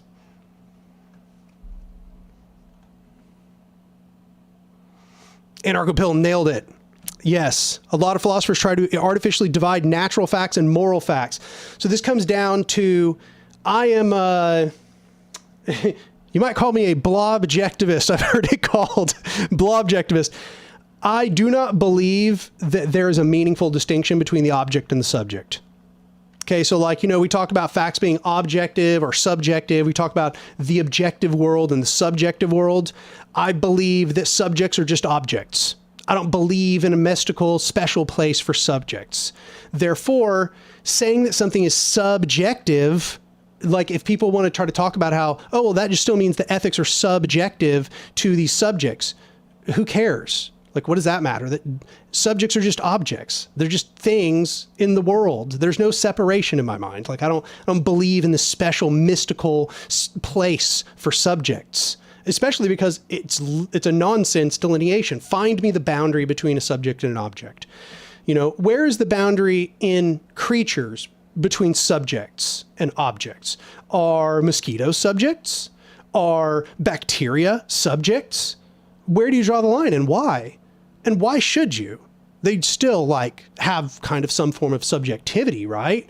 And yet, you would not wonder whether there were better or worse things for the bacteria based on its basic features as a bacteria. You know what's better or worse for a bacteria, right? There's a reason you put isopropyl alcohol on your finger. Sorry, I hurt myself. You put isopropyl alcohol on a wound because you know it's worse for the bacteria and you don't want the bacteria to infest the wound. And you know what? If the bacteria could form ethics, let me tell you, they would not like isopropyl alcohol. That's just a fact about how bacteria work. Right? So I don't view subjects and objects as having some mystical fancy distinction. That's why I've heard this called blob-objectivism before, which is the worst conceivable name there. But yeah, no, I reject this delineation. Subjects are objects.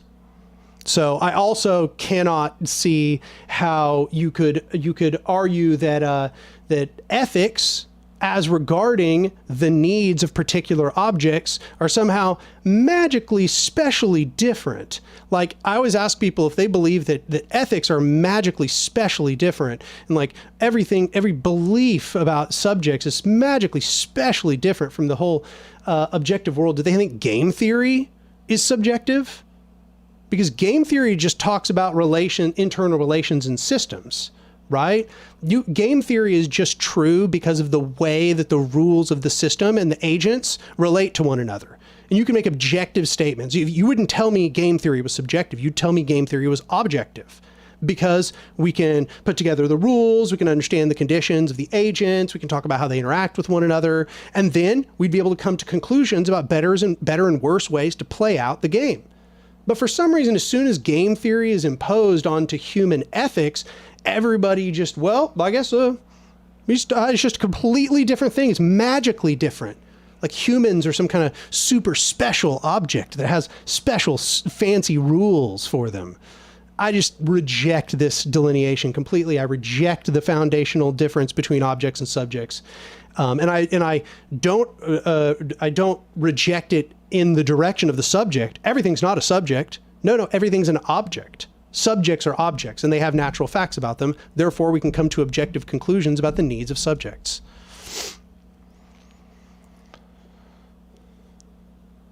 Jarius corrected me by saying rule and act utilitarianism are both consequentialist. That's what I actually should have said if I'm being a little more specific. I'm saying that you should choose between rule and act utilitarianism based on knowledge of outcomes.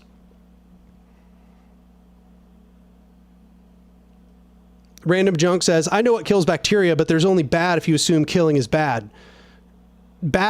Killing is bad because it harms the creatures that it is happening to. And those creatures are built to not want to die.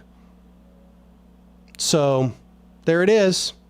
That's why it's bad. It's really not that much more complicated. I don't know why people try to make it fancy, special, complicated. It's not. It's not. The is-ought distinction doesn't exist. Oughts come about by is. Objective facts determine ought statements. Every ought comes about through an is. There is no, this distinction doesn't exist. Hume was wrong in my opinion. I like Hume too.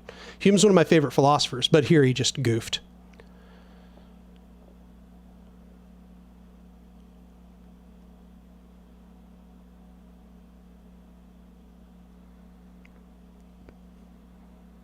So, string of numbers, last name says, isn't music subjective? Here's the thing. I'm not saying that there are not relative facts for subjects. There obviously are. You know, different subjects have different desires and preferences and so on. But those desires and preferences are based on objective factors. They are based on like objective aspects of how that being exists. You know, if you were to imagine you copied and pasted that subject. Okay, imagine, or imagine you cut and pasted. Like you got all the molecules and atoms inside the subject, okay? And you made a copy and you disappeared the previous one. And you pasted that combination of atoms right back directly in that place right there. We both agree they would have literally all of the same desires and preferences. Not one single thing would change in that process. The reason for that is because subjectivity is not some magical transcendent concept. Subjectivity is just an outcome of the configuration of an object we call the body or the mind or the brain. The brain and the configuration of all of our physical features and biological facts. These are objective. And they produce things we call subjective, but I think we obscure these things, subjectivity, and the things that subjectivity interacts with as something mystical or supernatural, because we still have not gotten past this concept of a soul. We're still stuck in this paradigm, this old Western paradigm of a supernatural soul that is inside conscious beings, and that this makes them special somehow. They get put into a special category, and the things they do are special and unique. Whereas if we were to look at a computer speaker, we wouldn't do that. We wouldn't talk about it having some special, unique subjectivity. We would just recognize that it's an objective thing. It's an object, and there are particular things which lead to the maintenance or non-maintenance of its continued form. Same thing's true for human beings. Same thing's true for all living things. Living things are not special and unique and apart from the universe. They are part of the universe. They have objective facts about them, and by looking at these objective facts about them, we discern the objective facts about their preferences as well. Random Junk says, so harm is part of your definition of bad? Yeah, it's one aspect of bad because creatures don't like being harmed. Harm is an internal system we've evolved to make us not do things that go against our overall survival. Things that cause us harm are generally things that hurt our overall survival or continued well-being. And therefore, yes, harm is bad because we're a species built to not like that class of things we call harm. And it just so happens that pretty much every species in existence agrees on those things, right? Like what hurts us? It turns out that wounding our skin and body, dismembering us, we don't like that. What do you know? Every species on Earth doesn't like that. What a weird coincidence. It turns out that eating poison, species don't like eating poison. What a conundrum. How do we square that? Duh. Eating poison kills them. It makes them less able to perpetuate into the future. These are objective facts about what lead to the betterment of these creatures. There's nothing magical about it. It's not special and unique. Like it's just another system, and the system creates these metascale principles, which we call values and desires. And these values and desires root directly to objective facts about the configuration of those systems. Like, once again, there's a reason why when, you put even simple life forms, things that are incredibly small with basically don't even have brains, or have brains that are like literally a few molecules big or something. And yet they're still programmed to avoid harm and avoid them not being perpetuated. Notice how this is a universal. It's a universal because it's an objective fact. This objectively leads to these species or living things not perpetuating themselves. And insofar as it leads to that, it's bad. Duh. This isn't that hard. It really isn't. It's only hard because everybody still is stuck in this old, ensouled subjectivity. The subject is special. It has a special category. The universe is separated into two categories, and it just so happens one of them is made just for us. Wow. What a unique, what an interesting coincidence. We created two special categories for the entire universe. 99.99999999999% of the universe goes into one category, which we call the object. And the other category just so happens to only apply to us. And now we get to make special rules for that category. It's a special fancy category. I just reject this the entire basis on which the argument rests. Yeah.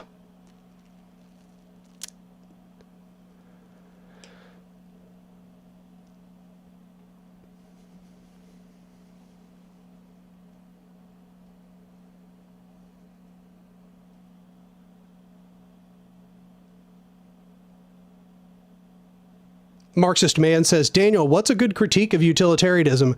I mean, to be fair, this isn't really that hard, right? Like pretty much every ethics class you ever take, they're eager to tell you the primary criticisms of utilitarianism. Yeah, I mean, we often call it what do they call it? The utility monster. Basically, the whole thing derives upon finding some extreme fringe example where utility, you would get good outcomes for doing things that we all agree are bad. Pretty much what it always boils down to. And there's a thousand variations, but pretty much all the variations are extreme edge cases. And I argue they're extreme edge cases because they don't really regard a lot of the natural things that we run into as humans. But, you know, they often call this the utility monster.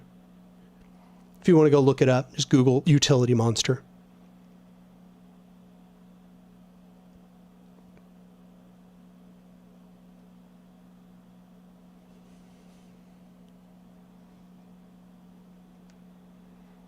Knowledge in Defense says, I think ethics are subjective, but at the same time, I think we should still intersubjectively agree on some ground rules of what is and isn't acceptable, kind of like the platformism of morals. I think we already do, and that is pretty well a bygone conclusion at this point. I think that intersubjectivity long time ago already established most of the ethical rules we agree to. And the reason why that every single society going as far back as you'll ever find has agreed on like things like the golden rule or not murdering, for example, is just because that's already happened. There was already objective answers to most of these things. There was already objective answers because intersubjectivity is another form of objectivity. Intersubjectivity is just a really good verification of objective facts. So like you get a bunch of subjective beings together, well, then you start developing their intersubjectivity. You're going to start to figure out what objectively is good for those beings. And you'll probably find that what's good for those beings is just good for beings in general. And yeah, like we a long time ago already developed pretty well most of the answers to what was good and bad. I mean, like, you know, not murdering people, not stealing, not assaulting people. Like these things are just like, you know, what we're disagreeing about most of the time is really not the ethics, the rules themselves. We pretty well settled 99% of the rules. We're just disagreeing with like why the rules are true and where the exceptions are. And these three schools of thought are really just disagreeing on like the foundational framework which justifies the rules we already agree to.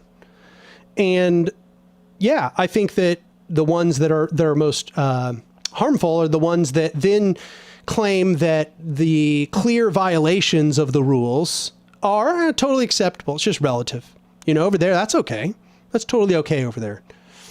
It kind of reminds me of if somebody who wasn't, from the Bible Belt were to look at the Bible Belt, indoctrinating their children, oppressing trans children and suppressing their identities, lynching black people, proselytizing in every single opportunity, creating mega churches. Here we're like, damn, this sucks.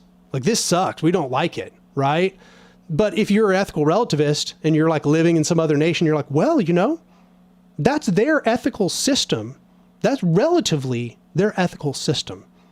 It's like, okay, your viewpoint is literally useless. You literally are not able to explain anything useful to me.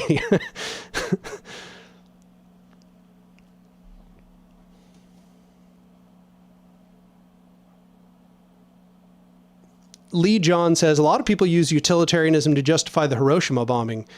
Yeah, but I think they're wrong. I think they're wrong on a variety of occasions. I think, number one, it did not produce the outcome that they brainwash us into believing it did. And on that, I 100% believe you should watch the video by Sean about the nuclear bombs.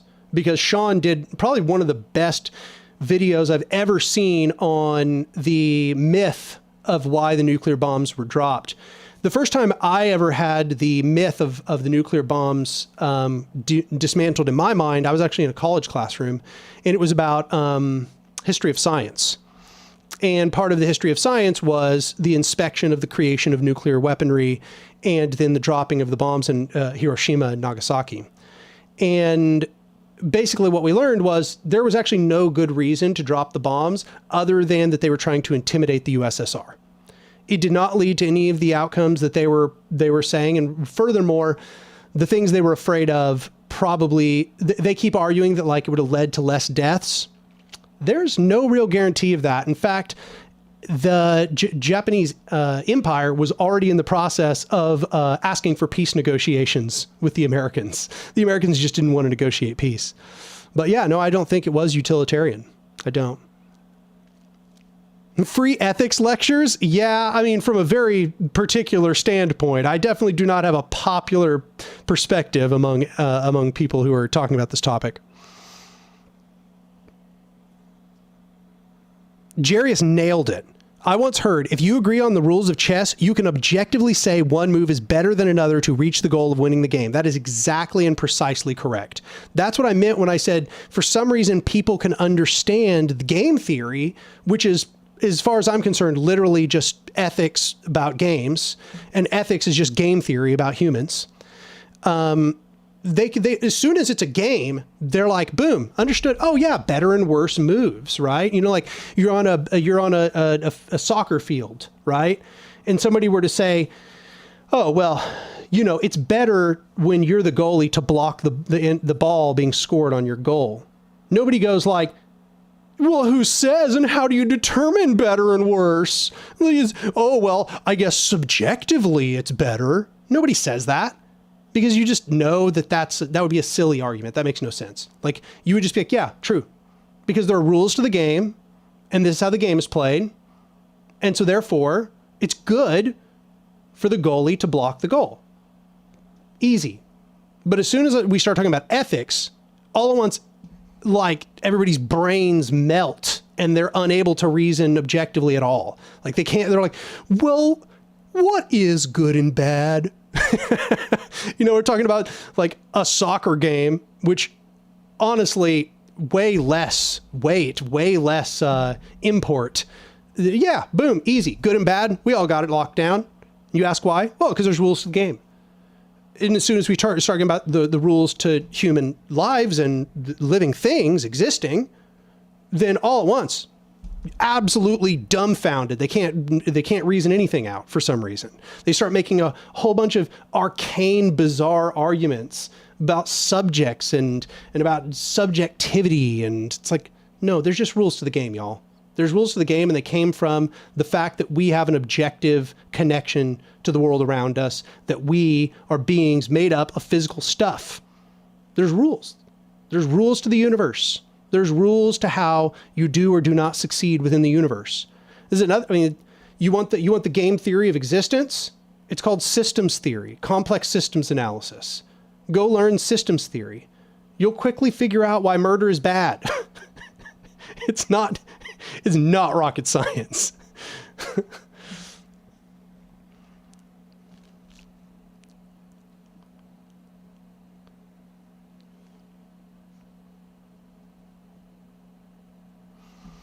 Scotty says, what do you think about people who say we live in a simulation? I've heard some scientists talk about it.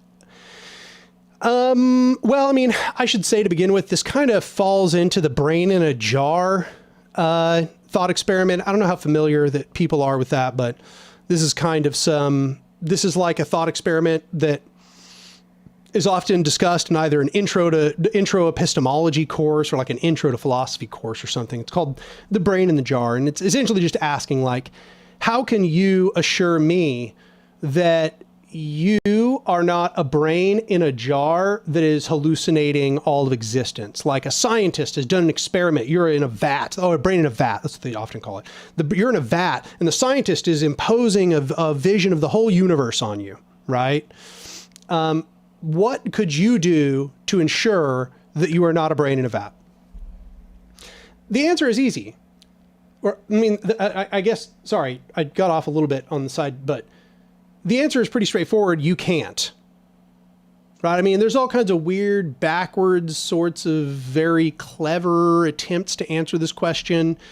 I've kind of tried to offer some of my own a little bit, but the simple answer is that you can't verify that. You don't know that for sure. And in that sense, yeah, I mean, I guess I don't know that this isn't all a big simulation. Maybe, I guess, possibly, but my perspective is that I reject all truth claims without evidence. So your claim has to come along with evidence or some substantiation.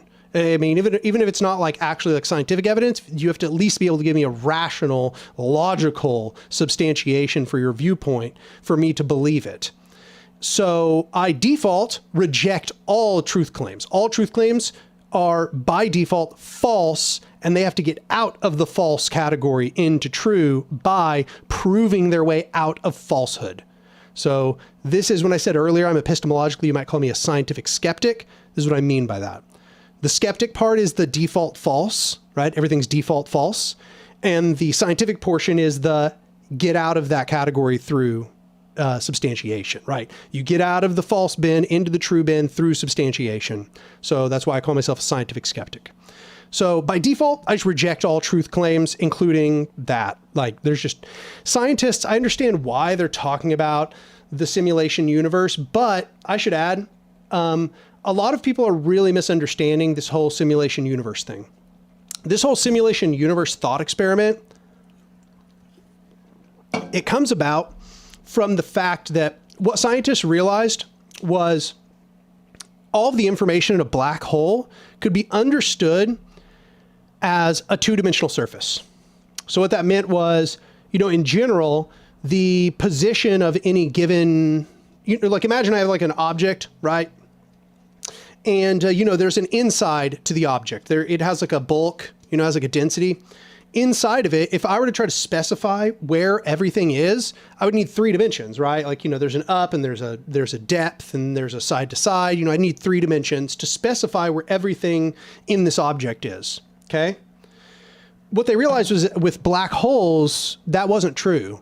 With black holes, actually you only needed 2 dimensions to determine everything about the black hole. That was actually a pretty crazy thing to discover, and it led to some minor breakthroughs in information theory and led to a change in the way we thought about black holes. It also got named, I think they call it, what is it? The holographic theory, I think so they call it. Holographic theory, black hole. They called it the holographic principle. Okay? the holographic principle basically said that everything you needed to understand about the black hole could be contained on its surface. The volume itself is basically illusory. But from there, that's what I originally learned the holographic principle was. Okay? When I was first taught about the holographic principle, that's what I was told that it was. However, somehow, and I don't know, maybe I was misinformed or this started to transform, people extrapolated this realization or contention. They extrapolated it to meaning that the whole universe is a hologram.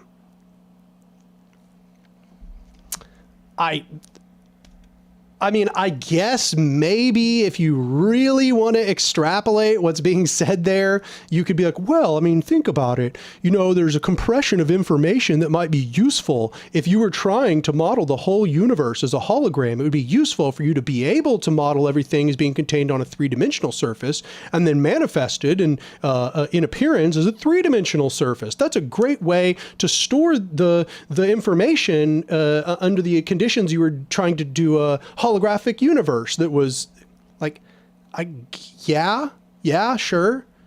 But I'm always asking like, cool, now where's the evidence that I should believe that? And the answer is they can't provide me any more evidence than anything else. There are like some really weird studies about incoherence, but as somebody who studied quantum physics, that does not demonstrate a holographic universe. That just demonstrates the uncertainty principle. And to some degree also demonstrates quantum entanglement, but it does not demonstrate we live in a holographic universe. It just basically talks about the incoherence of quantum states. So I have no idea how the fuck this turned into that we live in a holographic universe, but apparently it did. I class this claim in the same category as unicorns created the universe, or that God created the universe, or that, I'm a brain in a vat, that I can't tell you it's not true, but I default to assuming it's not until you give me evidence. There you go. That's a long answer to a question there. XL Step says, if truth claims need evidence, then what about the truth claim that there is no God? There would be no need to be evidence that God doesn't exist. That's not correct. You don't need evidence of negatives. You need evidence of positive claims. So, for example, I don't need evidence to say there is not a leprechaun outside. If somebody instead needs to prove to me there is a leprechaun outside, right? I don't need to prove to you there's not a leprechaun outside, there's not a unicorn outside, there's not anything outside.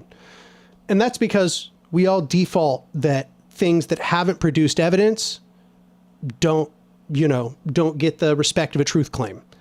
Things have to, positive claims have to provide evidence. So this is why a lot of atheists will correct this by saying, it's not that I'm saying there is no God, I'm saying there is no evidence there is a God. Or I do not believe there is a God. Because this focuses back on this aspect of that there needs to be evidence for a positive claim. But somebody asked basically like, how do I feel about the new atheists and Hitchens and all of them? Anarcho Bill says, it's pretty easy to prove there isn't a unicorn outside though. Yeah, absolutely. I'm just giving, but obviously you wouldn't need to prove it, right? Nobody would expect you to. It's just kind of the nature of it. But I just want to answer insofar as the new atheists.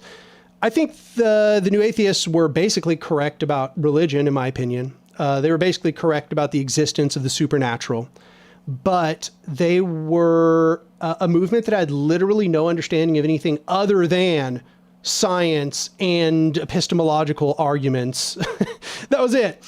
And so, they were like got really big and everybody thought they were so brilliant because they could have debates about science and religion. It's like, okay, wow, they're so smart.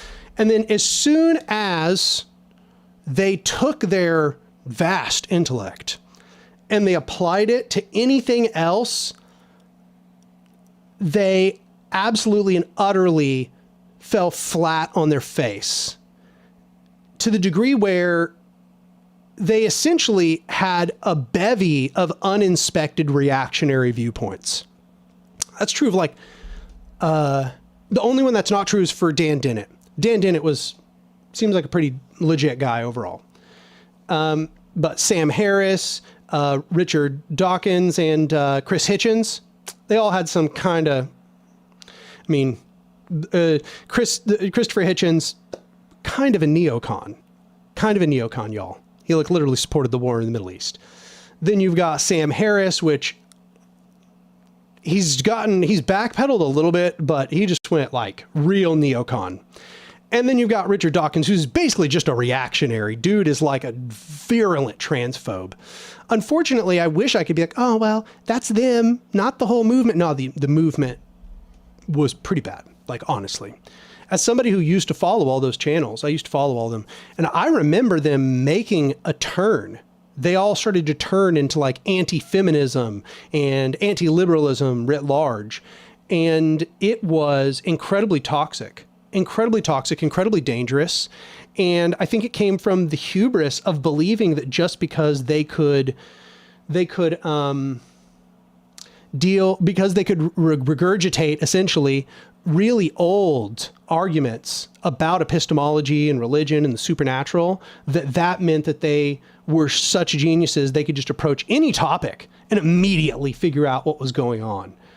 And that was absolutely blatantly false. And they did an enormous disservice to atheism in the process. Because now atheism is associated with these fucking assholes. You know, it's associated with these reactionary Gamergate chuds. And I don't see that there's probably going to be any comeback from that. Not in the near term future, at least. I think they did that much damage. So that's why I generally don't talk about the topics anymore. I don't think that they're really very helpful. And people knee jerk way too much. I got tired of that. Super, super tired of that. Nonplussed says, the claim that physical stuff exists is not supported by scientific evidence. Do you reject it? It is. First of all, I'll just say politely, this is a blatantly false statement. The claim that physical stuff exists is supported by all scientific evidence. In fact, it is the claim that is supported by every bit of scientific evidence ever amassed, ever. Like, it's the repeated, consistent confirmation of all of science is that physical stuff exists.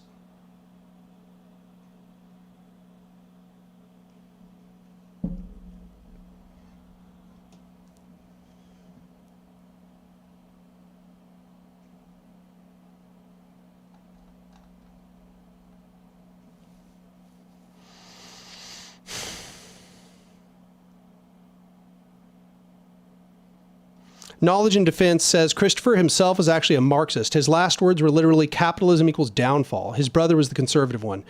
I mean, as somebody who was like kind of in that whole sphere for a while, young Christopher was a Marxist. Young Christopher, I believe, was a Trotskyist, but I don't know why. I've never heard this, that capitalism equals downfall. In fact, everything I saw was that was young Christopher Hitchens. Young Christopher Hitchens was a Trotskyist, but that he became more and more of a neoconservative as time went on. I mean, maybe you're right, but I don't think you are, to be honest.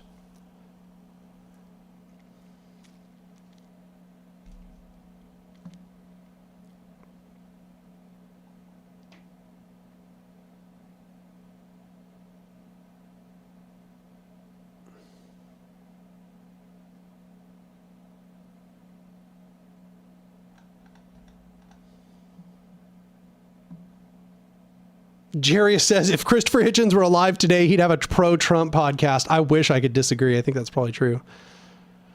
He said that he was no longer a socialist, but was still Marxist. Yeah, the question marks. I have no idea. That's very bizarre, very confusing. Leslie McDowell says, do you think a moneyless or creditless nation is possible? Yes. Is a moneyless commune more possible? Yeah, I mean, I suppose. Certainly. The answer is yes to both, but you could have, theoretically, you could have a moneyless or creditless anything. It's just about coordination.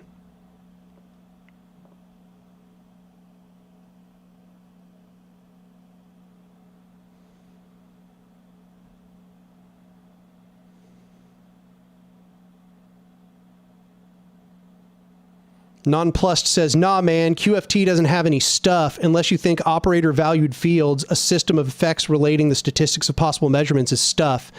Yeah, no, that's what the Dirac delta function does. The Dirac delta function takes observations and it takes the fields and it manifests them into particles. That's what QFT is all about. QFT is taking essentially everything that we've got with quantum mechanics, and then it turns them into fields. And these fields don't really have any like there until they interact enough with other things such that they collapse. This is just a general conception. This is not the only interpretation, but they collapse and they undergo, they go through a Dirac delta function. And the Dirac delta function gives them mass. So yes, in fact, QFT does say that there is stuff.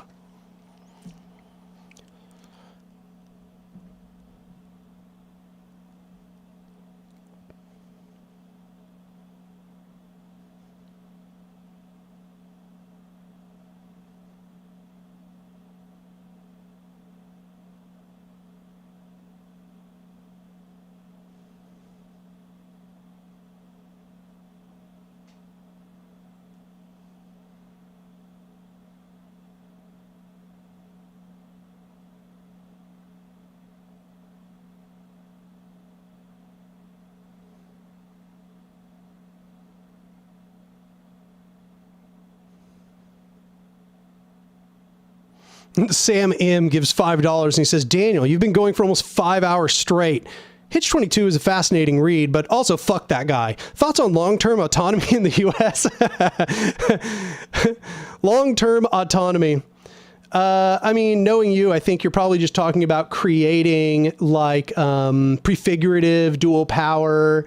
You're talking about like creating intentional communities and stuff like that. I mean, obviously, I believe that that is something that is possible. I think that the U.S. is a place where we have a shit ton of land. So obviously we have places we can escape the government, but we all are also right in the belly of the beast. So it's going to be hard for us to maintain those things, probably harder than it would be, for example, somebody out in the Lakandan jungle or northeast Syria.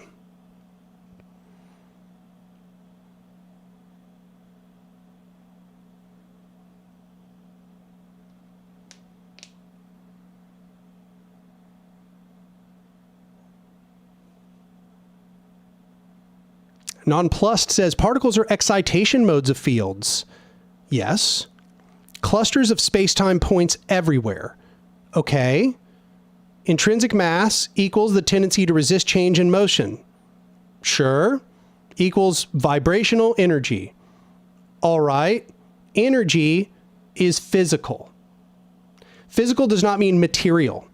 In fact, part of the reason why that a lot of people moved towards the usage of this word physicalism rather than materialism is that it was not entirely clear that the previous conception of materialism, that everything was basically able to be quantized as a bunch of particles, was actually correct. And part of that was because of the development of QFT.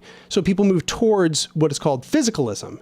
Physicalism is basically just the statement that everything is from like a stable physical orientation. And that includes energy. Energy is physical. So I think maybe you're misunderstanding the use of this word physical. Energy is a physical thing. If you're thinking of material, I think. Knowledge and defense, believe it or not, what they're saying actually does make sense. It does kind of make, like what they're saying is roughly correct. It might sound like insane, but yeah, pretty accurate.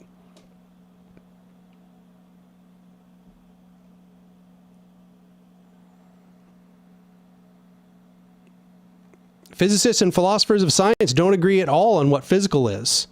No, they have a pretty close to similar viewpoint. Energy is a mathematical description of relations. Everything in physics is a mathematical description of relations. That doesn't make any difference at all. Like, I don't understand what you're trying to get at with that. Everything in physics, every formula, literally every formula, is a mathematical description of relations. There's no formula that is not a mathematical description of relations. So energy isn't special in that occasion. How do you define physical? Honestly, I've been out of practice for a while. Let's go consult what the internet sees as the word physical. For me, it basically just means that there is no supernatural component.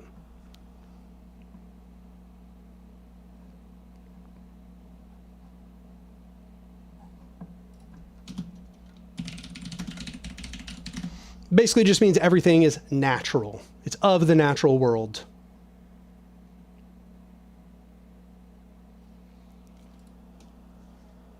Basically the opposite of idealism, that everything is an idea.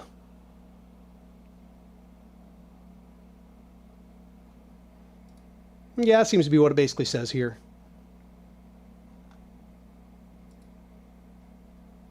Yeah, there's nothing that is above and beyond the one substance of the universe. It's a monist view, basically. It's a monist view of the universe that, you know, it's related to materialism, but it has evolved from materialism. Yeah, that's what I was saying there. Different people have different ideas about what that monist substance might be. I think the best candidate, however, is energy. So here it says physicalism encompasses matter, energy, physical laws, space, time, structure, physical processes, information, states, and forces, among other things. And this is actually exactly what I was saying. From a physicalist perspective, even abstract concepts such as mathematics, morality, consciousness, intentionality, and meaning are considered physical entities, although they may consist of a largely ontological object and a causally complex structure. So yeah.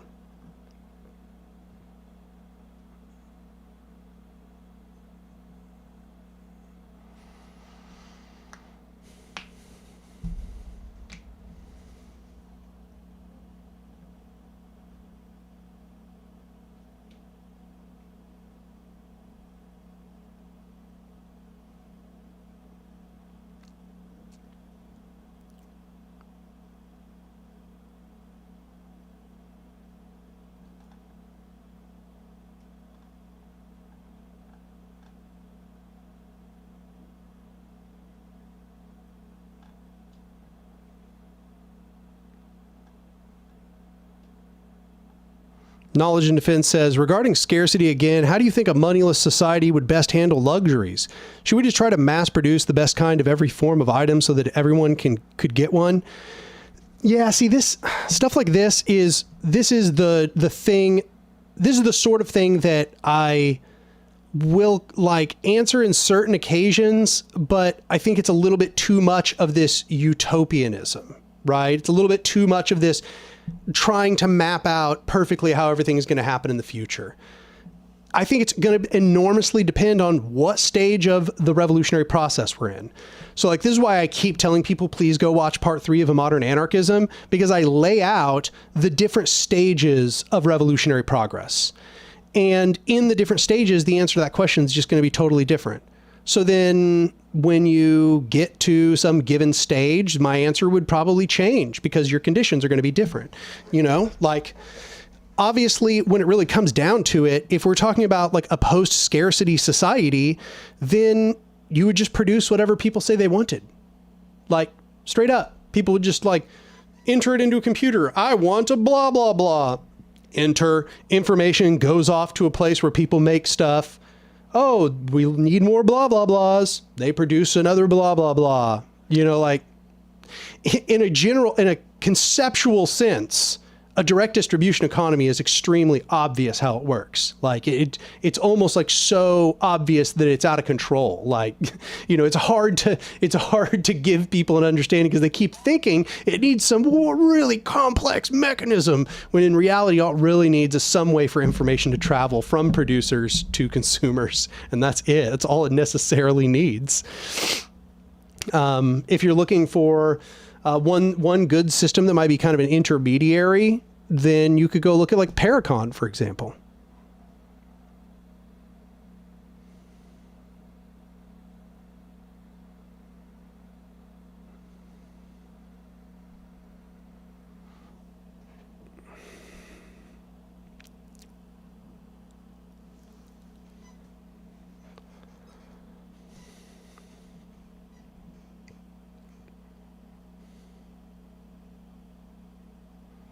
Salim Bojima says, dating advice as an anarchist feels like being an anarchist will be the only thing turning people away. I mean, no offense intended, but I've not had that problem. I haven't had any issue with being an anarchist. Like, it has not changed my dating at all. Yeah, I guess, like, I wouldn't, like, put it on my dating profile or something. Like, no reason to, start that way. Like, but if somebody asks you about your political views, just tell them. I've never had an issue. Marxist Man says, Anark, can central planning work in the future with supercomputers and AI? See, here's the thing. The question you're asking is, can it work? And I think the answer is probably, yeah, but it won't be a liberatory society, very likely. And that's because we won't have any control over how that supercomputer works. And if we do, then maybe, insofar as it doesn't have a consciousness, I don't see any ethical considerations, because then we can just see it as like a tool. But once it starts to gain like actual consciousness, there starts to be some really sketchy ethical considerations, which is say now we've almost made this thing into a slave. And at the same time, it's like a hyper empowered slave. Very weird and sus stuff happening here. I would say that it could be useful for it to route signals and to try to maybe clump together desires with production, but that we should never be giving it the power to make decisions about how things take place in society. And the more power we give it to make decisions, the more we will create a dystopia rather than a utopia.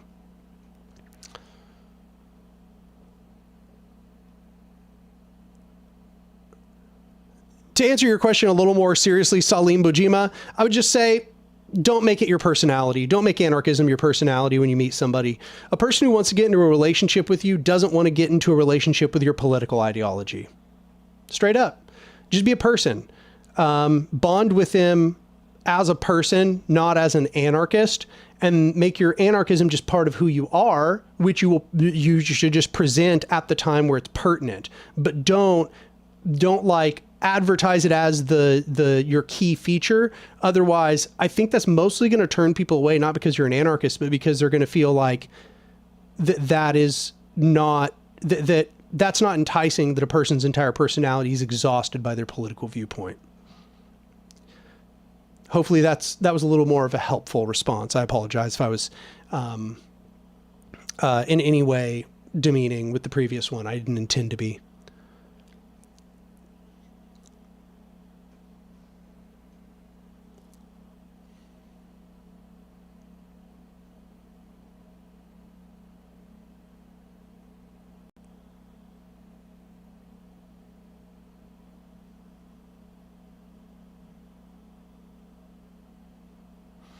It's Me Spiv says, what are your thoughts on William Gillis?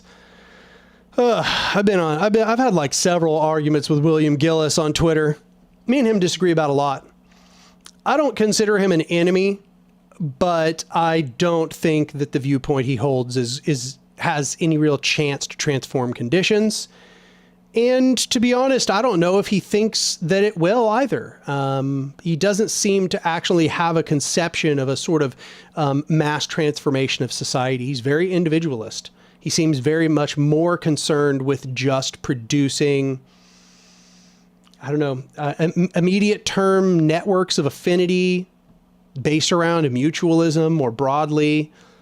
I disagree with his viewpoint. I think we generally have pretty productive disagreements, but not always. Yeah. I mean, I guess I'll just say I wouldn't really recommend people to go to his work, but I don't consider him like my enemy or anything.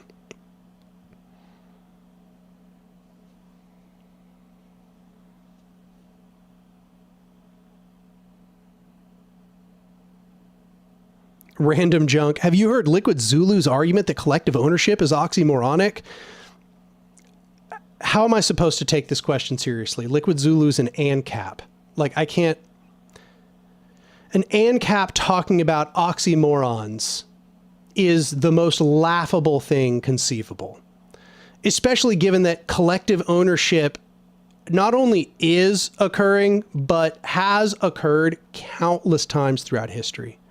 So like, why would I ever take that seriously? Why would I ever take Liquid Zulu seriously? Like, ANCAPs are the biggest joke you can imagine. They are a fantasy ideology. They are literally, and anarcho-capitalism has only one purpose, and that is to serve as a supporting arm for capitalist deregulation while the state still exists. It is a way to dupe people who want act like freedom, who want liberation from, and like, you know, the freeing of their lives from state control. It is a way to dupe them into supporting capitalist overlords and therefore to further subjugate the working class. And in that way, they're just useful idiots. ANCAPs don't have a real ideology. There's nothing really behind anarcho-capitalism because it has no conception of transition. And the world that it claims to want not only has never existed, but can't exist.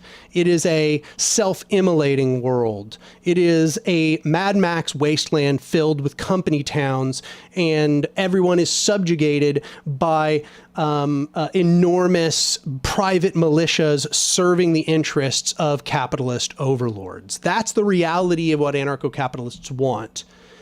In the meantime, because that will probably never happen precisely like that, because that's basically just a fantasy. In the meantime, anarcho-capitalism is really just a handmaiden ideology to help capitalist monopolists. It is a way to argue against the programs in the state that benefit people. It is a way to degrade the very few state protections that exist so that corporations can subjugate people further and further and further without any state interference. That's literally all anarcho-capitalism is. So, yeah. Random Junk says, I've heard ANCAP say that the Wild West is an ANCAP society. Holy shit, that's hilarious. I could not imagine any more of a fucking self-tell than that one. Wow. That's absolutely devastating for them. Devastating. Can't believe they would even admit that. Holy shit. I mean, part of me was just like, yeah, I should just accept that just so I can rub it in their face. Like, holy shit.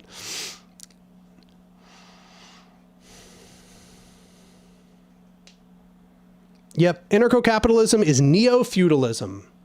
That's exactly right. Even if they got what they want, they just get feudalism.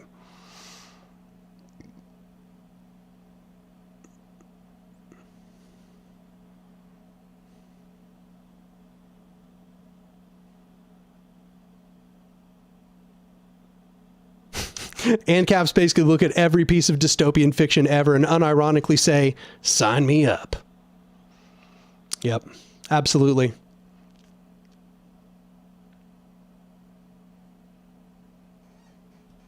Lip says, just out of interest, how can you keep that straight posture for this long? Is your chair that stiff? No, I try. I really do. No, I mean, like, I try to sit up straight.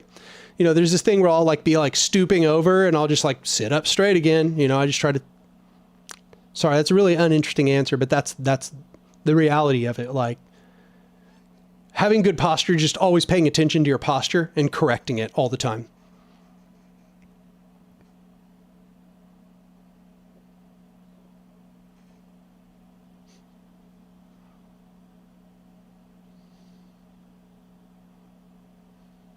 Steve says, did ANCAPs exist during Proudhon's time? And if so, can you name a few examples? No. The answer to the first question is no, they didn't. Anarcho-capitalism literally only came about as a astroturfed campaign by capitalists in order to try to co-opt anarchism. So it actually only came about, I think, in the 1950s. Yeah, I think that was the earliest stuff for anarcho-capitalists. Their anarcho-capitalism is not an organic movement. It's completely astroturfed. Now there's some organic uptake by useful idiots, but no, absolutely. There was no anarcho-capitalism in Proudhon's time. Everybody would have recognized at that point that it was completely oxymoronic. And capitalism had not yet gone through this wave of revolutions where anarchism had provided such a strong offense against capitalism, such that it wanted to carry out an astroturf campaign like anarcho-capitalism. Somebody goes, ANCAPs in Europe are called mafia. Good point. Okay, yeah, actually, that's true. Yeah, there we go. Anarcho-capitalism, praxis, in action, the mafia.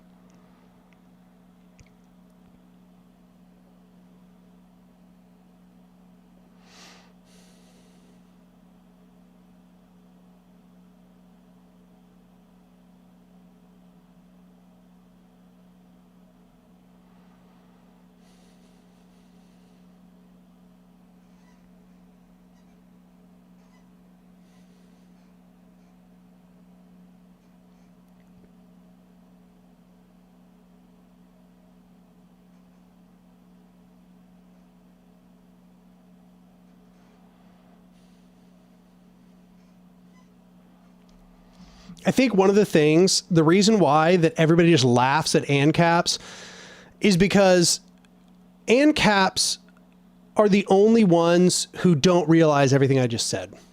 Everybody else realizes that they're just dupes and useful idiots, and that they believe in a fantasy ideology that has no grounding in reality. But inside their echo chambers, they're constantly providing rhetoric to one another, which convinces them that they are the ultimate geniuses that have everything figured out. And because they're like thinking of like their ideal world. Remember how just a minute ago we talked about utopianism and idealism, about they start with the utopia and they apply it backwards? That's how ANCAPs are. They start with these abstract ideas and they start with their abstract utopias. And then they pretend, because they can imagine their weird world working, that means it will work. Because they have no understanding of how power and economics and politics actually function. So they think because they can imagine their fantasy, that means their fantasy can be real. And everybody outside of their weird little echo chamber, everyone realizes that. They all realize that their little fantasies have no connection to reality, and that's just not how anything works. And everybody can recognize it for different reasons, right? But inside their echo chambers, all of their rhetoric is designed towards retention. And it's all about trying to pat themselves on the back for being very smart and being the smartest boys on the block, being so smart because they can imagine a fantasy world and you just can't imagine their fantasy. And everybody's like, no, we understand what you're trying to say about your fantasy. We're just telling you your fantasy is not real, and then it never will be, and it can't be, because that fantasy has too many contradictory aspects to it. It just can't survive. That's not real. And then they're like, no, your thing can't exist. And it's like, no. Everybody else, their thing exists sometimes. Okay? If we're looking at the political compass, the libertarian left, plenty of things to point to. Lots of things demonstrate libertarian socialist formations. The authoritarian left, oh yeah, plenty of things to look at for the authoritarian left. The authoritarian right, oh yeah, plenty of things to look at for the authoritarian right. The libertarian right, crickets.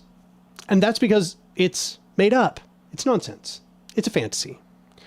And everybody else knows that because they can point to real examples of their perspectives being carried out in the world, right? They don't need to fully just fantasize about some world that has never existed or never can exist. They can actually point to real examples, be like, here's an example, there's an example, this is an example, that's an example.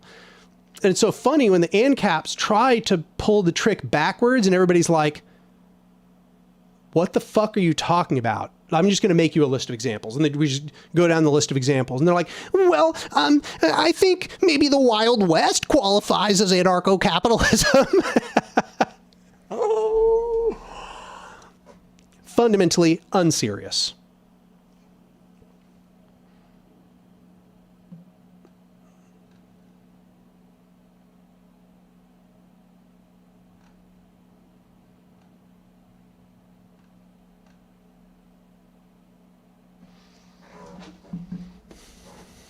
Harrison, do I keep that gallon under my desk for water? I sure do. I need to drink some, actually. I've barely drank any water today.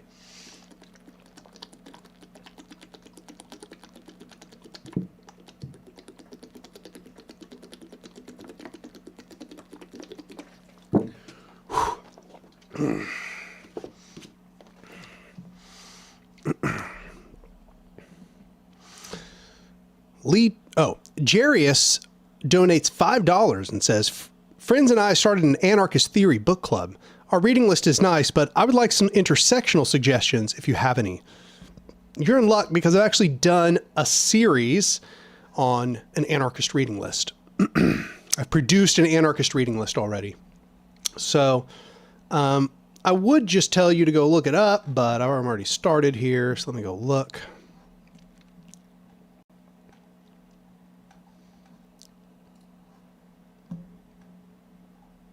All right. So there is a bunch of these videos because I kind of made them little by little. However, here is the video where I talk about intersectional theory and anarchism.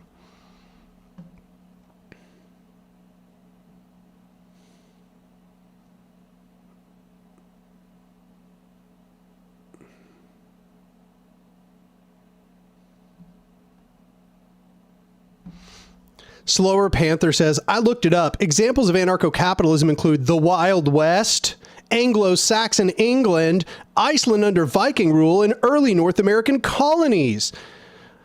Wow. Okay, once again, the Wild West is probably the most damning example they could give.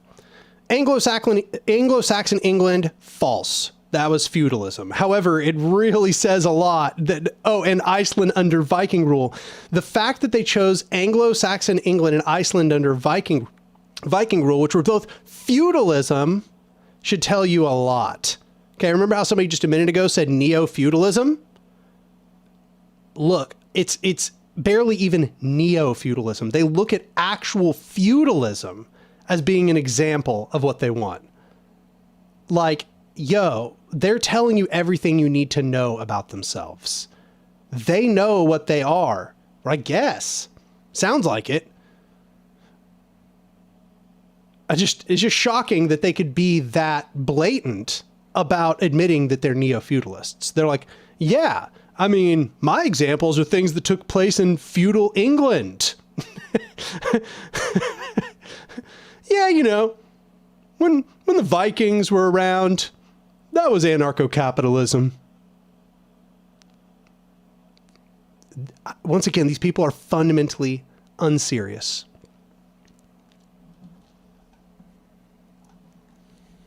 It's pretty funny though, because one time I heard them suggest, I think that one, like Iceland under Viking rule, I went and I looked at the article. It was like, okay, I'd never heard that before.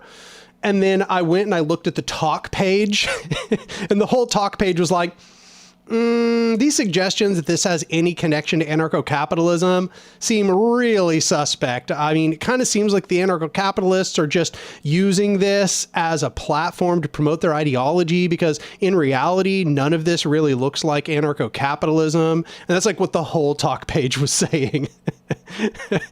And I was just like, wow, yes, this is fully a LARP ideology, completely a LARP ideology.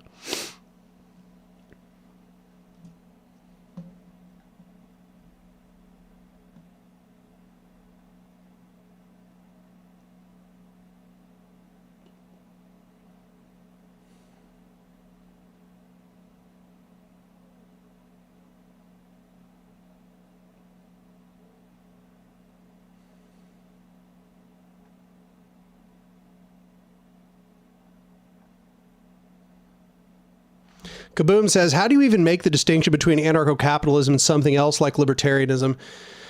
Yeah, I mean, people who watch the channel are probably familiar with the fact that I don't use this word libertarian in the same way that ANCAPs do.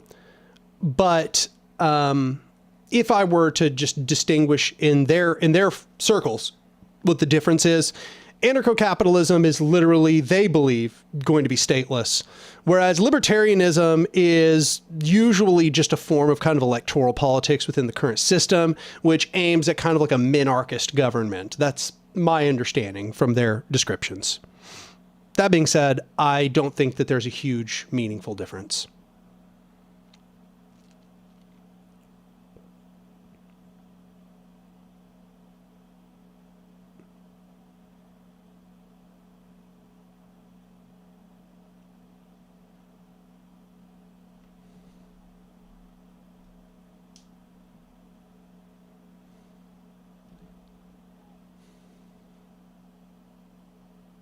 Alex Pereira's alt says anarcho-capitalism is just fascism going through its rebellious phase. Wow. Accurate. Yes. That seems to be very, very accurate. There's so many anarcho-capitalists that I've interacted with where when I really start to push them about their beliefs about the world and other human beings, they just immediately start saying super racist, super sexist, just extremely, every form of phobia you can imagine. And if you just get them a little bit angry, you just kind of poke them a little bit, they immediately just start advocating for state structures. There's a reason why that pipeline is so significant and why there's a huge amount of overlap. Fascists and ANCAPs get along a lot. Slower Panther nails it. Anarcho-capitalism is a completely irrelevant political force. It's just a subculture made up of lame 14-year-olds obsessed with politics and economics because they have nothing better to do. That's a pretty good summary. Pretty good summary.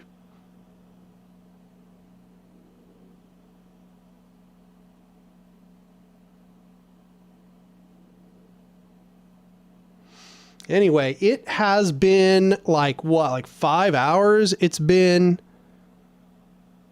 Oh, the runtime isn't showing. There we go. 5 hours. Yeah, I'm starting to want to take a break here.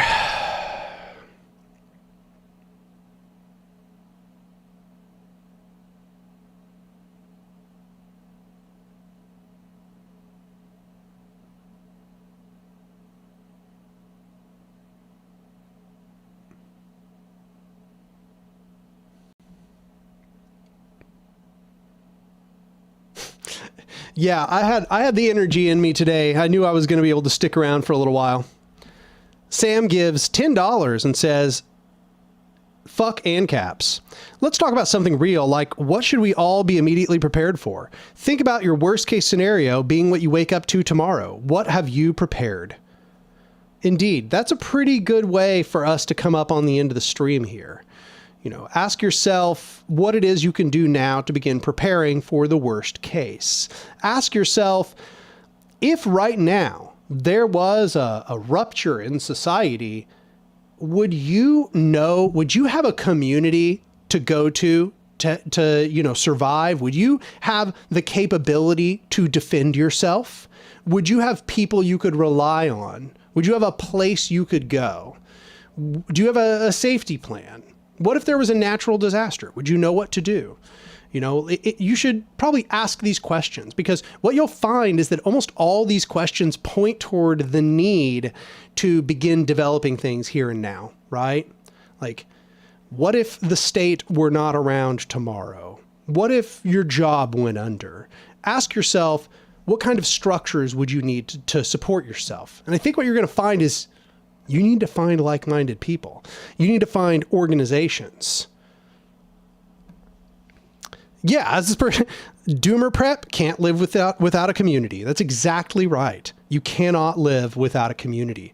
You want to do the most Doomer Prep you could do. It's to find a community, find an organization, begin building something, build some self-sufficiency, because that's a big part of what you can do to prepare for the worst case outcome. Pin archives, you came in literally at the last minute. Like, I am about to end the stream. Oh my gosh.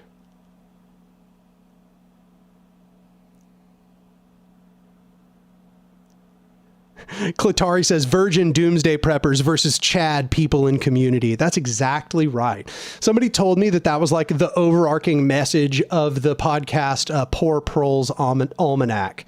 So, I haven't listened to it, but if you're interested in learning more about that, you should go listen to Poor Proles Almanac.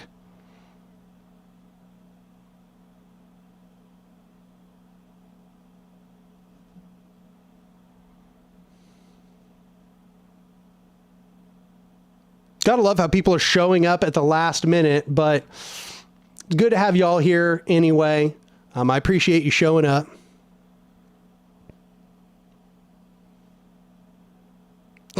Well, it's been fun, everyone. Great stream. Maybe I should just take a break for a little while, put up like a, you know, like one of those, like, taking a break, stream will be back soon images. Unfortunately, I don't have one, so I don't know. Maybe I can't.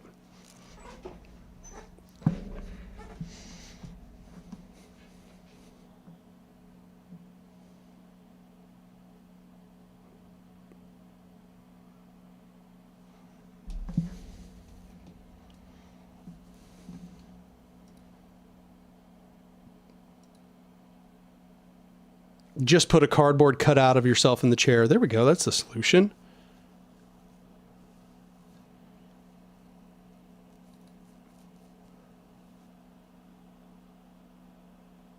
Yeah, there we go. I mean, there's always the option to just like, you know, turn this off like that, you know, just like that.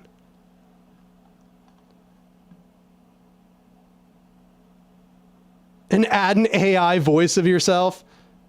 I wonder, is there like an option to just like put text on the screen? Let me go check.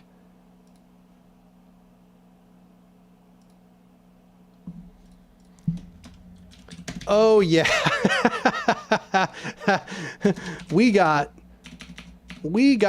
text.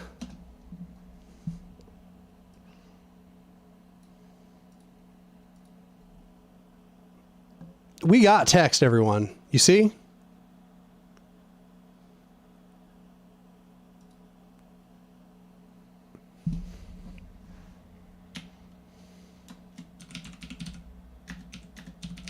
All right. Well, there we go. Okay. Now I just need to, like, I don't know, center it or something. There we go. Centered. Oh, yeah. There we go. And then I don't know, like do this. Boom. This is the jankiest way I could have done this. Look at that. It's good though. You see?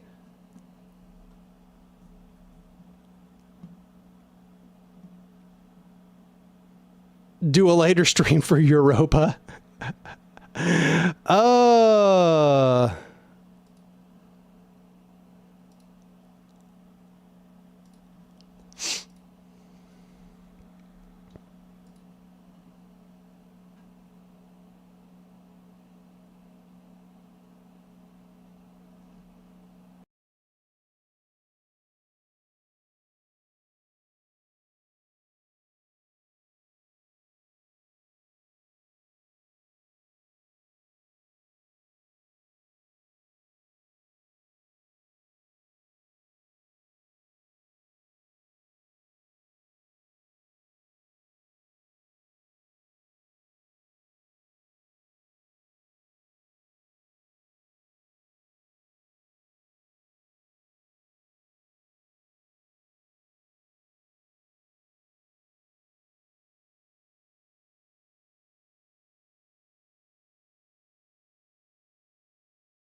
Well, look at that. I have returned.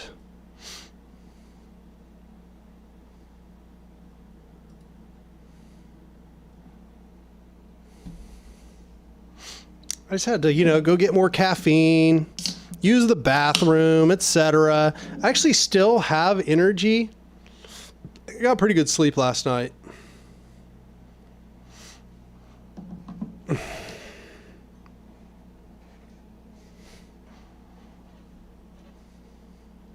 I missed one of the best comments. They said, so is anarchist just like librarianism?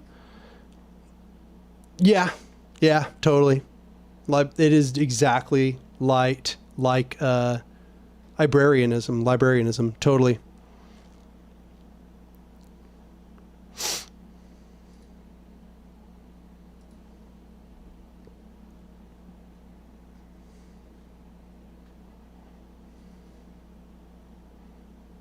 I have no idea what librarianism is, but maybe they meant liberalism? Not sure.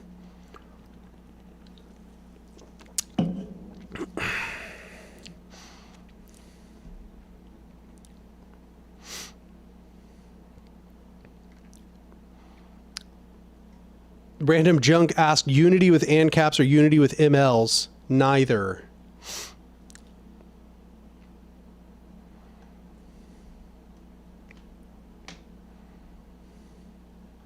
Yes, it's Mountain Dew. I like Mountain Dew, okay? It's highly caffeinated and it tastes good. I'm from Oklahoma. You hear me? Yeah, I assume they were misspelling libertarianism. I was just kind of joshing with them because I thought it was funny. It's actually pretty funny to say anarchism is librarianism.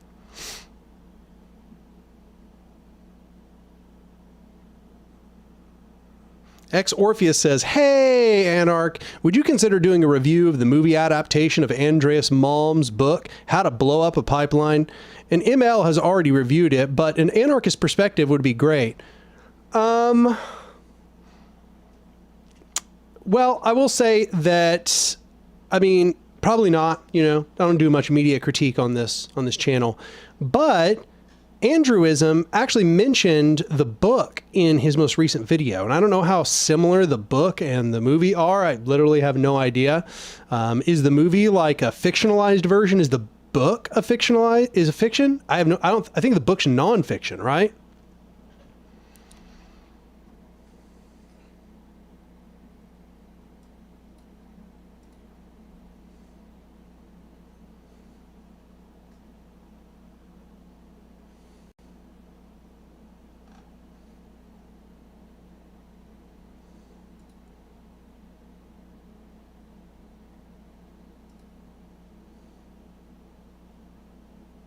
Oh, the book is fiction. Oh, I thought the book was nonfiction.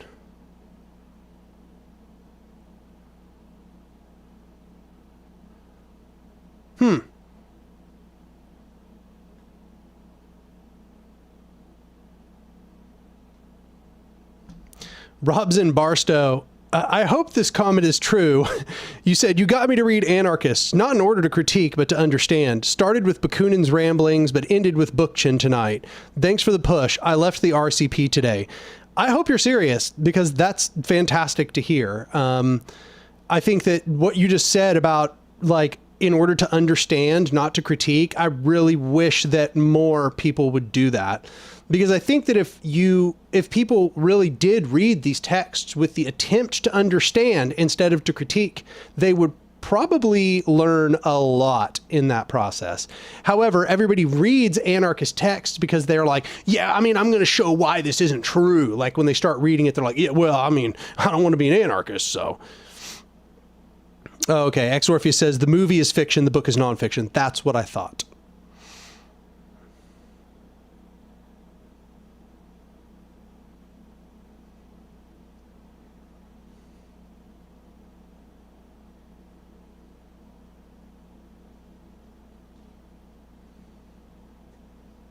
But yeah, if more people read anarchist theory with the intention to actually understand what the anarchists were saying rather than to tear it down, there'd probably be a lot more anarchists. Because what I found was that, I started reading anarchism with a very open mind, and it pretty much just, after I read anarchist theory, reading all other theory, it seemed like they were missing just enormous swaths of what was going on. And that was even when I was like pretty sympathetic to those other viewpoints. I don't know. It just it makes a lot more sense to me than the competing political ideologies. I think its main problem is branding. It's a big part of it. Even though Malatesta would disagree, I think branding is a problem for anarchism. But also, I don't think it would necessarily matter what you called it, because I think the ideas themselves are often so threatening to hierarchical power that they would find a reason to disdain any title that we gave it.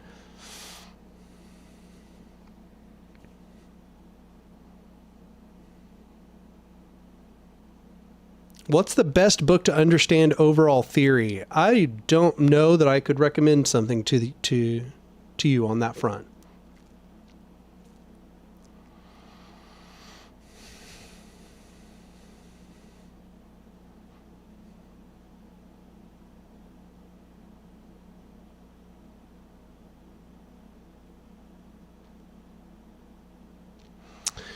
Not Xard says, thoughts on the small band hunter-gatherer consensus on human prehistory? Dawn of Everything has me convinced that that's a very reductionist way of thinking about our past. Yeah, I think that's one of the best things that Dawn of Everything did, was that it made things more complex. It basically introduced to the discussion that there was not just like one way of doing things for all of humanity in prehistory, that there were actually a huge variety of different approaches. Both hierarchical and horizontal.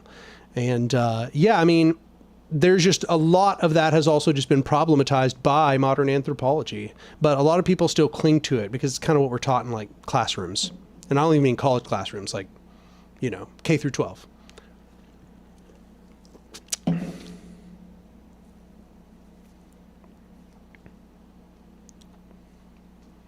Jeremy Mann says, could we say that librarianism is when all non-consumed resources are managed with a library usage system? I mean, when I hear librarianism, I'm thinking of library socialism, like Seriously Wrong or Andrewism.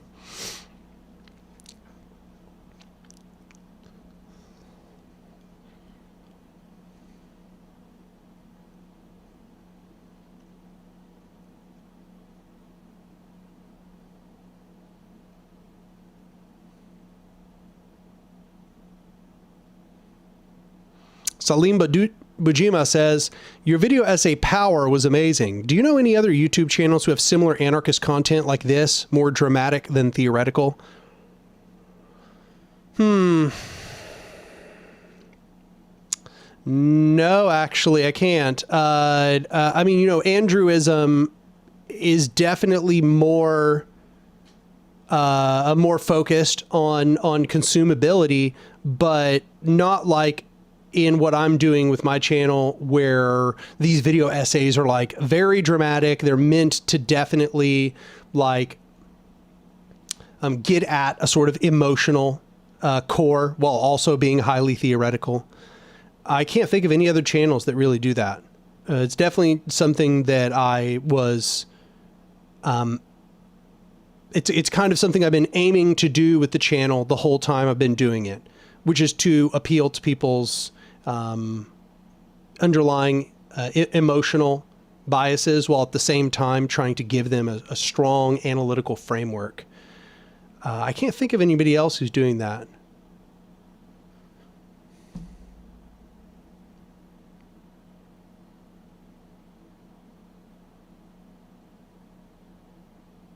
Yeah, wow. I can't think of any channels.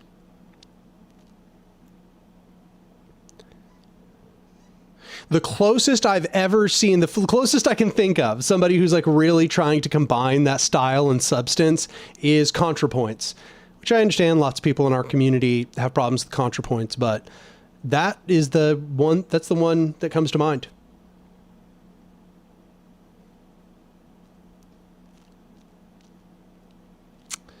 There shouldn't be any Discord noise on my end at the moment.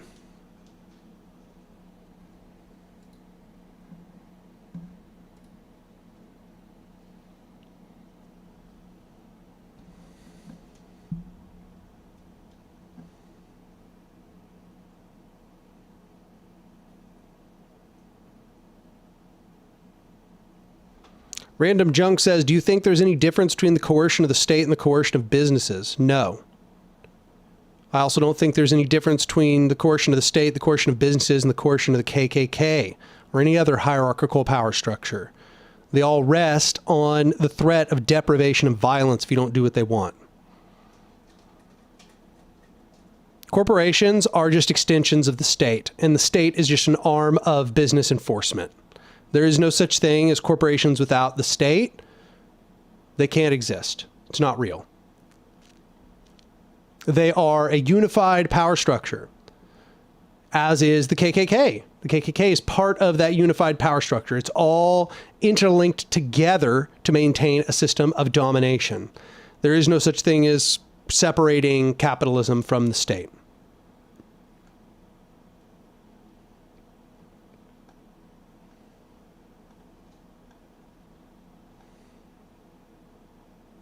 Alex Pereira's alt says, thoughts on people, mainly MLs, saying that Bakunin's anarchism stems from his anti-Semitism. It's just a falsehood. They literally are only saying it because they are trying to discourage people from reading Bakunin. There's nothing more to it. There's nothing about Bakunin's positions that says that it starts with anti-Semitism and then moves to anti-statism. That's just false. It's absolutely false. Bakunin bears forth for entire books about his opposition to the state, and it does not rely at all on his anti-Semitism. His anti-Semitism may sometimes feature, it sometimes does, but it is in no way at the root of any of his argumentation, nor is it even like part of a procession of his arguments. It's literally, when it does occur, just sort of this pernicious little side comment that he makes that we could only wish that he hadn't. But no, literally nothing about Bakunin's critique of the state has anything to do with anti-Semitism. Bakunin's critique of the state had everything to do with understanding the form of the state. And that's why Bakunin predicted precisely what those authoritarian leftists were going to do when they got power. It was because he understood how the state actually worked. And the authoritarian leftists did exactly what Bakunin said that they were going to do. So they hate Bakunin because Bakunin just absolutely fucking lambasted them well before they ever even got a chance to start. And when they started, they did exactly what he said. So what they want is for people to not know about Bakunin, because Bakunin like literally predicted every treacherous thing that they planned to do. And it's a lot easier if they don't have to deal with the fact that anarchism predicted all of their failures down to the letter. And so they would just prefer that people engage in thought-terminating cliches about Bakunin. And that's pretty much how authoritarianism always works. Thought-terminating cliches. It basically creates these ideas that make you stop thinking. Because if you kept thinking, you might question the line of authoritarianism. And that's precisely what's happening with this thing they say about Bakunin. Bakunin was an anti-Semite, that much is true, but his view of the state has nothing to do with his anti-Semitism.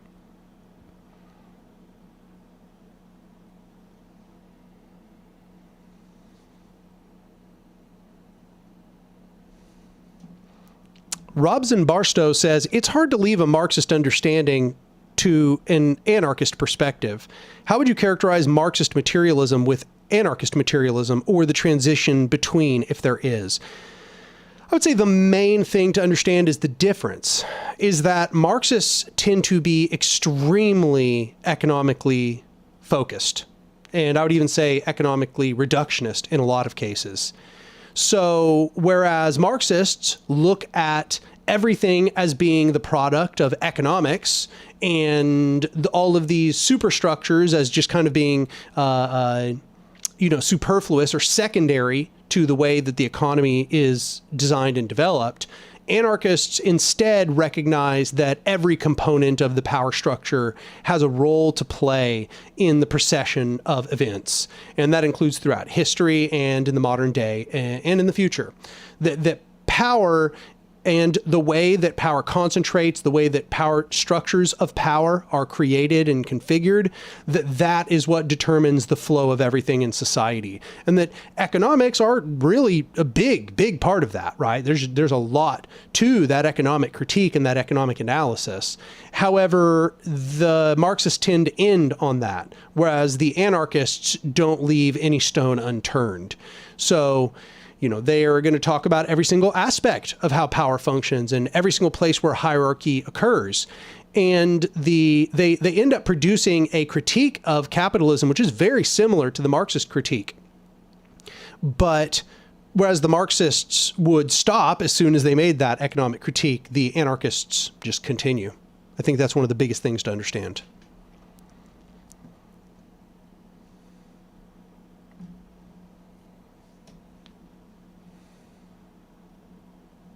Oh, hi, Kitty.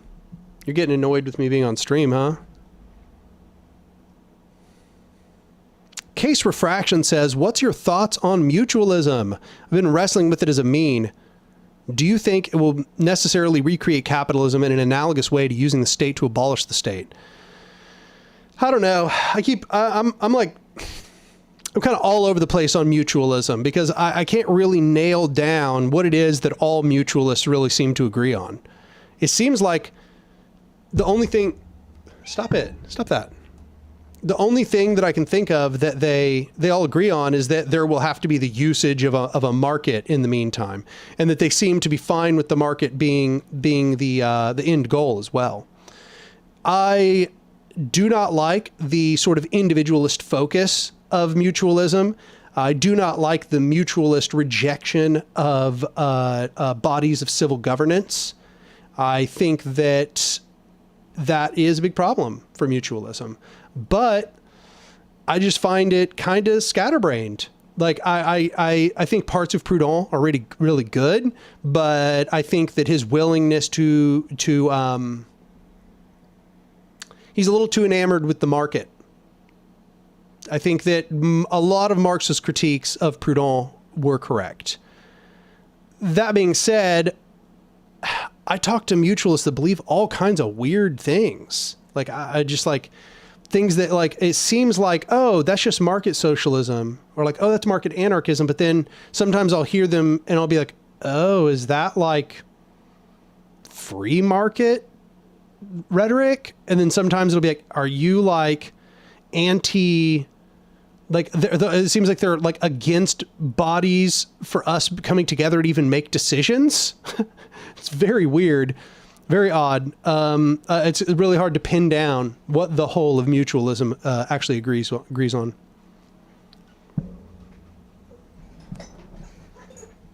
Random Junk says, so is right libertarianism in general an oxymoron? Yes.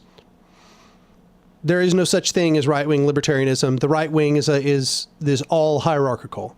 Libertarianism is in opposition to hierarchical power.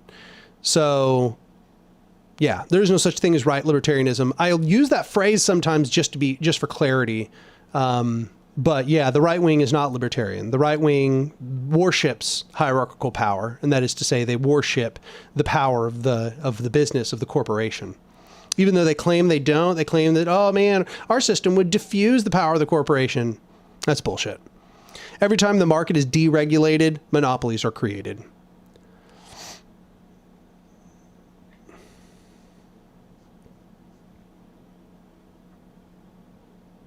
Narcissus's child says, hey, just got in. Are we nearing the end? Yeah. When I sat back down, I definitely felt like I had a little bit less juice in me. So I think I'm about to call it to an end here.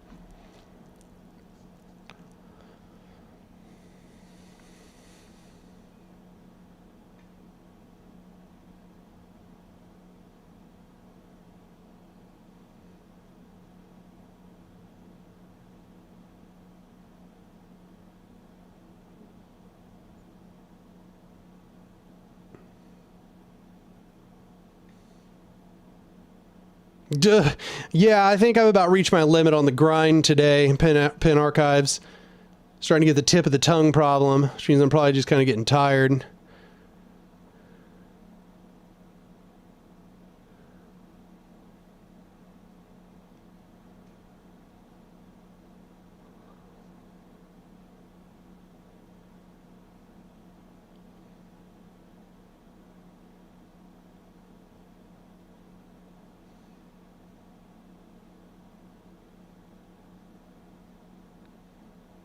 Idra Loris says, how would we go about ensuring that certain industries have enough individuals working in them under anarchism? For example, a surgeon, I actually don't think that that is going to be a huge problem. I actually think that what we have is a system where people are prevented from doing the things that they would like to do because the system either doesn't incentivize it or makes it incredibly too hard to achieve doing that career. I think that there would be plenty of surgeons. Like, people generally, like, lots of people, yes, become surgeons because they want to make money, but a lot of people just become surgeons because they want to be surgeons. Like, that's just a job they want to do. I think a lot of people, most people, are choosing jobs that they want to do. Like, if it were otherwise, why would anybody be a teacher? Like, why would anybody be a teacher? They get paid terribly, yet people become teachers anyway. Like, clearly we didn't have to incentivize it very hard. People did it because they thought that being a teacher was something worthwhile to do. But yeah.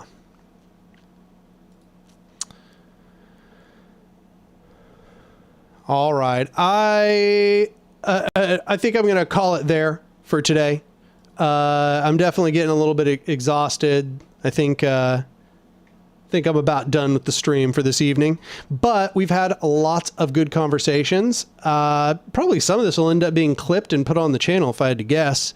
I appreciate everybody showing up. I appreciate everybody who donated. And I just want to remind everybody that if you'd like to support the work that I'm doing on this channel, you should go over to my Patreon and become a patron for any amount, $2, $5, $7, $10, $20. Any of those will get you access to the Discord server, and the Discord server has a fantastic community going. We discuss all kinds of things like theory and praxis and history and so on. You'll also get updates on my progress on the videos and even access to things like the scripts for the coming videos. Also, you'll get to talk with me a little more often. I'm on there quite a bit. In any occasion, I appreciate y'all, and I think that's about it. I'll see y'all next time.